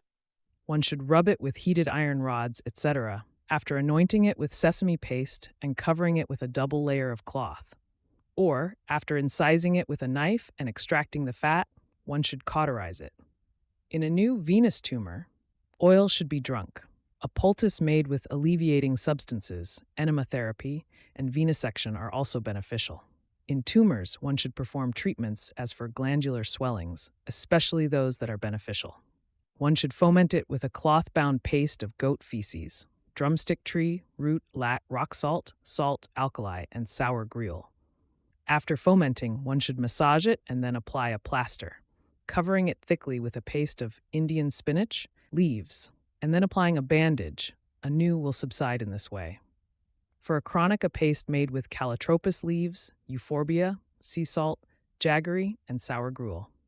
When applied as a poultice after scarification dissolves and. In filariasis caused by Vata after oleation, fomentation, and poulticing, one should perform venesection on the vein 2 finger breadths above the ankle. And one should make that patient drink castor oil for a month mixed with cow's urine. When it is digested, one should eat old food accompanied by milk boiled with ginger. Or one may drink a specific medicinal preparation. If it does not subside, even then one should cauterize with fire. Venesection below the ankle is for type filariasis, and all alleviating treatments are beneficial. In type filariasis, after performing venesection on the great toe, one should regularly consume barley. Astringent substances mixed with honey are beneficial, as are haritaki in increasing doses. One should apply a paste of mustard and eggplant root, or of yavasaka. For scrofula, clarified butter, gurda prepared with and should be drunk for upward and downward purification, emesis, and purgation. One should regularly use fumigation, gargling, and nasal administration that destroy and fat. Blood should be removed by venesection. One should drink rasanjana with urine. Alternatively, one should drink 1 halfa or 1 of bark powder with hot water, which removes cervical lymphadenitis. Unripe glandular swellings should be anointed with rock salt and dry ginger. Hard ones, after being fomented with a salt poultice, should then be massaged. A paste made from the seeds of radish and drumstick tree, along with barley and mustard seeds ground with sour buttermilk, dissolves and swellings. Crushed leaves along with prepared marking nut, and an equal amount of white mustard burnt in an earthen pot enclosure, and then ground with goat's urine is an anointing paste for. One should conquer those granthis that are tending towards suppuration and from which blood has exuded by means of substances that alleviate and 2 of the thal, 3. Or, having extracted the glandular swellings, while they are still unripe, one should treat them with alkaline preparations and cauterization. One should cook 1 measure of Indian beech oil in 1 measure of Vitex negundo juice with a paste made from the fruits of Cocculus hirsutus, Gloriosa superba, uncertain, Lufa echinata, Pterocarpus marsupium, Momordica dioica, Trichosanthes bracteata, Lufa acutangula, and Cisampulus pereira, each half a measure in quantity, along with a measure of poison. By means of this oil, a long-standing cervical lymphadenitis, which is suppurating and considered almost incurable, is cured through internal administration, external application, and nasal insufflation. An oil cooked with a quarter part of the paste of Gloriosa superba, root and 4 times the quantity of Vitex negundo juice, when used for nasal insufflation and other applications, cures scrofula. A measure of mustard oil, cooked with deodar, black pepper, turmeric and tree turmeric, turpith, coriander, realgar, lac, white-flowered, oleander, all ground with cow urine, each in a quantity of 1/2 of poison, combined with the juice of Indian pennywort, the milk of calotropis and cow dung juice, when prepared and habitually used for drinking and other applications, quickly removes skin diseases, infected fistulas, ulcers, and scrofula. Oil prepared with sweet flag, shebulic myrobalan, lac picoryza, and sandalwood, when drunk, conquers scrofula completely, including its roots. The root of wild indigo, ground with rice water, when used as a nasal application or an external paste, conquers infected boils, scrofula, and diseases caused by poisons and insects. A medicated oil, prepared with the roots of a type of haritaki, yastamadu, sadavari, devadaru, and daruharidra, cooked with milk until it becomes milk-like, is highly praised for nasal administration and anointing. The burnt hooves of cows, goats, and horses, mixed with pungent oil, should be applied as a paste, or a black snake or a crow that has died naturally, mixed with oil. If the disease does not subside even then, the fat located in the opposite flank or thigh, or above or below the bladder, should be removed and cauterized with fire. Having measured the upward foot of a standing person, and from the heel by that measure, then one should remove the nodules from above that point, so says the Venerable Nimi. Having left 12 finger breadths from the heel, and avoiding a vital point, one should incise on the other side of the disease, and extract the fish egg-like networks from the middle. This is the statement of Susruta. Having measured a creature from the ankle to the ear, and dividing that into 8 parts from the ankle. Some others say one should incise below a vital point, in line with the nose, by the measure of an eye. If a fistula is caused by one of the 3 and has been incised, one should properly apply a plaster, with sesame seeds ground with the fruits of Acuranthes aspera and rock salt.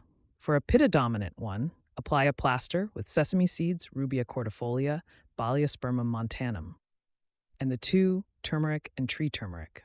For a kapha-dominant one, apply a plaster with sesame seeds, alum, Baliospermum montanum, neem, and rock salt. The foreign body-induced tract, after being incised and cleansed, should be smeared with sesame, honey, and ghee. For a tract that is not amenable to surgical incision, after it has been properly probed with a probe and pierced at its end, one should repeatedly incise the tract with a thread soaked in alkali. The treatments, the suppositories, and the oils that are prescribed for wounds that are vitiated, have small openings, are deep, etc., are also suitable for fistulous tracts. The fruit of a type of plant, ground and applied as a paste, is a nang, excellent remover of fistula. The bark of the fruit, salt, lac, the leaf of vem and women's milk, along with the sap of spurge and Calotropis gigantea, this paste made into a wick quickly destroys a fistula. Sea salt, rock salt, well-ripened fruit, house soot, and the leaves of and as well as end, when these are used as a paste, an anointing oil, a powder, or a wick. A fistula tract perishes as if it had no path, just as fickle wealth perishes among fickle people. Here ends the 30th chapter, named Prohibition of an And in the 6th Uttara Sthana section of the Ashtanga Hridaya Samhita, composed by the illustrious Vagbhata, son of the Lord of Physicians, Simhagupta. Chapter 31. Now, therefore, we shall expound the knowledge of minor diseases. Thus indeed spoke the great sages, beginning with Atreya. A pustule that is unctuous of the same color as the skin, nodular, painless, and resembles a mudga bean, caused by and in children, is called. That which resembles a barley grain, caused by those 2 located in the flesh and dense. That which is without an opening round, like with little pus, dense and elevated. 5 or 6 nodules that are elevated like a tortoise are called. A hard, pustular boil, with severe pain, above or all around the ear, resembling a water chestnut, is a swelling with little pain firm, arising from the temporomandibular joint, caused by those two, and is pustules or boils, resembling the thorns of the silk cotton tree, painful, dense, containing fat on the face of youths, caused by those two, and are s. Those are to be known as lotus thorn-like eruptions, by which the body is covered, as if by lotus thorns, with painless white eruptions born of phlegm and wind. A round pustule caused by bile, resembling a ripe fig, causing great burning and fever, is called open if it has an open mouth. In the limbs and inside the mouth, there are dense S accompanied by burning, fever, and pain, the size and color of lentils and named after them. More painful than these are the eruptions, known as which cause great suffering. The pustule that resembles the pericarp of a lotus and is covered with pustules, when it is afflicted by wind dosa and fire dosa, and by those same two is the type of eruption, which is circular, greatly elevated, and covered with red pustules. In the armpits and mostly in regions near the armpits, due to, and small, dense pustules resembling parched grain appear. These are called, a single large pustule of that same kind is known as, on a body afflicted by heat and sweat, painful, dense pustules that have the color, shape, and size of mustard seeds are called. A swelling caused by, with a predominance of which are mild, spreads like erysipelas. This swelling is without suppuration, thin, coppery red, causes fever, and is called. When a feverish person develops blisters that tear the flesh caused by waste products with a predominance of, and these appear in the armpits and resemble fire, that is. It takes life within 5 days, 7 nights, or a fortnight. A round pustule with the 3 symptoms located above the collarbone is. A abscess is hard like the root of Poraria tuberosa in the armpit and groin. A tumor cyst is formed by fat, vata, and located in the ligament, sinews, muscle, and veins channels. When it ruptures, it discharges a substance resembling fat, ghee, and honey. In this condition, the vata is predominant, drying up the muscle and forming a hardened, gravel-like concretion. Then, the waste products discharge from it foul-smelling, bloody, moist, and multicolored material, accumulating that. One should know this to be a tumor with concretions.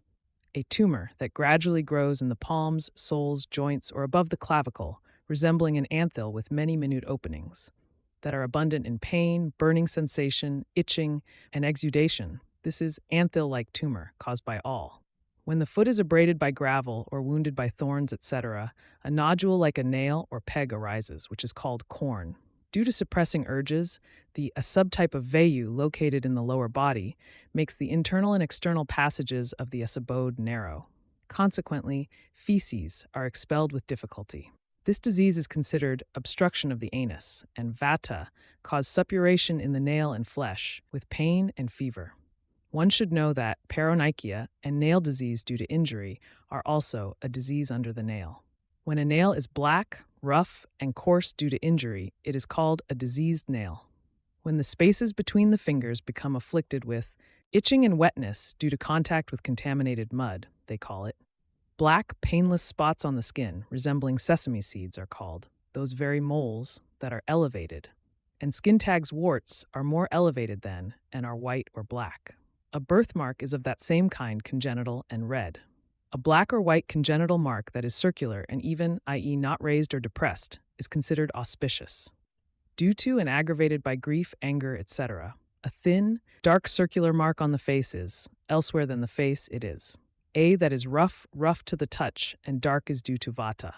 If it has coppery edges and is somewhat bluish, it is from. If it has white edges and is itchy, it is from. If it has red edges, is somewhat coppery, has burning sensation, and tingles, it is from blood. Kapha, agitated by vata, reaching the skin, becomes dry. Then the skin becomes pale and gradually loses sensation.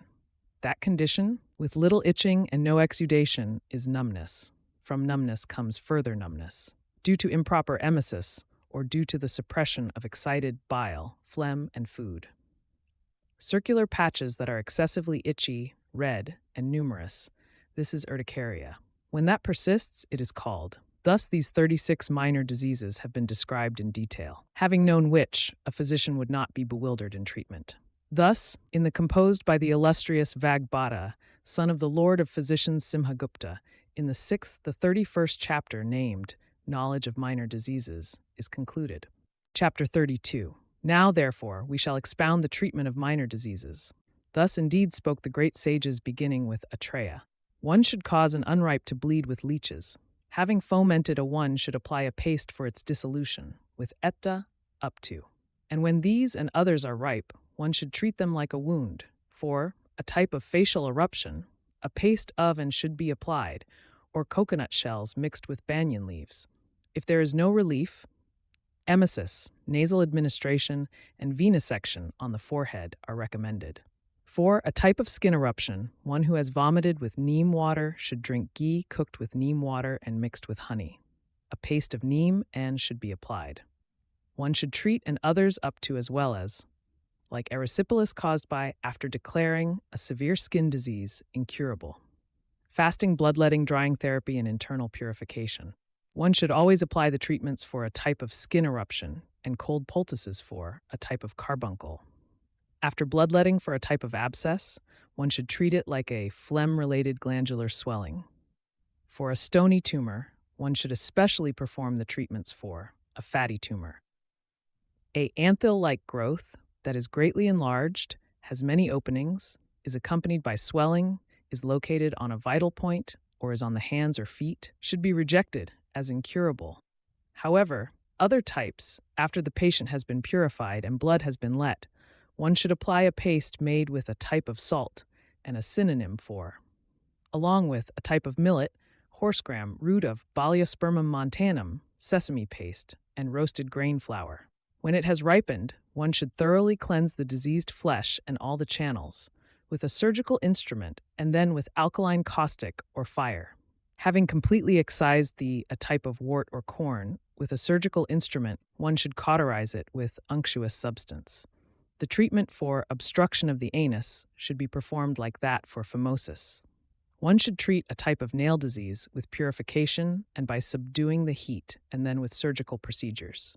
In the same way, a diseased bad nail should be treated. But for sluggishness of the feet, one should anoint with fermented gruel and green vitriol, pointed gourd, ox gall, sesame seeds, and neem leaves. One should cauterize black moles and warts with a sunstone or with alkali or with fire. Similarly, one should excise skin tags, moles, and warts with a surgical instrument. For the three conditions beginning with birthmarks, one should perform venesection at a nearby vein. One should apply a paste made from the bark and sprouts of milky trees ground with milk. For freckles, blemishes, a paste of bark or Indian madder with honey or ash from a white horse's hoof with fresh butter should be applied. Red sandalwood, banyan tree sprouts, and lentils. These remove facial blemishes and impart radiance to the face. The two types of cumin, black sesame seeds, and mustard seeds ground with milk. Make the face like the moon, free from the blemish of. Or lentils roasted and husked, ground with milk and mixed with ghee and honey. Or sharp thorns of the tree, ground with milk. Or the pulp of jujube, mixed with jaggery, ground with hare's blood and honey. Or kept inside a citron for 7 days, mixed with honey. Or the root of white muesli, ground with goat's milk and mixed with honey. Or cow's bone mixed with root along with ghee and honey. The tender leaves of jambu and mango whey, the two types of turmeric and fresh jaggery, form an application that restores natural complexion. And ground with its own juice also forms an application that restores natural complexion. Blue lotus, a type of, and the marrow of jujube. This powder massage makes the face like 100-petaled lotus. With these very same drugs, ground and combined with a decoction of licorice, one should prepare oils for facial anointing according to the fard and seasons. One should cook barley, honey, ghee, and jaggery in cow's urine until it becomes a paste that adheres to a ladle. Anointing with that quickly destroys and it makes the face lotus-like and the feet like lotus petals. Take saffron, vetiver, yellow sandalwood, lac, licorice, sandalwood, the tender shoots of banyan and other trees, a type of wood, lotus stamens. Blue lotus and Indian madder, one of each. Cook them in one of water. When 1/4 remains, add of a paste made from sappanwood, licorice, and cook one of oil with double the quantity of goat's milk. Regular nasal administration of this oil destroys blue spots, graying hair, pigmentation spots, wrinkles, and blemishes. It promotes facial plumpness and improves complexion.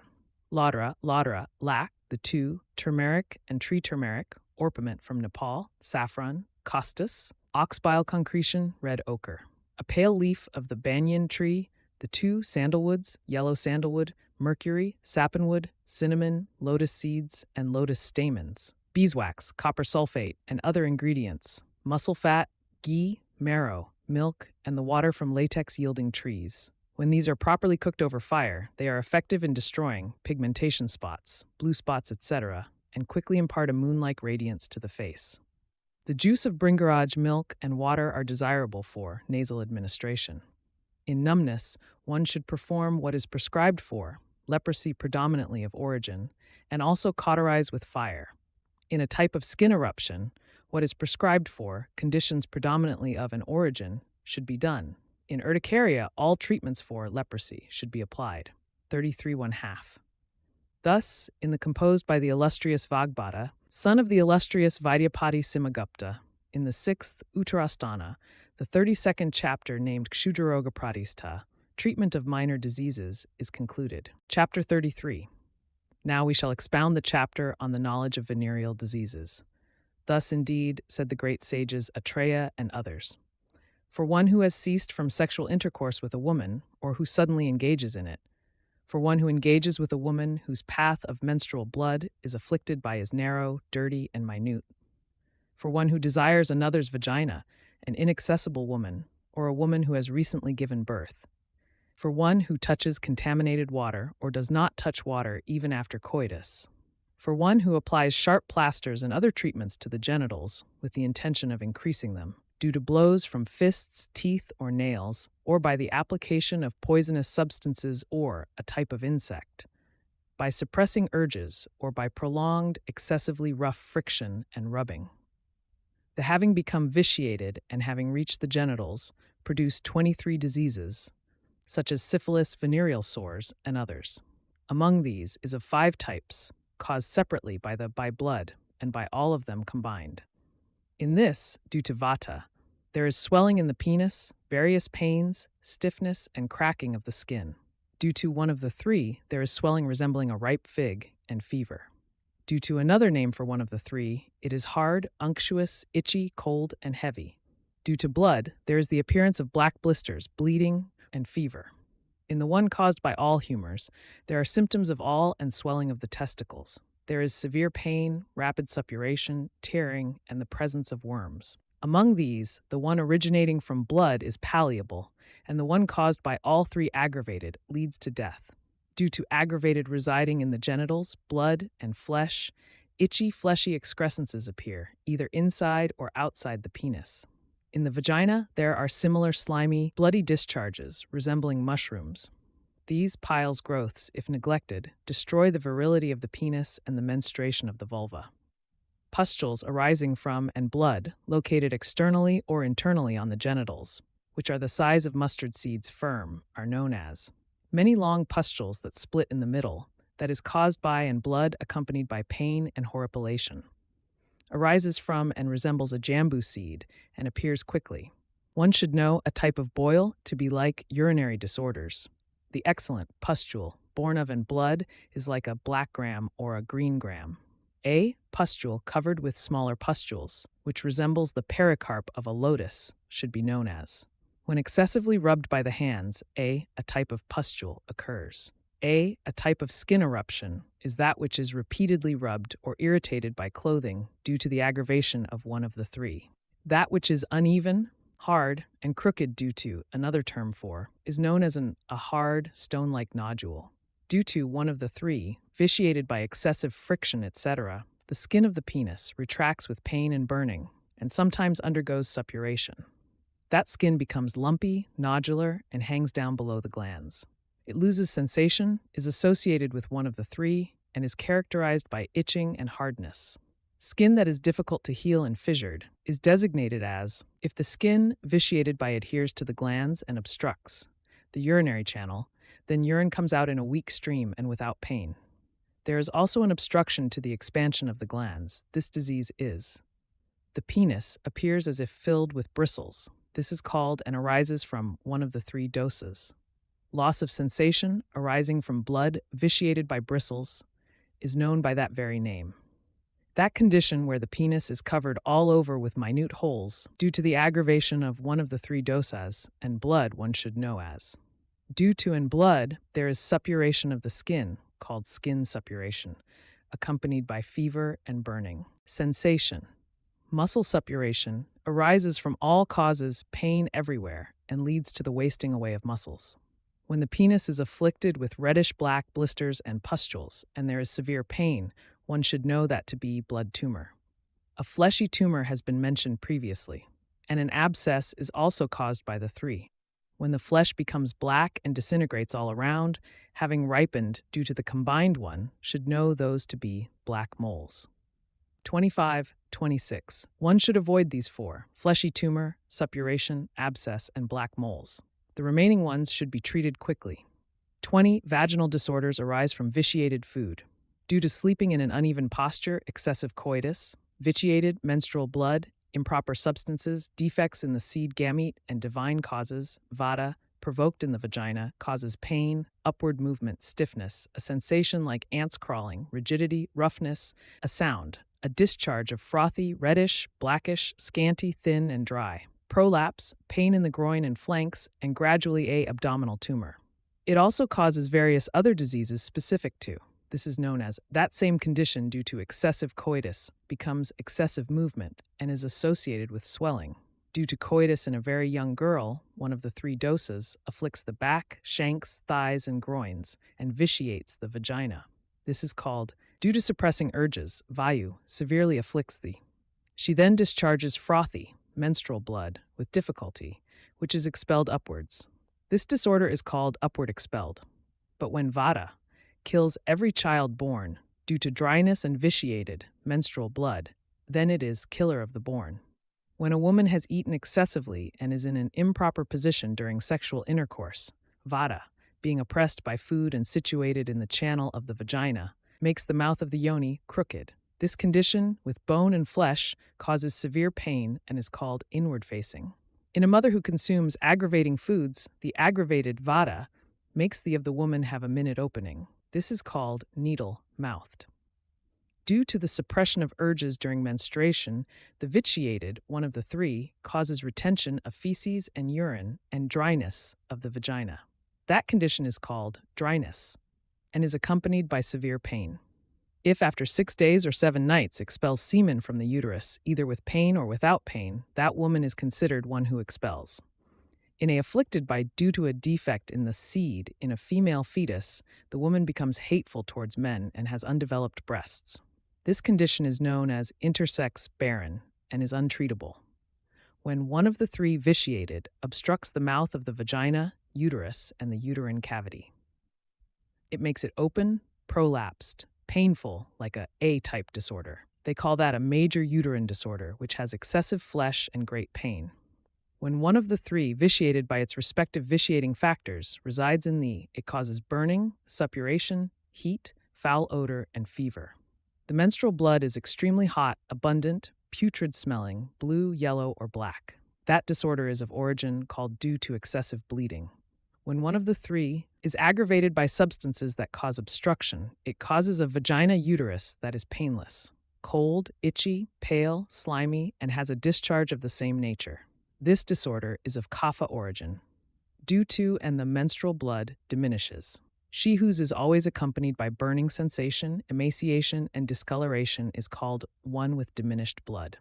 In a woman of one of the three constitution, during sexual intercourse, or due to suppressing sneezing and belching, the vagina uterus becomes vitiated by wind Vata associated with. It becomes swollen, intolerant to touch, painful, and discharges blue or yellow fluid. It causes heaviness in the bladder and abdomen, diarrhea, and anorexia. It produces pain in the hips and groin and fever. This is. The vagina is considered afflicted when it is pervaded by diseases of one of the three, and another name for, and discharges white, slimy fluid.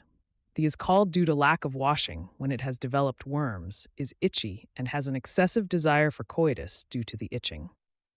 Due to coitus at an improper time, one of the three, mixed with in blood, generates a fleshy growth resembling an earlobe in the vagina that obstructs the menstrual flow. That is called Ashtanga Hridaya.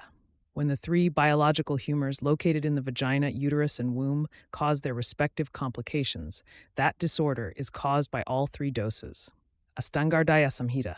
Thus, a woman afflicted by diseases does not receive semen, and therefore does not conceive a fetus. She also contracts dreadful diseases such as menorrhagia, hemorrhoids, abdominal tumor, and other afflictions caused by Vata and the other. 52.5.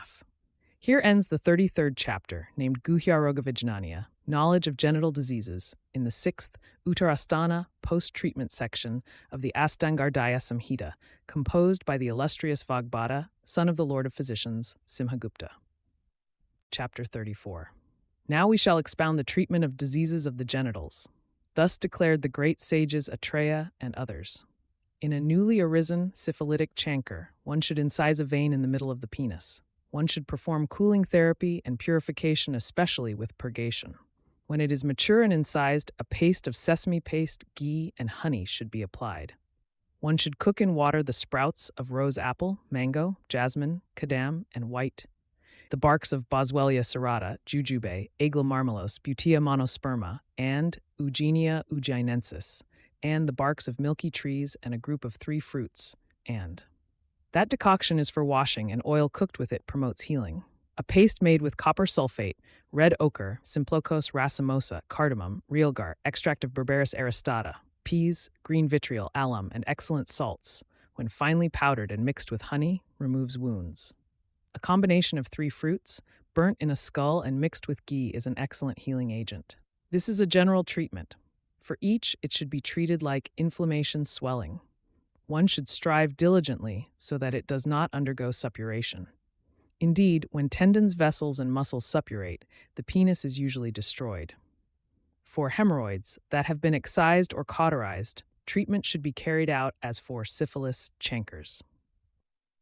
The mustard-like eruptions should be scraped with fine instruments and powdered with astringent substances. With these same astringents, oil should be prepared for anointing, which promotes wound healing. This treatment should also be applied to a type of skin eruption, and blood should be let in both conditions. In bloodletting should be performed. When it is mature and the wound is cleansed, a paste of and an oil promote healing.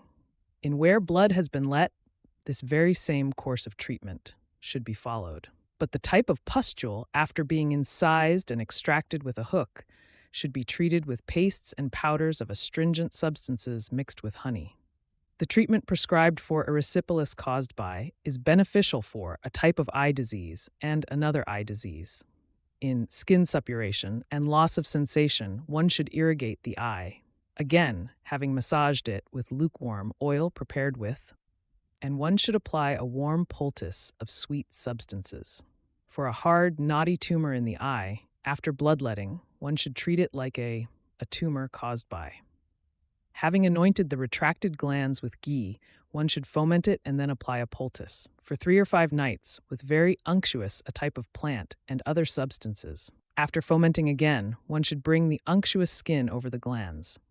Gently pressing the glands when it has entered, one should repeatedly apply a poultice to the glands. Unctuous food is also recommended here. This very procedure should be employed in fissure of the glands as well. In phimosis, having placed a tube with 2 openings, smeared with lac and anointed with oil, into the channel, one should irrigate it with oils that alleviate one of the 3 doses. Every 3 days, one should insert a thicker tube, thereby enlarging the opening of the channel. If the opening of the channel is not achieved even then, the skilled physician should incise it with a knife, avoiding the raphe, and then apply the treatment for fresh wounds.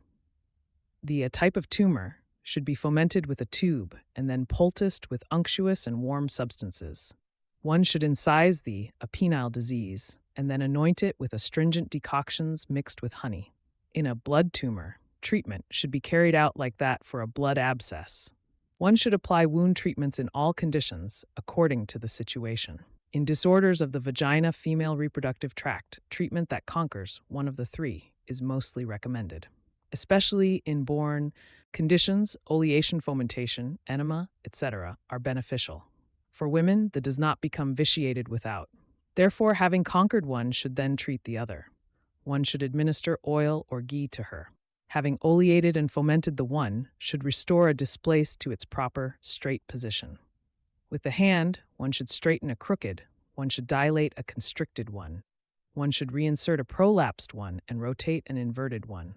Indeed, a that has deviated from its place is considered like a foreign body for a woman.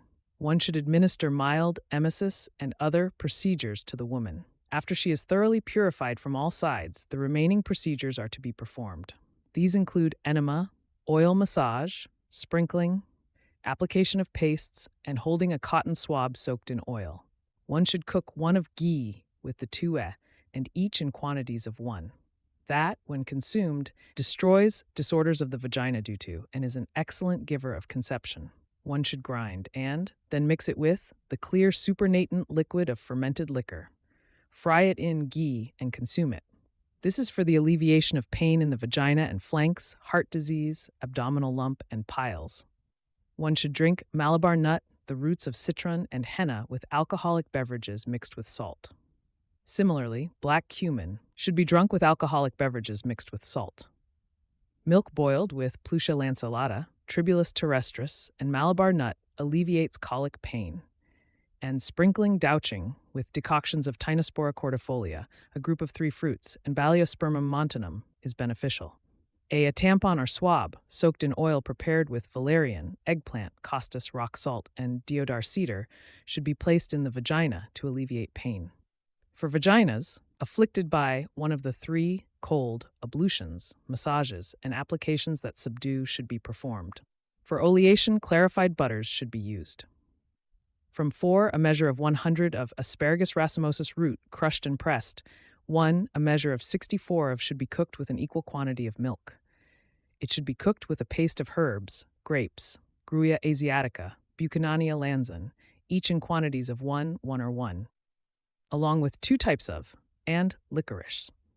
When cooked and cooled, 8 of honey, 8 of long pepper, and 10 of sugar should be added. One should then lick this or apply it as a. It destroys of the blood and semen. It is an excellent aphrodisiac and promoter of male progeny. It cures wounds, consumption, a bleeding disorder, cough, dyspnea, a severe form of jaundice, erysipela, heart disease, headache, epilepsy, facial paralysis, convulsions, intoxication, and insanity. In the same way, milk or ghee prepared with life-promoting herbs bestows conception and is supremely beneficial for diseases of origin. One should cook one of ghee and oil in the decoction of 2 of Seta cordifolia, with 4 times the quantity of milk, along with a paste of long pepper, Asclepias curasavica, sugar. Leptidemia reticulata, Roschia procera, Desmodium gangeticum, another name for Habenaria intermedia, Malaxis acuminata. Another name for Spheranthus indicus, Vigna radiata var sublobata, Shalakya reticulata, and Vigna mungo var sylvestris. By drinking this, it destroys diseases of and bestows conception. In cases of uterine bleeding, having observed the red color and the associated symptoms, according to the manifestation of the one should administer medicine that stops bleeding. Cisampelos pereira, the seeds of rose apple and mango, stonebreaker, extract of Berberis aristata. Cisampelos pereira, the exudate of silk cotton tree, Rubia cordifolia, the bark of Holorina antidysenterica, saffron agel marmelos, Aconitum heterophyllum, Simplicus racemosa, Cyperus rotundus, red ochre, dry ginger, Matuca longifolia, Myristica fragrans, red sandalwood, Myrica nagi, Oroxylum indicum, Holorina antidysenterica, Hemidesmus indicus, Woodfordia fruticosa, Glycyrrhiza glabra, Terminalia arjuna. Having collected these on the lunar mansion, powder them and drink with honey and rice water. One should drink this for piles, dysentery, and for those who pass blood. It also destroys diseases caused by parasites in children. It cures uterine disorders and menstrual disorders, whether dark, white, red, or black. This powder named is beneficial and praised by Atreya. For a uterus afflicted by phlegm, all dry and hot medicines are beneficial. With Woodfordia fruticosa, Emblica officinalis, Cinnamomum tamala, antimony sulfide, Glycyrrhiza glabra, Nymphea stellata, the heartwood of rose apple and mango, green vitriol, Simplocos racemosa, Myrica nagy, Diospyros peregrina. Alum, the bark of pomegranate, and unripe Ficus racemosa fruits. Cook one of oil with these ingredients, each in the measure of 1 in goat's urine, double the quantity of oil, and milk, double the quantity of oil. That oil should be used for anointing, vaginal tampon, and enema. By this, a uterus that is swollen, elevated, stiff, slimy, discharging, displaced, prolapsed, or afflicted with boils and pain will be cured. One should habitually consume barley food, a fermented preparation, a type of alcoholic beverage, and oil. Also, preparations of long pepper, iron ash, and Terminalia chibula mixed with honey, green vitriol, a group of 3 fruits, alum, the seed of rose apple, and fire flame bush. This powder mixed with honey causes clarity in cases of sliminess. A powder made from flame of the forest, fire flame bush, rose apple, mangista, and resin of sal tree is desired for astringent action in cases of foul odor, sliminess, and excessive moisture. A decoction from the group is used for douching. For those that are stiff and rough, a softening action should be performed by retaining a meat preparation, a dish of rice and pulses, or rice pudding. Astringent decoctions, or oil cooked with them, or a paste of them, are beneficial for foul-smelling conditions. Or a powder of all fragrant substances removes putrid odors. For those with kapha predominance, enemas that are predominantly pungent and mixed with urine are beneficial. For with licorice and milk, for those combined with oil and sour substances. For conditions arising from simultaneous vitiation of all 3, a general treatment is beneficial. In this way, when the female reproductive organs are purified, women conceive. When the seed, ovum, sperm is natural and undefiled, and when the soul enters, and when the semen of a man purified by 5 therapeutic procedures is examined and found to be vitiated by the colors of the bodily humors, it should be treated with remedies that counteract those. 1. A measure of ghee should be cooked with 4 times that quantity of milk and with the 2 turmeric varieties, and all ground to a paste, each in the quantity of 1 a measure. This is praised for all vaginal, uterine, and seminal disorders. It promotes longevity, nourishment, intellect, and prosperity, and is an excellent rite for male progeny, known as it is taken during menstruation for the sake of conception. It is also revered for women who suffer miscarriages and for pregnant women. Furthermore, it is excellent for children, destroys evil spirits' diseases, and promotes bodily growth. Thus ends the 34th chapter, named Prohibition of Genital Diseases in the 6th section of the composed by the illustrious Vagbhata, son of the Lord of Physicians, Simhagupta. Thus the 5th branch named Surgery is concluded. Chapter 35. Now, therefore, we shall expound the treatment of poison.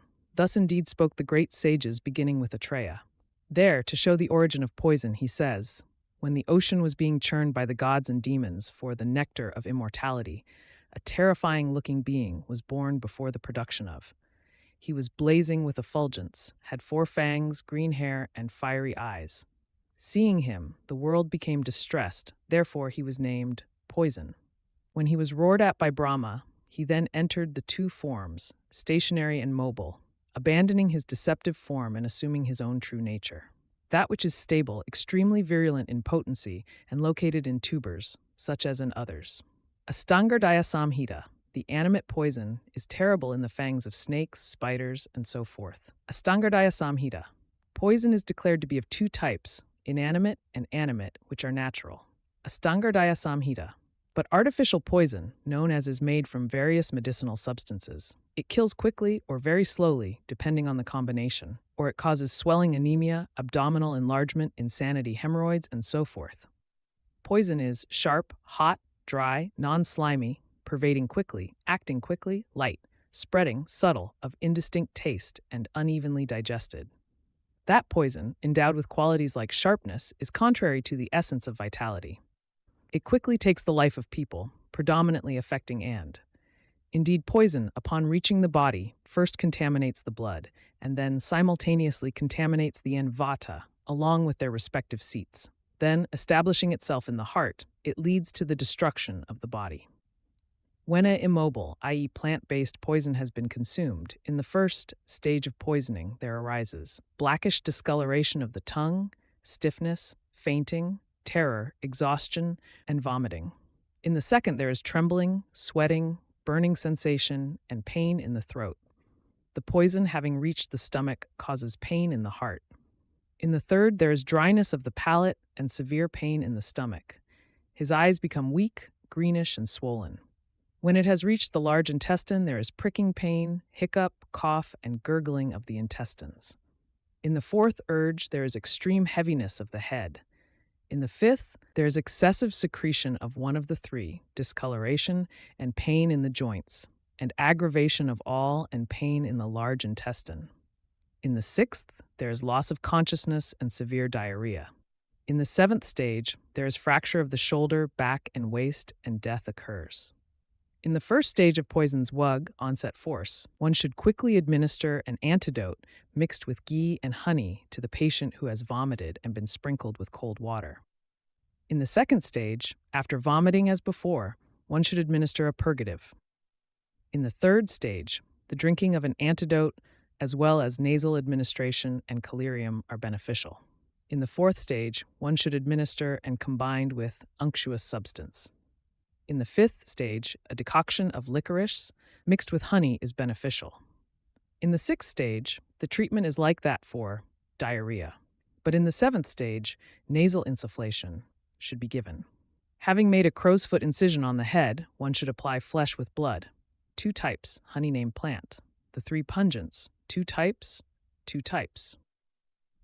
A gruel made from the decoction of these, cooled with ghee and honey, should be administered in the interval between the stages to one who has undergone the procedure.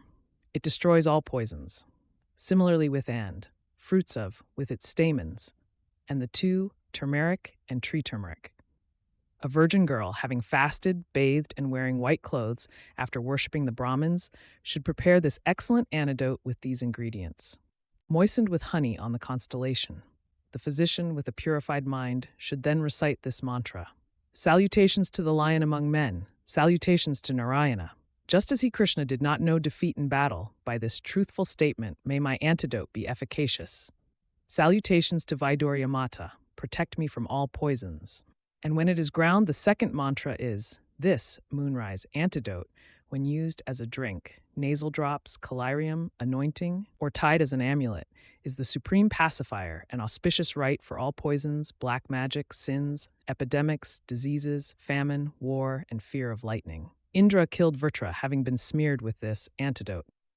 That poison which is old, or whose potency has been destroyed by anti-poisonous medicines, or which has been dried by forest fires, wind, or sun, or which is naturally not well endowed with its qualities, attains the name latent poison. Due to its low potency, it is imperceptible, and being enveloped by it persists for years. A person afflicted by it has discolored feces, suffers from diseases of vitiated blood, thirst, and anorexia. He faints, vomits, speaks indistinctly, becomes deluded, and exhibits symptoms of abdominal disease caused by. If it is located in the stomach, the person suffers from disorders. If in the large intestine, he suffers from disorders. The person's hair and body become wasted, like a bird with broken wings. Or, if it is located in the and other tissues, it causes various disorders originating from those. The poison, corrupted by easterly winds, indigestion, cold, clouds, daytime sleep, and unwholesome food, corrupts the bodily tissues. Therefore, it is called latent poison. A person afflicted by having been thoroughly sudated and purified both upwards and downwards should be given the antidote for latent poison, antidote formula, mixed with honey to lick. Long pepper, fragrant grass, spikenard, laudra bark, cardamom, black cumin, a type of plant, valerian, costus licorice, sandalwood, and red ochre. This antidote is named, and it is not prohibited for use in other conditions either. A person wounded by a weapon smeared with poison repeatedly faints and quickly acquires a discolored appearance and dejection. His body feels as if covered by insects, with a tingling sensation. The hips, back, head, shoulders, and joints become painful. There is a discharge of black, vitiated blood, and he suffers from thirst, fainting, fever, and burning sensation. Immediately, it causes blurred vision, vomiting, dyspnea, and cough. The wound is extremely painful, with edges that are reddish-yellow and a blackish center. It swells and suppurates quickly, and the flesh turns black, becoming moist, frequently sloughing off and discharging a slimy exudate. If the wound is not in a vital spot, one should quickly cover the heart. After extracting the foreign body, one should cauterize the wound with a heated iron rod. Alternatively, one should apply an alkali prepared from cinnamon bark, and one should also apply a paste of the roots of and one should administer treatment for insect bites as appropriate. In a wound, when there is putrid flesh, the treatment should be like that for erysipelas caused by. Women, for the sake of good fortune with their husband or those close to the king, instigated by enemies, give food mixed with a slow-acting poison. The combination of various animal parts, excreta, incompatible medicines, ashes, and poisons of low potency is known as.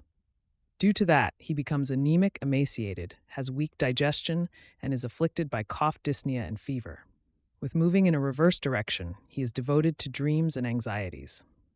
He has an enlarged abdomen, liver, and spleen, speaks feebly, is weak and lethargic. He is edematous, constantly distended, has dry feet and hands, and is emaciated. In dreams, he mostly sees jackals, cats, mongooses, snakes, and monkeys, as well as dry trees and bodies of water. A fair-skinned person considers himself dark, and a dark-skinned person considers himself fair. With his senses impaired by that, he sees people with deformed ears, nose, and eyes. Afflicted by these and many other terrible complications, a person suffering from artificial poison who is not treated sometimes perishes immediately. A person suffering from artificial poison, having vomited after consuming suitable food and drink, should, with a pure heart, administer gold, remembering the procedure from a powder of pyrite and gold, mixed with sugar and honey, as a lick alleviates severe poison caused by all artificial combinations. One whose digestive fire is impaired by artificial poison should drink, and with buttermilk, lukewarm water or whey, or with sour juice. Water boiled with pigeon meat and lotus root, and then cooled, alleviates artificial poison thirst, pain, cough, dyspnea, hiccup, and fever. When the poison combines with its inherent nature the time, food, humor, and tissue, this is called a critical state of poisoning. Among 100 such cases, only one survives. Poison increases due to hunger, thirst, heat, weakness, anger, grief, fear, and exertion, due to indigestion, liquid stools, and an increase of Vata, due to smelling sesame, flowers, and fruits, earth vapor, and thunderous roars, due to the trumpeting of elephants, the squeaking of mice, and the sounds of musical instruments, which are critical conditions for poison, and due to easterly winds, the fragrance of water lilies, and intoxication. And in the rainy season, due to its aquatic origin, poison becomes moist like jaggery and spreads when the clouds disperse. Agastya destroys it. Therefore, after the rainy season, poison becomes less potent. Having carefully considered with intelligence the constitution, suitability, season, place, impetus of disease, and the strength and weakness of the patient, one should then perform the treatment. A phlegm-dominant poison should be pacified with emetics and with hot, dry, and sharp applications, and with foods that are astringent, pungent, and bitter. A pitta-dominant poison should be pacified with purgatives with extremely cold effusions and applications, and with foods that are astringent, bitter, and sweet, mixed with ghee. One should conquer that which is dominant with foods, plasters, and meat dishes that are sweet, unctuous, sour, and salty, and mixed with ghee. A purgative, a plaster, food, or medicine without ghee is not recommended. Among all poisons, in all conditions, there is no medicine comparable to ghee, especially when Vata is strong. A poison located in Kapha is curable with little effort. That which is located in the seat of Pitta is curable with effort. A poison located in the seat of Vata is very difficult to cure or incurable. 70.5. Thus, in the Ashtanga Hridaya Samhita, in the 6th Uttara Sthana, the 35th chapter named Visapratiseda, Treatment of Poisons, is concluded. Chapter 36, Ashtanga Hridaya Samhita. Now, therefore, we shall expound the treatment of snake venom. Thus indeed spoke the great sages, beginning with Atreya. The are the three main types of terrestrial snakes. They are, however, divided into many kinds. Their detailed classification based on origin is not mentioned, as it is not useful. Ashtanga Hridaya Samhita. The venom of and others is, in order, especially dry, pungent, sour, hot, sweet, and cold. It successively aggravates and other. Ashtanga Hridaya Samhita. These snakes become highly venomous in their youth, middle age, and old age, and during rain, cold, and heat, respectively. The mixed breed snakes are more venomous during the junctions of seasons. Those bearing the marks of a wheel, a plow, an umbrella, a svastika, and a goad, and having hoods and swift movement are known as snakes. They are to be known as having no hood and being adorned with various circles. They are tall and slow in movement. They are those with lines. They are smooth and marked with varied colored lines horizontally and vertically. Now the mixed species are described. The son of a monitor lizard is A. In terms of venom, he is equal to the hooded snakes. The four-footed creatures, one should know the intermediate creatures as being born from the mixture of these very creatures. Indeed, those creatures have mixed characteristics and provoke a confluence of all three. Snakes bite for food, out of fear, from being stepped on, from excessive venom, from anger due to sinful conduct, out of enmity, or by the instigation of divine sages or the god of death. Among these, an increasing intensity of venom is stated in successive order. Having known the cause from what has been indicated, one should treat appropriately. The snake stands in the path due to its sinful nature. Where only a moistening of saliva is seen on the body, but not a bite made by fangs, that should be designated as struck by the snout. 1 or 2 fang marks without blood is called licked by a snake. 2 fang marks with blood is scratched by a snake. 3 such marks with continuous blood flow from a cut in the flesh is bitten. 4 fang marks similar to is bitten and pressed. Of these, the first 2 are non-poisonous. The last one, Dastanapedita, is said to be incurable. A snake's poison, without reaching the blood, does not vitiate the body. But having reached even a small amount of blood, it increases like oil on water. But for a fearful person, Vata dosa, agitated by fear from the touch of a snake, sometimes causes swelling. That is then called struck by a snake's body. For one who is pricked in a difficult, dark place due to the suspicion of being bitten by something, there may be symptoms of poison, fever, vomiting, fainting, or burning. There may also be lassitude, delusion, or severe diarrhea. That is called suspicion poison. A poisoned bite is accompanied by itching, swelling, and pain. It burns, is slightly firm, whereas a non-poisonous one is the opposite. In the first stage of a bite by a hooded snake, the vitiated blood becomes blackish blue. Due to that, there is blackish blue discoloration in the face and other areas, and insects seem to crawl. In the second stage, there are nodules. In the third, heaviness in the head. In the fourth, obstruction of vision, exudation from the bite, spitting, and vomiting. In the fifth, loosening of the joints, stupor, splitting pain in the limbs, burning, and hiccup. In the sixth, however, there is heart pain, heaviness of the body, fainting, indigestion, and diarrhea. Having reached the semen in the seventh, there is fracture of the shoulders, back, and waist, and cessation of all bodily functions. Now, for one bitten by a viper, the vitiated blood becomes yellow. Due to that, there is yellowness of the body and burning. In the second stage, swelling arises. In the third, exudation from the bite, sweating, and thirst occur. In the fourth, there is fever. In the fifth, burning affects the entire body. In one bitten by striped snakes, the vitiated blood turns pale. Due to this, the limbs become pale, and in the second stage of poisoning, there is excessive heaviness. In the third, there is putrefaction of the bite wound and discharges from the nose, eyes, and mouth. In the fourth, there is heaviness of the head and stiffness of the neck, and in the fifth, there is body ache and fever with coldness. For the remaining 2, sixth and seventh, one should state the symptoms as before, like snakes. One should perform treatment during the first 5, but not beyond that. Snakes that are submerged in water, weakened by mating, frightened, defeated by mongooses, afflicted by cold, wind, sun, diseases, hunger, thirst, or exertion. Those that have quickly arrived from another region, those that have shed their venomous skin, those that wander in forests with poisonous herbs and thorns, and those that inhabit a divine place. Such snakes are considered to have little venom.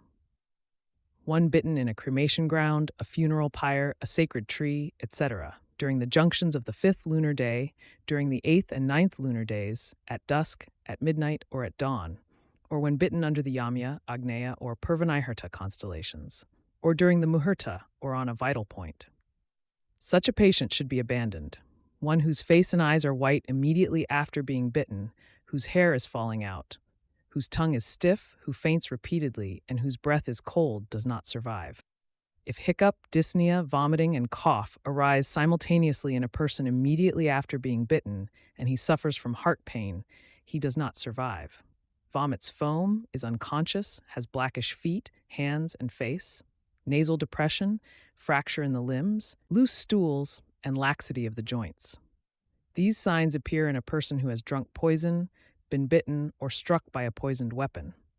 When the end of life is imminent, there is no consciousness from strong, nasal medication, nor is there a flow of blood from a wound, nor a mark when struck by a stick for one who is going to the abode of Yama.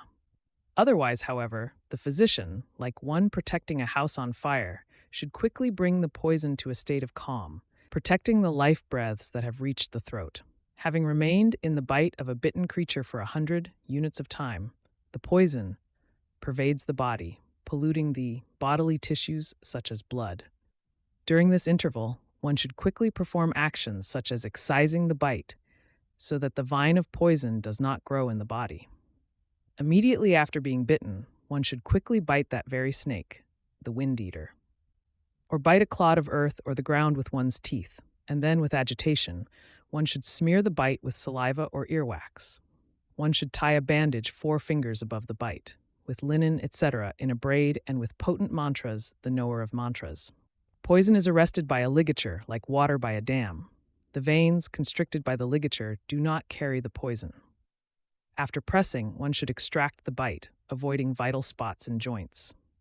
If done thus, the onset of poison does not occur, just as a sprout does not emerge from a destroyed seed.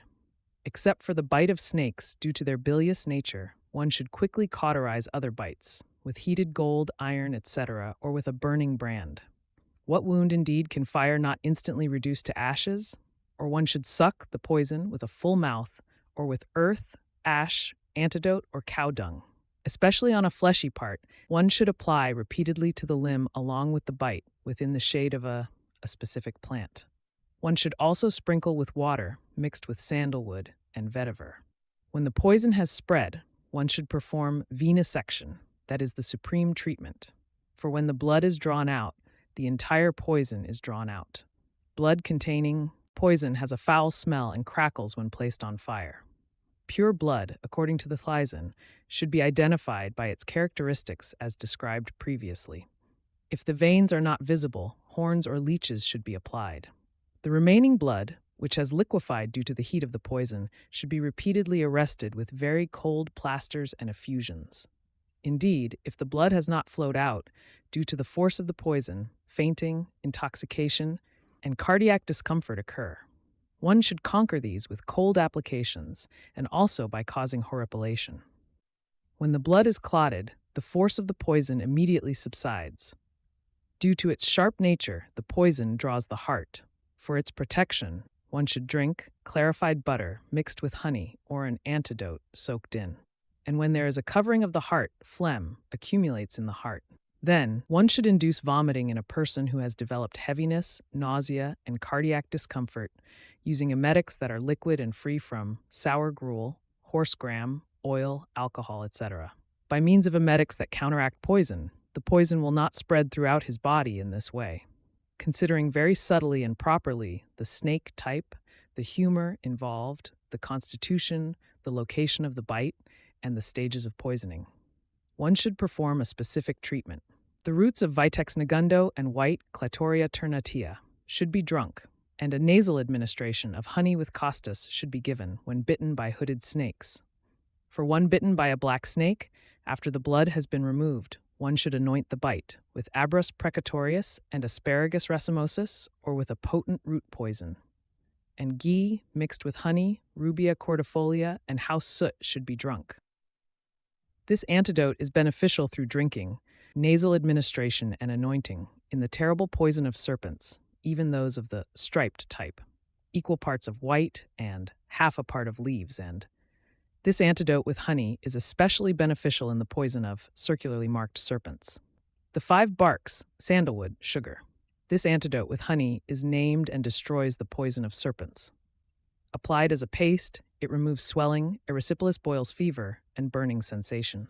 One bitten by a type of snake should drink Melina arborea, banyan tree sprouts, Malaxis acuminata, Malaxis muscifera, sugar, Rubia cordifolia, and Glycyrrhiza glabra. The bark of bamboo, Pterocarpus marsupium, Picrorhiza curoa, seeds of Stereospermum suaviolens, dry ginger, seeds of Albizia lebec, Aconitum heterophyllum, root of Coix lacrima jobi, and Acarus calamus. This 8-ingredient formulation, ground with cow's urine, destroys the poison of a type of snake. Picrorhiza curoa, Aconitum heterophyllum, Sauceria costis, soot from a house, Vitex agnus castus, along with honey, the 3 pungents, ginger, black pepper, long pepper, and Valeriana wallacei destroy the poison of a type of snake. One should bury the bite of a type of snake in the earth for 2-6 hours. Having dug it up, one should anoint the incised bite with ghee, rice, and earth. One should drink old ghee mixed with triphala powder.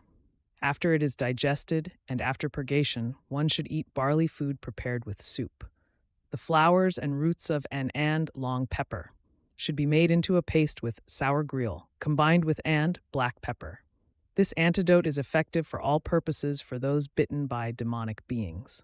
White pepper, impregnated for 7 days in the juice of flowers, is beneficial for those bitten by snakes, when used as a drink, nasal drops, or collyrium. 2 of an and 4 of ghee and honey. This drink provides comfort even to those bitten by taxaka. Then, in the first stage of poisoning of a snake bite, after first letting out the blood, one should quickly drink the antidote mixed with honey and ghee. In the second, after inducing emesis, one should drink in the same way. In the third stage of poisoning, one should apply anti-poison collyrium and nasal drops. In the fourth, after emesis has been performed, one should drink the previously mentioned gruel. In the fifth and sixth, the person should be repeatedly smeared and sprinkled with cooling substances. One should administer a strong emetic and gruel prepared with anti-poison substances. In the seventh stage of poisoning, one should apply a potent antidote as an eye ointment and nasal drops. Then, having made a deep incision with a knife in the shape of a crow's foot on the head, one should place flesh with blood or skin into that incision. In the third stage, for those bitten by snakes, after vomiting, one should drink a thin gruel. In the sixth stage, one should apply a mild antidote or the group of herbs. In the first stage of poisoning, when deeply affected, for one bitten by a snake with streaks, one should extract blood with a gourd and drink an antidote as before. In the sixth one should apply a very potent collyrium and a nasal arine, and in the unmentioned one should apply the treatment prescribed for snakes. In pregnant women, children, and the elderly, one should apply mild treatment and should not perform venesection. Cinnamon bark, red orpiment, turmeric, costus, mercury, tiger's claw, shell of a conch, Indian bay leaf, saffron, and cardamom. This, when drunk with yellow rice water, destroys all poisons, just as a thunderbolt destroys demons. The root of Aigul marmelos, the flower of holy basil, the fruit of Pongamia pinnata, costus, deodar cedar. The triphala, tricadu, ginger, black pepper, long pepper, and turmeric and tree turmeric, all these very finely ground with goat's urine, make healthy those people afflicted by snakes, spiders, rats, scorpions, etc., by cholera, indigestion, artificial poison, and fevers, and those tormented by evil spirits through collyrium, drinking, and nasal administration. And by means of plasters and other measures, one should completely extract the poison even from the bite. Otherwise, the remaining poison would cause another stage of poisoning or turn into latent poison. When the poison has subsided, one should treat the aggravated vata dosa with unctuous therapies and other measures, using alleviating substances, avoiding oil, alcohol, horsegram, and sour things. Dosa should be treated with decoctions and unctuous enemas that alleviate fever. Dosa should be treated with the Cassia fistula group of drugs mixed with honey. Sugar, a fragrant substance, grapes, milk or a plant, licorice, and honey. This drink, along with water purified by sprinkling, soothing, and gladdening, should be administered to one who has been struck by a snake's body and also to one afflicted by imaginary poison. One should wear chrysoberyl, emerald, diamond, elephant pearl, cat's eye, a type of gem, a type of gem, a type of gem, a medicinal plant, and a medicinal plant born on the Himavat mountain, as well as a medicinal plant, a type of gem, and snake gem. These powerful substances should be worn for the pacification of poisons. One should move about, especially at night, holding an umbrella and a rattling stick. Snakes, startled by the shadow and sound of these, flee. Thus, in the composed by the illustrious Vagbhata, son of the illustrious Vidya Simagupta, in the 6th Uttara Sthana, the 36th chapter named Prevention of Snake Poison is concluded. Chapter 37. Now, therefore, we shall expound the treatment of poisons from insects, spiders, etc. Thus indeed spoke the great sages Atraya and others. Insects are of 4 kinds, born from the feces, urine, semen, eggs, and decaying corpses of snakes, and associated with the either separately or combined. For one bitten by wind-dominant insects, the bite is characterized by severe pricking pain and pain. For one bitten by fire-dominant insects, there is little discharge, and it is accompanied by burning sensation, redness, and spreading erysipelas. It resembles a ripe fruit, or it is like a date fruit, with an excess of one of the 3, having mild pain resembling a ripe fig. One with abundant discharge and all the symptoms caused by all 3 vitiated should be avoided. The urges of the poison are like those of a snake, swelling that increases, foul-smelling blood, heaviness in the head and eyes, fainting, giddiness, dyspnea, and severe pain. A raised nodule, swelling, fever, itching, and anorexia are present in all bites. The sharp poison of a scorpion first burns like fire. It quickly rises upwards and then remains at the bite. The bite immediately causes extreme pain, is blackish, feels as if it is being pricked, and as if it is bursting. Those scorpions born from the putrefaction of cow dung, etc., from the putrefaction of poison bites, etc., and from the putrefaction of snakes, have mild, moderate, and severe poison, respectively. Those with slow poison, yellow, white, grayish-black, rough, variegated, dark blue, hairy, with many joints, reddish, and with pale bellies. Those with smoky bellies with 3 joints. The moderate poisons are tawny red, reddish-brown, mottled, variegated, blood-red in appearance. Those with great poison are fire-like in appearance with 2 or 1 joint and have red, black, or white bellies. Bitten by them with a swollen tongue, stiff-bodied, afflicted by fever, vomiting black blood, not recognizing sensory objects, sweating, fainting, with a dry mouth, agitated, suffering from pain, and with disintegrating flesh, he mostly abandons his life. The scorpion, however, bites with its mouth, causing excessive pain. It causes stiffness of the penis, more curable than other scorpions, and horripilation. The bite also causes a sensation of sprinkling on the limbs, as if with cold water. That very one is called camel smoke scorpion, and due to its nocturnal movement, it is also called night dweller. Insects are predominantly and dominant, and are dominant. Scorpions, including the mostly, have predominant poison. For whichever bodily humor one perceives an excess of symptoms, one should perform treatment with medicines possessing qualities opposite to that dosa. In Vata predominant poison, there is heart pain, upward movement, and obstruction of stiffness of the veins, pain in the bones and joints, dizziness, twisting pain, and a bluish discoloration of the body. In Pitta predominant poison, there is loss of consciousness, hot exhalations, burning in the heart, a bitter taste in the mouth, sloughing of flesh, swelling, and a red or yellow color. One should recognize poison that is predominant in phlegm, kapha, by vomiting, anorexia, nausea, excessive salivation, distress, rhinitis, coldness, and sweetness in the mouth. For predominant poison, an application of oil cake to the wound and oil massage are beneficial. Fomentation with a tube or poultices and nourishing therapies are also beneficial. One should arrest Pitta predominant poison with extremely cooling effusions and topical applications. One should conquer phlegm dominant conditions with scarification, excision, fomentation, and emesis. For the 3 types of insects, treatment according to their threefold nature is beneficial. One should generally apply fomentation, poultices, and effusion, lukewarm. This is except in cases of fainting, suppuration of the bite, or necrosis. Human hair, yellow mustard seeds, and old jaggery used as fumigation. Kasyapa declared this to be supreme for all poisonous bites, and one should perform all anti-poison treatments and purificatory therapies. One should treat those bitten by insects and scorpions with severe poison as if they were bitten by snakes. One should drink operculin aterpithum in equal measure with amaranthus tricolor mixed with ghee. One will not experience tremors from insect poisons, just as Mount Kailasa is not shaken by winds. An application of the bark of milky trees on a purified wound removes insect poison. An excellent application of pearls relieves swelling, pricking pain, burning sensation, and fever. By drinking the 10-ingredient antidote formulated by Kasyapa, which consists of Acorus calamus, Asafoetida, Embelia ribes, rock salt, Syndapsus officinalis, Cisampellos pereira, Aconitum heterophyllum, and the 3 pungents, ginger, black pepper, and long pepper. One conquers all insect poisons.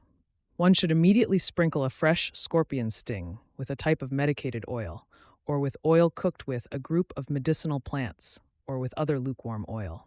Or one should repeatedly sprinkle it with clarified butter mixed with excellent salt. One should sprinkle it with lukewarm fermented gruel or with milk and salt. A poultice is made from a paste of goat's dung fried in clarified butter with rock salt. A paste of cumin mixed with rock salt and fried in clarified butter should be a poultice. After the sting has been fomented, one should incise it and rub it with powders, made from turmeric, rock salt, the 3 pungents, and the fruits and flowers of Albizia lebec. A paste made from citron, juice, cow urine, and the tips of holy basil, applied comfortably warm, is beneficial. Or a paste of oil cake or cow dung. For drinking, ghee mixed with honey or milk with plenty of sugar.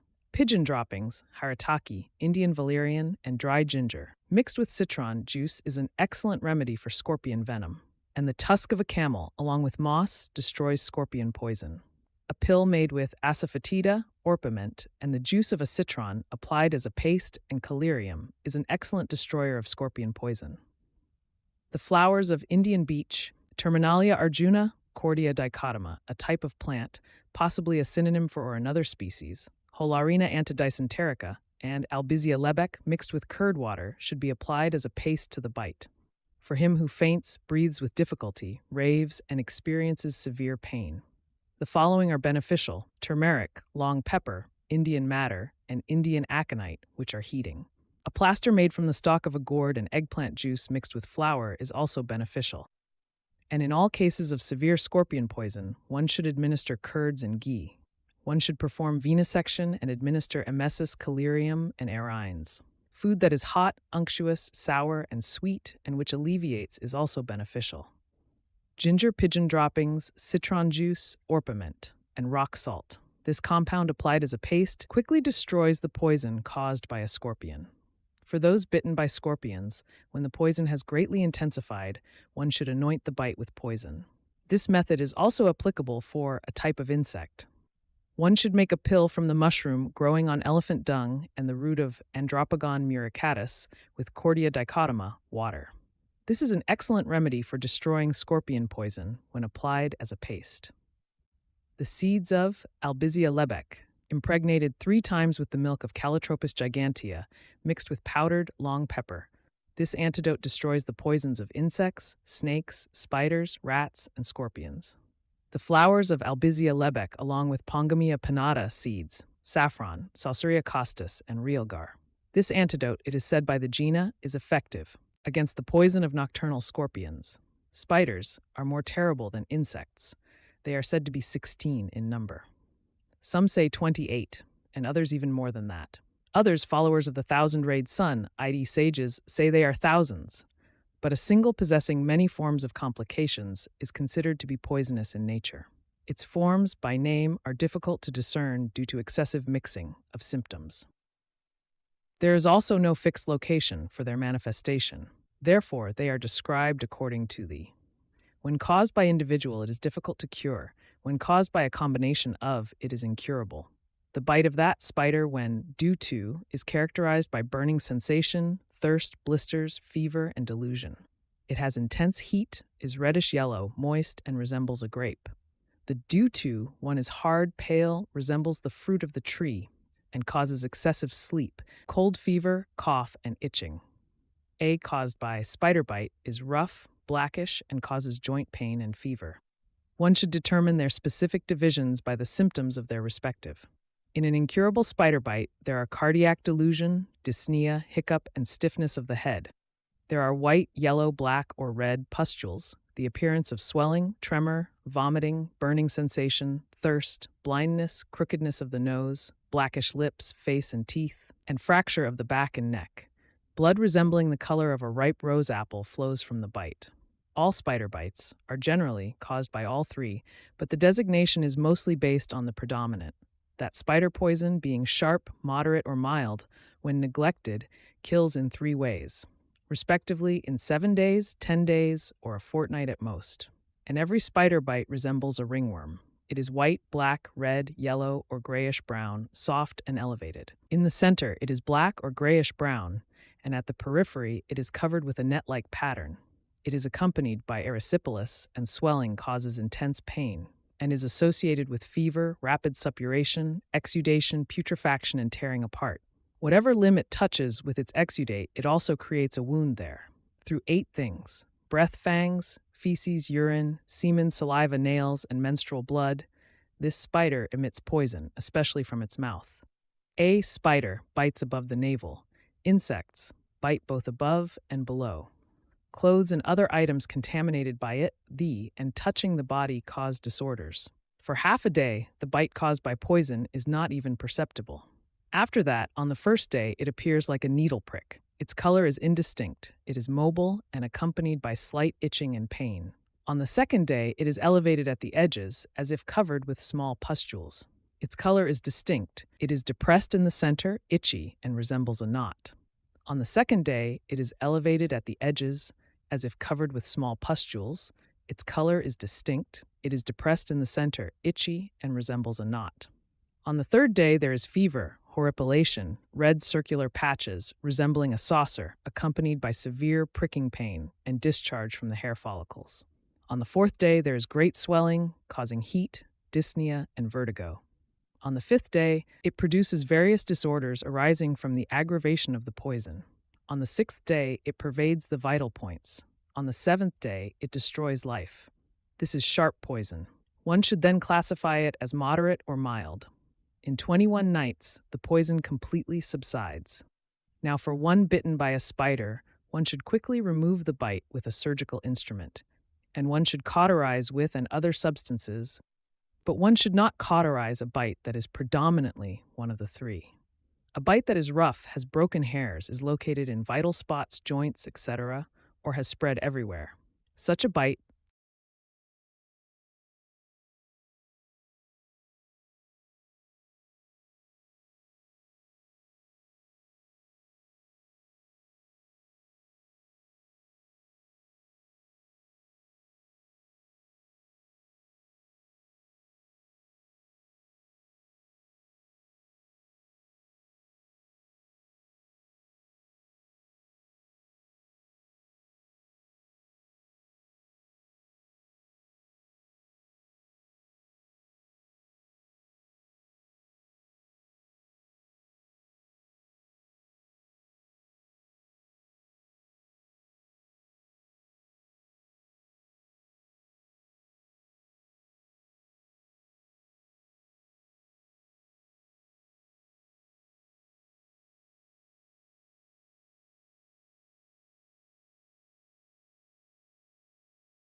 Chapter 38. Now we shall expound the treatment of rat and mongoose poisons. Thus indeed spoke the great sages Atreya and others, Lalana, Kapala, Hasira, Chikira, Ajira, Kasayadanta, Kulaka, Kokila, Kapila, Asita, Aruna, Sabala, Sveta, Kapoda, Palita, Indura, Chuchundara, and Rasala. These are the 18 types of rats. Where their semen falls, or where they touch with their semen-smeared limbs, when the blood in that limb is vitiated and turns pale, there arise nodules, swelling, urticaria, circular patches, dizziness, anorexia, cold fever, extreme pain, debility, trembling, splitting pain in the joints, horripilation, discharge, fainting, and a prolonged course, along with vomiting of many rat pups mixed with phlegm and thirst. Rat poison is, pervading the body before digestion, difficult to cure, and repeatedly flares up. Fainting, swelling of the limbs, discoloration, excessive moisture, inability to hear sounds, fever, heaviness in the head, salivation, and vomiting of blood are symptoms of incurability. One should avoid treating a person whose bladder is swollen, whose lips are discolored, who is covered with nodules, resembling those of a mouse, and who has a smell like that of a musk shrew, if they are afflicted by rat poison. In a dog, the bodily humors, with an excess of kapha, having taken refuge in the channels that carry consciousness, steal consciousness and cause an extremely dreadful agitation of the bodily tissues. That dog, salivating, blind, and deaf, runs everywhere, with its tail, jaw, and shoulders drooping, suffering from head pain and with its face lowered. The bite from it, a dog, causes the bitten person to be unconscious and to exude black blood. Subsequently, there arise heart pain, headache, fever, stiffness, thirst, and fainting. By this description, other animals that strike with their fangs should also be understood, such as jackals, mules, horses, bears, leopards, tigers, and wolves. Itching, pricking pain, discoloration, numbness, exudation, fever, dizziness, loss of feces, redness, pain, suppuration, swelling, glandular swelling, contraction, tearing of the bite, blisters, papules, and circular eruptions are the signs of a poisonous bite everywhere. The opposite is true for a non-poisonous bite. The person bitten by a creature, who then imitates its movements and sounds, perishes. Also, one who suddenly sees that very creature in a mirror or water, etc., perishes. Even one who is not bitten but is terrified by water due to sounds, touch, or sight, that person, known as fear of water, should also be avoided as if bitten. Immediately after being bitten by a rat, one should cauterize the bite with a stick or with a mirror. Otherwise, a severe painful nodule would arise. The bite that has been cauterized should be incised and drained, and the one that has been incised should be plastered with and. A plaster made of soot from a house, salt, and best substances conquers rat poison and causes the nodule pustule to fall off. Thereafter, one should wash it with sour liquids, then with water, and then apply a plaster of root of and other substances that destroy poison and swelling. Or one should quickly perform venesection. Emetics should be given with decoctions of indigo and of and. Having powdered the fruits of and also one should drink it with curds and vomit the poison. Or, and ground with urine, should be drunk according to the previous method. It removes all poisons from rats. For purgation, a paste of and is recommended. For nasal purgation, the heartwood of Albizia lebec and its fruits are used. And collyrium is cow dung juice mixed with fine powder of the three pungents. The juice of Feronia limonia and cow dung with honey is a linctus. Ghee cooked with the root of pigweed is beneficial for drinking, or ghee prepared with turmeric and tree turmeric, red hogweed, red sandalwood, along with Tinospora cordifolia, or ghee cooked with the root of Clerodendrum flammatus or the 5 parts of Kapitha. One afflicted by a mouse bite should drink a decoction of Vitex negundo, Valeriana wallachii, Moringa oleifera, bale root, Borhavia diffusa, Acorus calamus, Tribulus terrestris, and Luffa echinata mixed with honey, while eating rice cooked with a type of rice and curds. Or one should drink the powdered seeds of Tephrosia purpurea with buttermilk. Or a paste of the root of Elangium salviifolium, ground with goat's urine, when used for drinking and external application, destroys all types of rat poison. One should drink the pulp of Feronia limonia, Simplicos racemosa, and Elangium salviifolium roots, with cow's urine, or the flower cluster of with milk. Alternatively, the root of Barlaria prionitis with honey and rice water, or water placed in a bitter gourd and dried out at night when drunk. the roots of Vitex negundo cat bones, poison, and Valeriana wallachia. This antidote, ground with water, destroys rat poison when administered as a nasal insufflation, etc. If rat poison remains, it flares up upon the appearance of clouds, or at times when they are prone to increase. In that regard, all the therapeutic measures should be applied appropriately according to the condition. And those antidotes that have been prescribed for the latent poison should likewise be applied. The bite of one bitten by a rabid dog should be cauterized with hot ghee. It should be smeared with various antidotes, and old ghee should be drunk. And a purgative mixed with Calotropis gigantea, milk, should be administered to him quickly. One should drink 3 of water from the root of Elangium salviifolium, along with 1 of ghee. Or one should drink white Borhavia diffusa, along with the fruit of Datura beetle. A mixture of sesame paste, oil, the milky latex of Calotropis gigantea and jaggery breaks up a type of rabies, just as wind disperses a dense mass of clouds. One should also employ bathing, accompanied by sacred incantations, medicinal herbs, and gems. When a wound caused by the nails or teeth of quadrupeds or bipeds swells, suppurates, and is accompanied by redness, fever, discharge, and pain, turmeric and tree turmeric, and red ochre, a paste of these removes the poison from nail and tooth wounds. Here ends the 38th chapter, named Treatment of Rat and Rabies Poison, in the 6th of the Ashtanga Hridaya Samhita, composed by the illustrious Vagbhata, son of the Lord of Physicians, Simhagupta. Here ends the 6th division, named Toxicology. Chapter 39. Now we shall expound the chapter on the method of rejuvenation.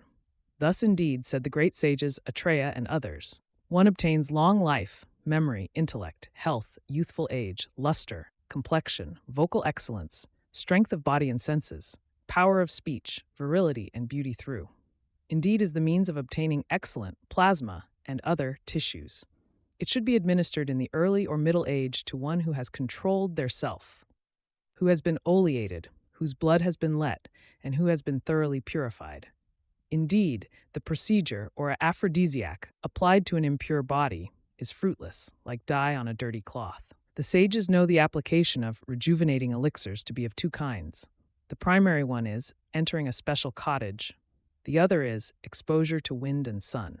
One should construct a cottage in a city where provisions are easily obtainable, in a building free from wind and fear, in an auspicious place in the northern direction, having 3 chambers with small windows, untouched by smoke, sun, dust, wild animals, women, fools, etc., equipped with all necessary medical instruments and well cleaned. Then, on an auspicious day, having worshipped those worthy of veneration, the pure person should enter it.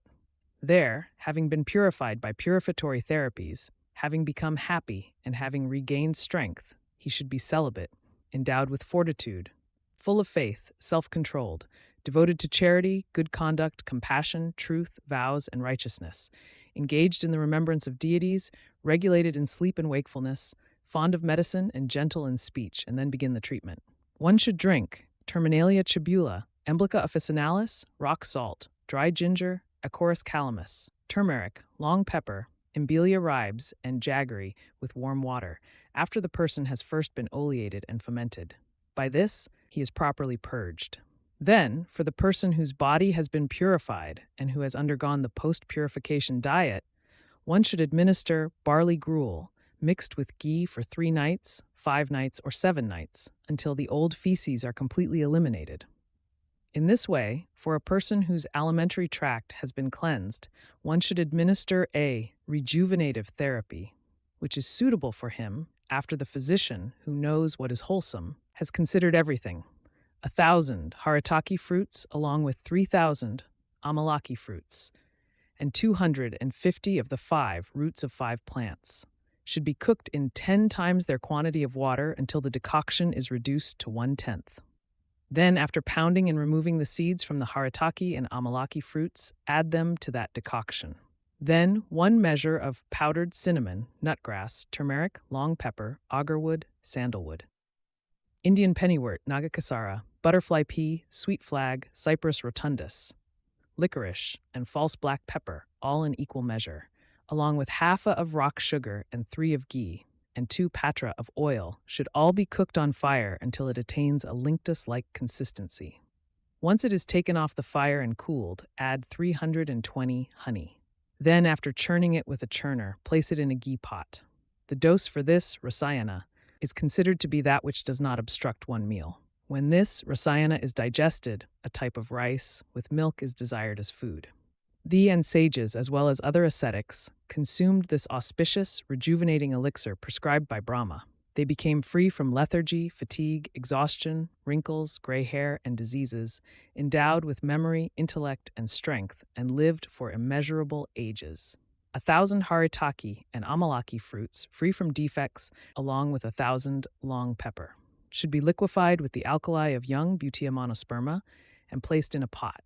When the alkali has been absorbed, the fruits, dried in the shade and powdered, should be mixed with 1/4 part sugar and 4 times the quantity of honey and ghee. This mixture should be placed in a ghee pot, buried in the ground, and after remaining there for 6 months, it should be taken out. One should consume it in the forenoon according to one's digestive fire, and always maintain a suitable diet. By consuming the entire quantity in this manner, one lives for 100 years, free from disease and old age, especially endowed with strength, nourishment, good physique, memory, and intellect. In a healthy, moist Bhuta monosperma tree, when its top is cut, that cavity should be made 2 cubits deep inside and filled with fresh amalaki fruits. It should be wrapped from the root with grass and plastered with lotus mud. Then it should be heated with wild cow dung in a windless place.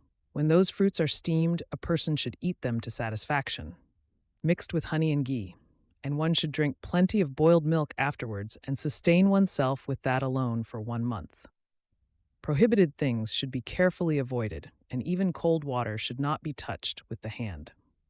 After 11 days have passed, his hair, teeth, and nails fall out. Then, in just a few days, he becomes handsome, inexhaustible in sexual vigor, with strength like an elephant, and endowed with excellent memory, strength, intellect, and vitality, living for 1,000 years. Dasamula, both. And all these in a quantity of 1 each should be cooked in 1 of water with 500 amalaki fruits. From that, take the quarter-reduced decoction and the amalaki fruits, having removed their seeds, and fry them with 12s each of oil and ghee. Cook this mixture like a lickable preparation with half of sugar candy. When it is cooked and the fat is half the quantity, add honey, 4s of, 2s of, and cinnamon, cardamom, cassia leaf, and nagakasara in half the quantity of papali. One who resides in a special chamber and eats a wholesome diet should lick a dose of this. This is the by consuming which the sage Sayavana, though afflicted by old age, became pleasing to the eyes of women. It alleviates cough, dyspnea, fever, consumption, heart disease, gout, disorders residing in urine and semen, and hoarseness of voice. When properly used, it promotes longevity, regularizes Vata, and enhances the digestive fire. A preparation, combined equally with rock salt, separately with iron, with gold, with honey and ghee, or with sugar, becomes a rejuvenative that destroys all diseases and bestows intelligence, longevity, memory, and intellect. One should use the fresh juice of according to one's digestive fire, or the powder of with milk. One should use the juice of with its roots and flowers, or the paste of. These bestow longevity, destroy diseases, increase strength, digestive fire, complexion, and voice. They are also beneficial for intelligence and is especially beneficial for intelligence. Veka, Trividakatu, turmeric, and tree turmeric, and salt, with these, finely ground, and with 3 times the quantity of the juice of and with milk, a 1 of ghee should be cooked. By using it, even a dull-witted person becomes eloquent, retentive of what is heard, intelligent, and free from disease. Ghee cooked with the pastes of lotus stalks, rhizomes, filaments, leaves, and seeds, along with pieces of gold and milk, is known on earth as 5 lotuses. It should be consumed by those whose virility, strength, and intelligence have been lost. That ghee which is cooked with the stalks, rhizomes, leaves, and filaments of the blue lotus is also known as the second 4 lotuses, and is beneficial for the intellect of even cows, what then of humans? And when it is digested, one should eat food rich in ghee. By practicing this regimen for a year, one will have increased intellect, memory, and wisdom. One will be free from old age, diseases, lethargy, laziness, fatigue, and exhaustion. and will live for a full 100 years, endowed with prosperity, radiance, beauty, and brilliance. Specifically, skin diseases, leukoderma, abdominal tumors, poison, fever, insanity, abdominal diseases caused by artificial poison, and magical spells created by mantras, etc., are pacified by this, and extremely powerful disorders of the Vata dosa also subside. At the beginning of autumn, one should extract Grewia populifolia during a lunar mansion. From its powdered root, one should drink 1 measure with milk, or one may lick it with honey and ghee, subsisting on milk and not eating other food. By using this for a year, one will live for 100 years, endowed with strength. He who drinks the supreme measure of one, a specific measure, with milk and eats rice with that very milk when it is digested, becomes, through the use of 2 measures, strong, handsome, fortunate, long-lived for 100 years, and lustful, like a bull in a cowherd. One who drinks milk should consume the very moist root of Dioscorea bulbifera with milk for a month. For a month, he should abstain from food, and for another month, consuming milk and food, he will conquer old age. Or, one should lick the fine powder of that root, well impregnated with its own juice, mixed with ghee and honey, or one should drink ghee cooked with that root.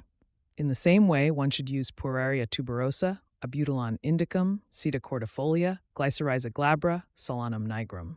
Tragia involucrata, a combination including Terminalia chibula, Emblica officinalis, Desmodium gangeticum, Tinospora cordifolia. Centella asiatica, Clitoria ternatia, Gynandropsis gynandra, and Asparagus racemosus. These bestow intelligence, memory, stability of age, and strength. Plumbago zeylanica should be known by its flowers, which are yellow, white, and black, in order of increasing potency. It is more potent in successive varieties and acts as a rejuvenator when used according to the prescribed method. A renunciate, licking its root, dried in the shade and powdered for a month with ghee or with honey and ghee, or drinking it with milk or with water while consuming wholesome food, lives for 100 years free from disease. He becomes intelligent, strong, charming, well-built, and possesses a keen digestive fire. Licked with oil, it destroys very difficult, one of the 3 doses disorders in a month. Drunk with urine, it cures leukoderma and skin diseases. Drunk with buttermilk, it cures anal diseases. One should store well-developed, marking nuts, in a heap of grains. Having collected them in summer and having prepared the body in winter with sweet, unctuous, and cooling substances, one should process them by boiling 8 and 8 times their quantity of water. One should drink that decoction, reduced to 1/8, mixed with milk and cooled. Thereafter, one should increase the balataka by 1 each day for 3 periods of 7 nights. After that, 3 at a time until 40, and then reduce them in the same way as they were increased. One should consume 1,000 in this manner over 7 periods of 7 days, with a disciplined self, eating ghee, milk, rice, and rice. One should continue this regimen for 3 times that duration, even after the completion of the treatment. The person obtains unprecedented digestive power, especially, and becomes free from urinary disorders, worms, skin diseases, piles, and disorders of fat metabolism. A vessel for steaming with flour paste filled with strong crushed should be placed in a pot buried in the ground, smeared with black clay, surrounded on all sides, and cooked with a gentle cow dung fire. The juice that drips down from it should be collected on another day. By consuming this juice with 1/8 part honey and double the quantity of ghee, with a self-disciplined, according to the previous method, one obtains those very same qualities. Well-developed, separated by cooking, measuring one. Should be rubbed with brick powder particles, washed with water, and dried by the wind. Then the crushed should be cooked in a pot of water until 1/4 remains, then filtered and cooled. That juice should again be cooked with a pot of milk until 1/4 remains. Ghee, cooked in that, in equal measure, should be mixed with sugar powder as desired. Once it becomes unified by churning, it should be stored well, hidden in grains for 7 nights. Whoever consumes this, nectar-like preparation, as a paste in the morning, and then drinks water, milk, or meat juice as desired, endowed with memory, intellect, strength, wisdom, and essence of sattva, and golden-hued, attains a long life. A of water, 300 balataka fruits, boiled down to 1 of decoction, and 1 measure of sesame oil, cooked with tikta, visa, vaya, vara. Girajanma and Tarxia in equal measures, is excellent for eradicating all skin diseases. With Indian gooseberry peels, or with curd cream, or with oil, or with jaggery, or with milk, or with ghee, or with barley flour, or with sesame, or with honey, or with meat, or with soup, Balataka promotes a good physique, is supremely conducive to intellect, and prolongs life. Balataka fruits are pungent, digestive, and like fire. When used according to the proper method, they become like nectar.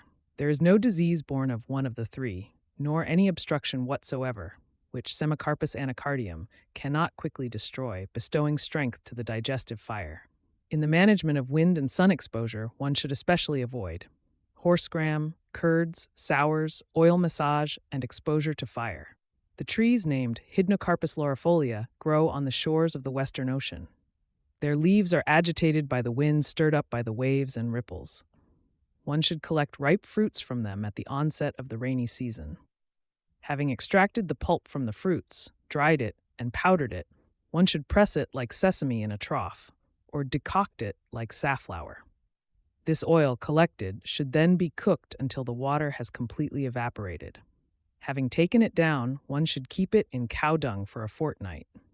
After a fortnight, having become unctuous and perspired, with impurities removed, one should take out that oil. On an auspicious day, having purified the oil with this mantra, one should drink a palmful of it in the morning, having fasted for one meal. O essence of marrow of great potency, purify all the bodily tissues. Asyuta Vishnu, holding a conch, discus, and mace in his hands, commands you. By this, the pathological humors repeatedly exit from above and below. In the evening, one should drink a cool gruel without oil or salt. One should drink the oil for 5 days in this manner, avoiding what should be avoided. For a fortnight, one should eat rice with mung bean soup, and one is freed from all skin diseases, including leprosy. The same oil properly cooked with 3 times the quantity of acacia catechu decoction, kept as before for a fortnight, should be drunk for a month by a well-controlled person. With his body anointed with it and consuming the prescribed diet, a person with a broken voice, red eyes, emaciated limbs, and infested with worms. A man suffering from skin disease can be quickly cured by this application. The same oil without drunk with ghee and honey, for a fortnight, with a diet of meat soup, makes one live for 200 years. The same oil, used as nasal drops for 50 days, makes one free from wrinkles and gray hair with stable memory, hair, and teeth, makes one handsome, a retainer of knowledge, and live for 300 years. One who desires the rejuvenating qualities should use 5, 8, 7, or 10 long pepper with honey and ghee for 1 year. 3 impregnated with Butea monosperma, alkali, and fried in ghee, mixed with honey, should be used by one desiring rejuvenating qualities. 3 in the forenoon, 3 after eating, and 3 before eating. For 10 days, one should gradually increase the daily dose by 10 with milk, and then similarly decrease it again. After the medicine has been digested, one should eat a type of rice with milk and ghee. This application of 1,000 is a rejuvenating treatment. Those should be drunk powdered by strong individuals and boiled by those of moderate strength. They should be cooled and drunk by those of weak strength, considering their and diseases. In the same way, 2,000 should be administered with goat's milk. By these applications, destroy cough, asthma, throat constriction, consumption, urinary disorders, sprue hemorrhoids, anemia, irregular fever, swelling, vomiting, hiccup, splenic enlargement, and gout. One should smear an iron vessel at night with paste made from half a fruit's measure of. In the morning, one should drink that with 2 handfuls of water for a year, while eating, drinking, and acting as desired. Licorice, turmeric, and heartwood should be used like long pepper. One who uses them for 100 years is free from disease and old age. These rejuvenating elixirs, combined with 2 of milk and coated with iron, also greatly increase lifespan twofold. One who consumes bakuchi, impregnated with decoctions of and mixed with honey, ghee, leadwort, haritaki, and iron powder, and eats in moderation and wholesomely, also abandons diseases arising from food.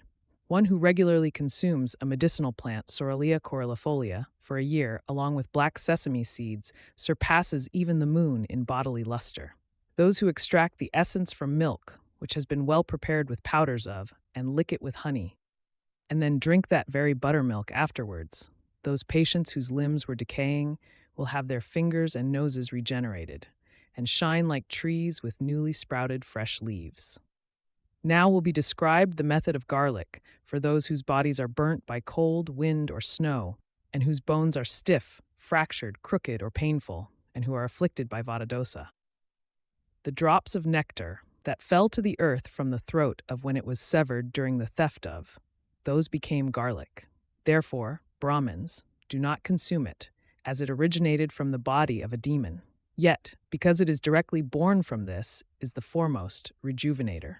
One should consume garlic in winter, and also in spring if one of the three is predominant, or in the rainy season if one of the three is predominant, or always in the manner of the summer season. One whose body is oleated and purified, whose mind is prepared with cool and sweet substances, and whose attendants are adorned with its garlics, head ornaments, and ear ornaments. Its garlics bulbs, grown in the Himavat region or Saka country, should have their skins removed at the end of spring and be soaked overnight with wine, etc. In the morning, the juice of that paste, squeezed through a clean cloth, should be mixed with 1/3 part of well-fermented wine, or with other liquor, or buttermilk, or curds, or a sour gruel. Or at that very time, it may be combined with oil, ghee, muscle fat, marrow, milk, or meat juices, separately, or with a decoction according to the disease, or simply the juice alone. One should drink a mouthful first for the purification of the throat passage. Continuous fomentation is also recommended when there is pain.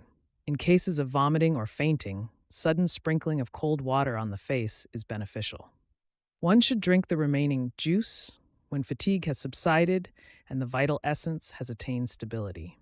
To prevent internal burning, one should apply extremely cooling unguents and wear pearl and camphor necklaces with drops of water.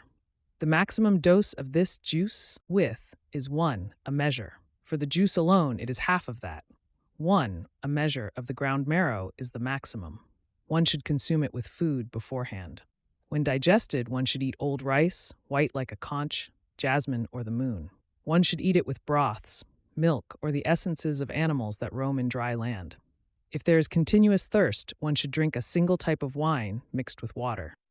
One who does not drink wine should drink sour gruel, fruit juice, or that paste of garlic mixed with an equal quantity of ghee churned with a churning stick in a ghee pot should be eaten after 10 days. Similarly, it can be eaten with fat.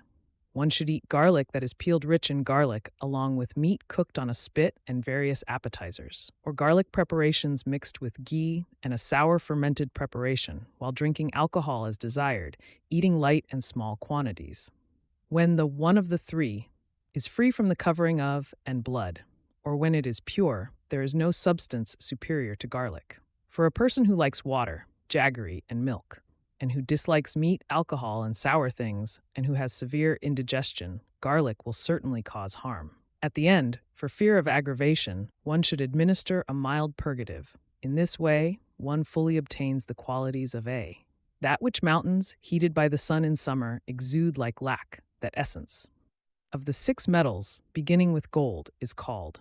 All of it is bitter and pungent, not excessively hot, pungent in post-digestive taste, and especially incisive. Among them, the iron-derived type is praised. That mineral pitch, which has the smell of cow's urine, is black, resembles Indian bdellium, is free from gravel, unctuous, not sour or astringent, soft and heavy, is considered excellent. One should process in an iron vessel, keeping in mind the disease, the patient, and their suitability. First, it should be washed with plain water and dried, then processed with decoctions. The medicinal substance for processing, equal in quantity to the silajatu, should be decocted in 8 times its quantity of water.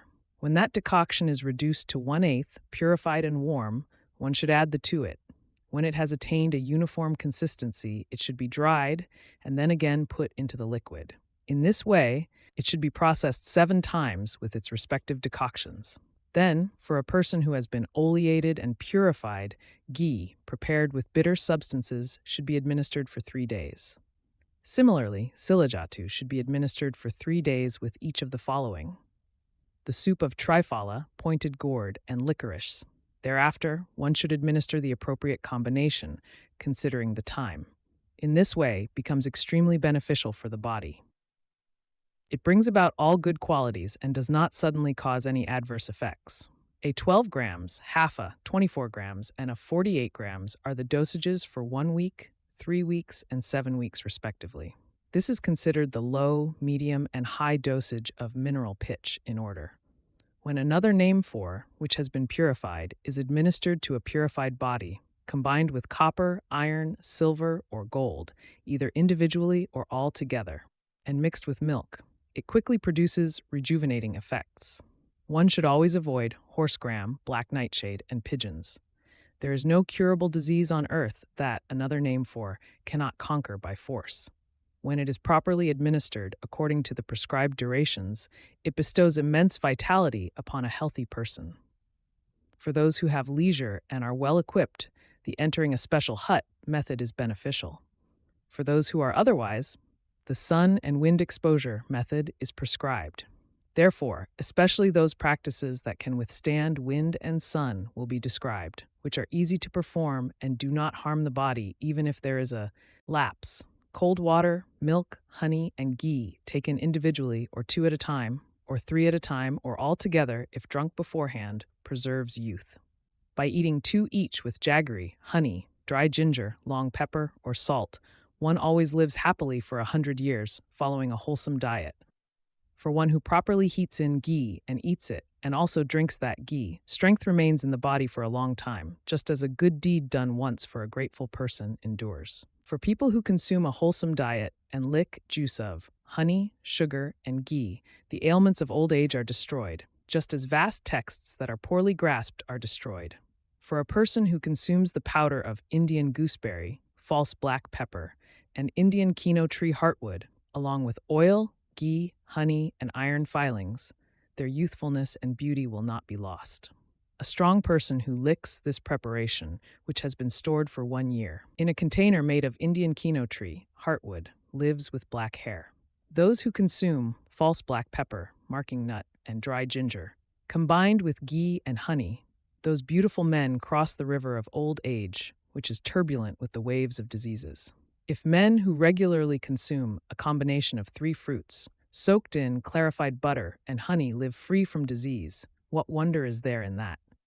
If men who regularly consume a combination of 3 fruits, soaked in clarified butter and honey, live free from disease, what wonder is there in that?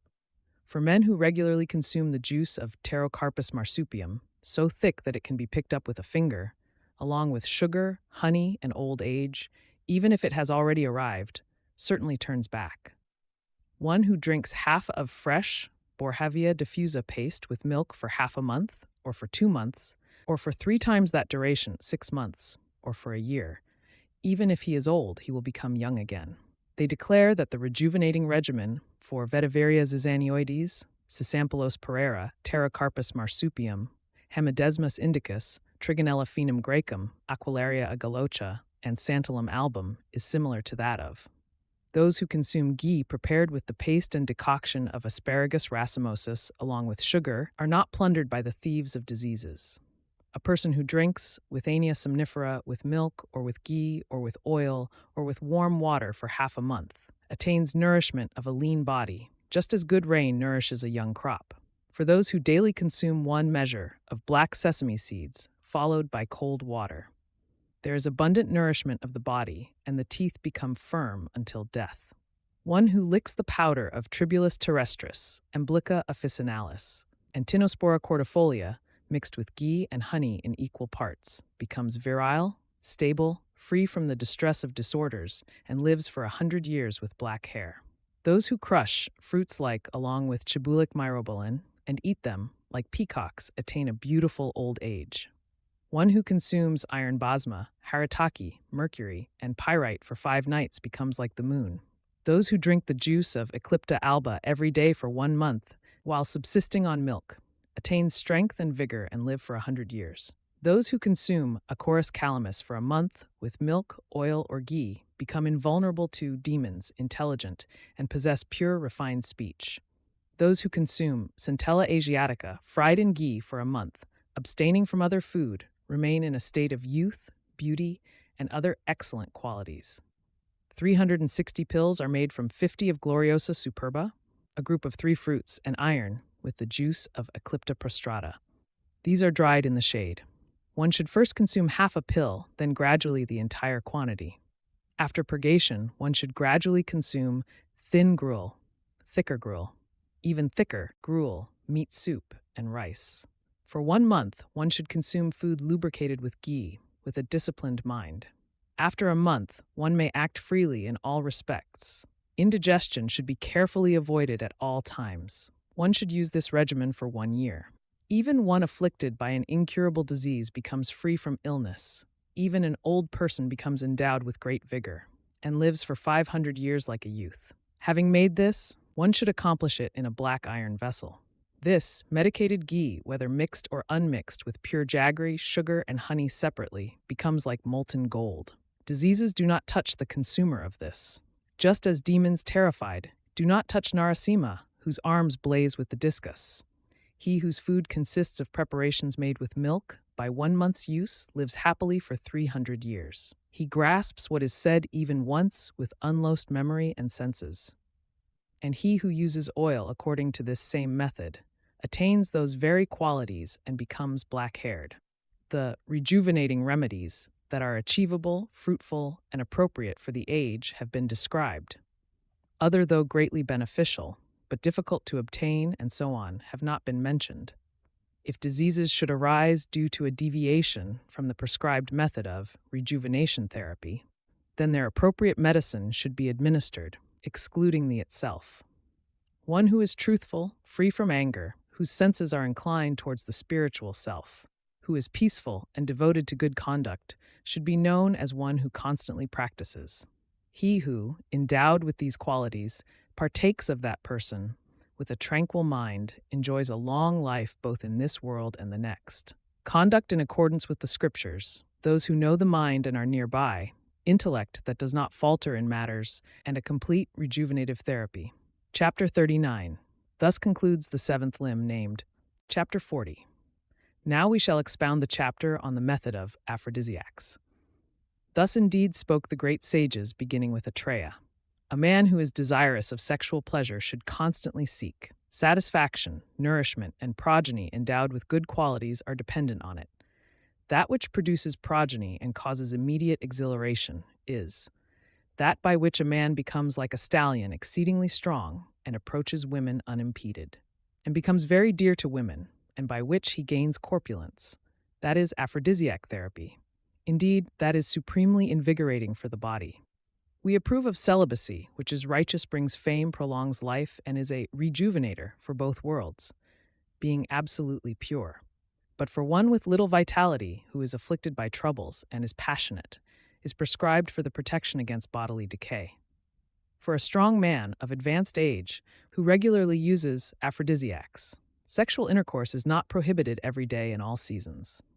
Then, for those who have been oleated and purified, and who consume milk, meat, and broth, the expert in formulations should first administer cleansing enemas along with oil enemas combined with ghee, oil, broth, milk, sugar, and honey. Thereafter, one should administer aphrodisiac formulations that bestow semen, progeny, and strength. Just as a tree without shade, with foul-smelling flowers and devoid of fruit, is solitary and single-branched, so too is a man without progeny. A child, with stumbling gait, indistinct speech, covered in dust, and a mouth smeared with saliva, brings joy to the heart. With what can a child be compared in terms of sight, touch, and so on? What then, if it also increases fame, righteousness, honor, prosperity, and family? One should administer aphrodisiac formulations according to one's strength, in a body that has been purified, the roots of sugarcane, and the 2S, the 2S, the 2S, and 3S of each separately. 1 of black gram, all this should be cooked in 2s of water. With the remaining decoction, 1 of which remains, cook 1 of ghee, adding 1 each of the juices of and sugarcane. Add 4 times the amount of milk as ghee, and these ingredients for the paste, the 2S.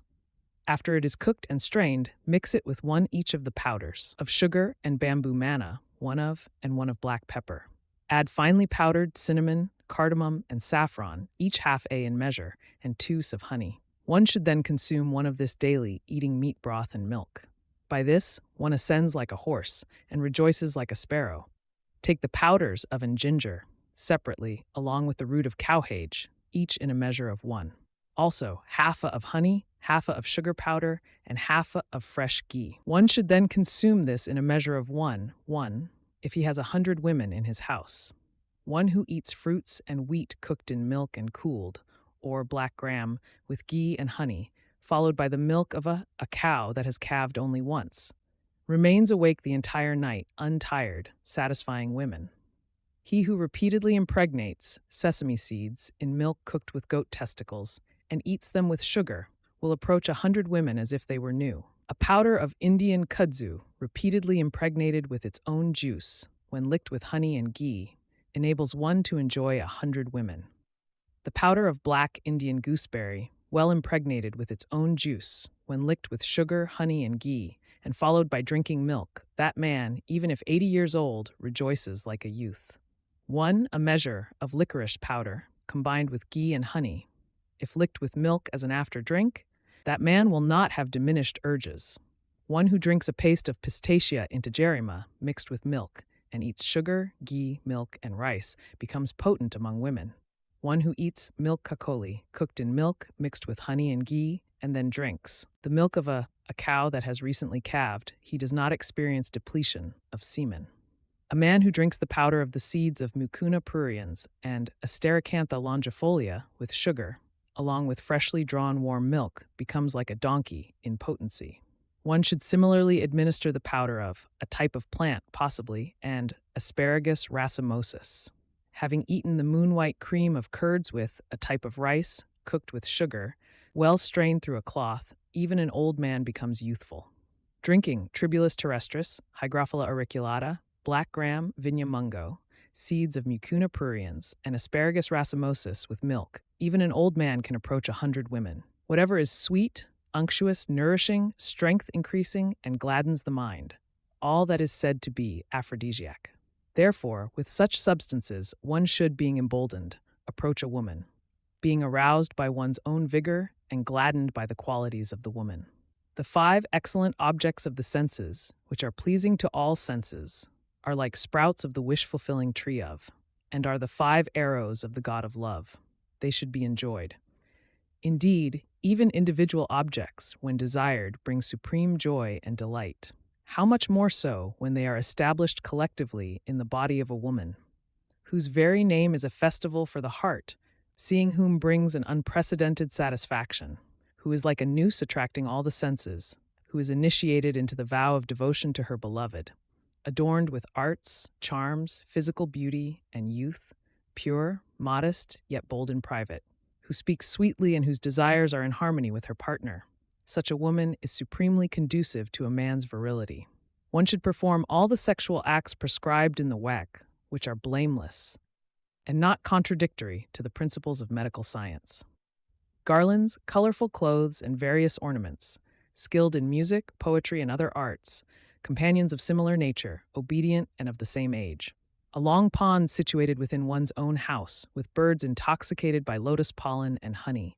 Forests on the slopes of blue mountains and peaks located near the city. Various types of trees pleasing to the eye, and the sweet chirping of cuckoos pleasing to the ear. Ornaments suitable for the body according to the season, and the entire retinue pleasing to the mind. Betel leaf, clear wine, a beloved woman, and a night marked by the moon. Whatever else is desired by the mind, all that is an aphrodisiac. Wine, like the lotus-adorned face of a beloved, a lute with sweet sounds like a beloved woman.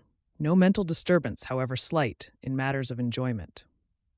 Aphrodisiacs and readily available remedies fully satisfy the desires of desire. And for fever, water from an earthen clod roasted in fire for thirst, parched rice for vomiting, for bladder disorders, and for urinary disorders. Iron and for anemia, with and for splenic disorders, lac for fractures, for poison, for fat and vata.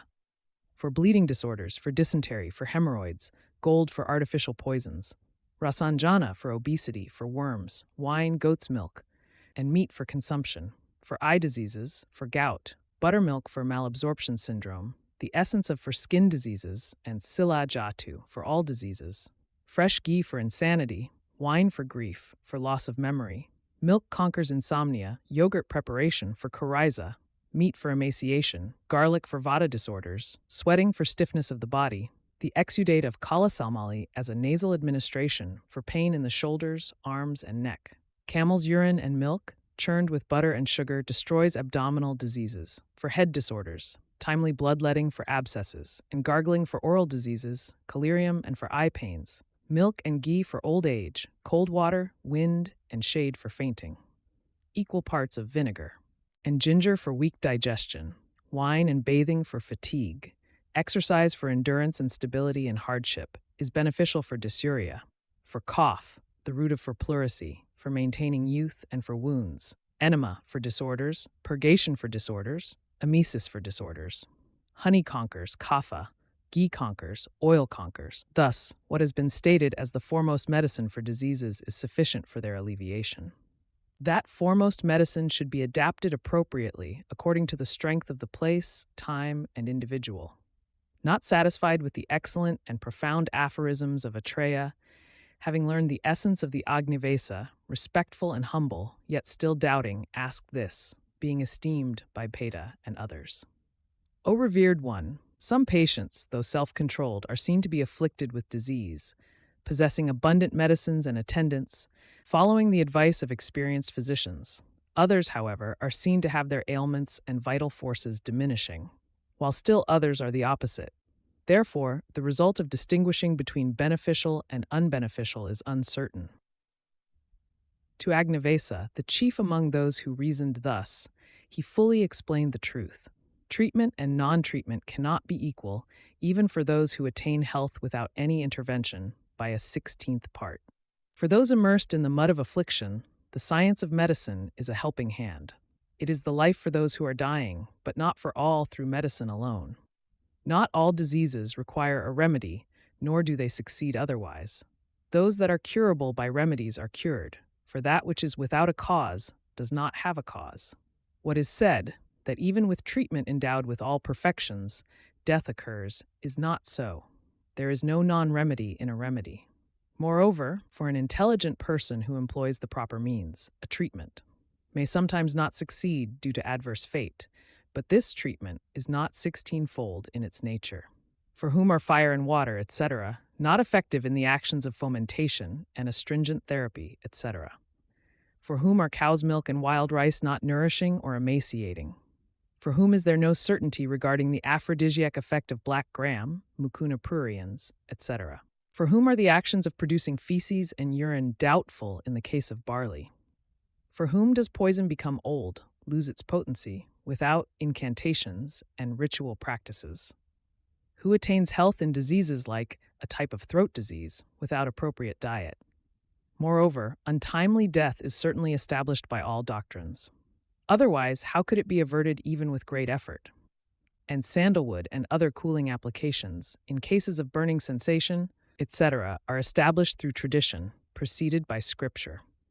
In fever, fasting, and nourishing therapy have attained efficacy solely from the scripture. When the treatment, endowed with the qualities of the four limbs, is applied after careful consideration, do not entertain doubt regarding the eradication of the disease. For this treatment is indeed a firm cutting of the untimely snares of death. It is a threadless protective amulet for those afflicted by disease, terrified and fearful. This very nectar of immortality, directly freeing the world from distress, immediately turns into a deadly poison when placed in an unworthy vessel. One should cast far away those physician snares who are ignorant of the true nature of the scripture, and those who are devoted only to the mere scripture, just as one would cast away the snares of Vivasvata, Yama. Auspiciousness be to physicians of good conduct. Auspiciousness to those endowed with scriptural knowledge. Auspiciousness to those whose actions are practiced. Auspiciousness to those who desire well-being. This is endowed with the qualities of a treatise and free from its defects. It pervades and encompasses the entire science of medicine. It follows the opinions of great sages possessing vast and pure knowledge. It is characterized by the profound and comprehensive meaning of a great ocean. The great mass of nectar that was obtained by churning the great ocean of eight-limbed medicine. For the pleasure of those with little effort but desiring abundant results, this has been separately expounded from it.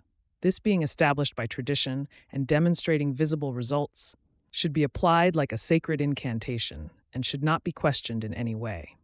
Through its study comprehension and application, one certainly attains long life, health, righteousness, wealth, happiness, and fame.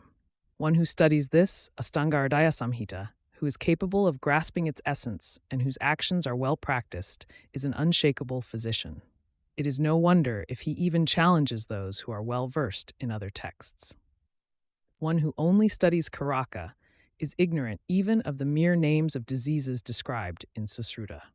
And what can that poor wretch, who is deficient in Karaka and yet unwearied in practice, do for the afflicted? If one studies only Karaka, then he is certainly ignorant even of the mere names of diseases, like those originating from the eyelids, joints, and white part of the eye, which are described by Susruta and others. The word even implies that he is also ignorant of their causes, symptoms, and treatments. And what can that poor wretch, who is deficient in Karaka, i.e. studies only Susruta, and yet unwearied in the practice, treatment, that is accomplished by studying Susruta, and which is characterized by time, strength, body, mind, suitability, etc., do for the afflicted, those overcome by cough, dyspnea, etc.? He is unable to do anything, that is the meaning. However, since the treatment procedures mentioned in Karaka are expounded here, and the diseases mentioned in Susruta are also named, one who studies this, Ashtanga Hridaya, will certainly bring about the alleviation of disease when engaged in its treatment. The meter is, he who, due to the power of prejudice, does not apply himself firmly even to a well-spoken text, is indeed utterly deluded. Let him, diligent and unwearied, study the primordial medical science for a human lifespan. If you think that due to the distinction of the speaker, there must necessarily be a superiority of meaning, sesame oil is wholesome for ghee, for and honey, for kapha, in their pacification in due order. Let Brahma speak this, or one born from Brahma. What power does the distinction of speaker have in that which is without? Or does the potency of a substance become superior due to the speaker? Therefore, abandoning jealousy, impartiality should be adopted. If there is affection for what is composed by then, leaving aside and why are and others not studied. Therefore, what is well spoken should be accepted. This is the heart of the ocean of all Ayurvedic literature. Having created this, whatever auspiciousness has been attained, may supreme auspiciousness arise from it for the world, the 40th chapter. Thus concludes the 8th limb, aphrodisiacs.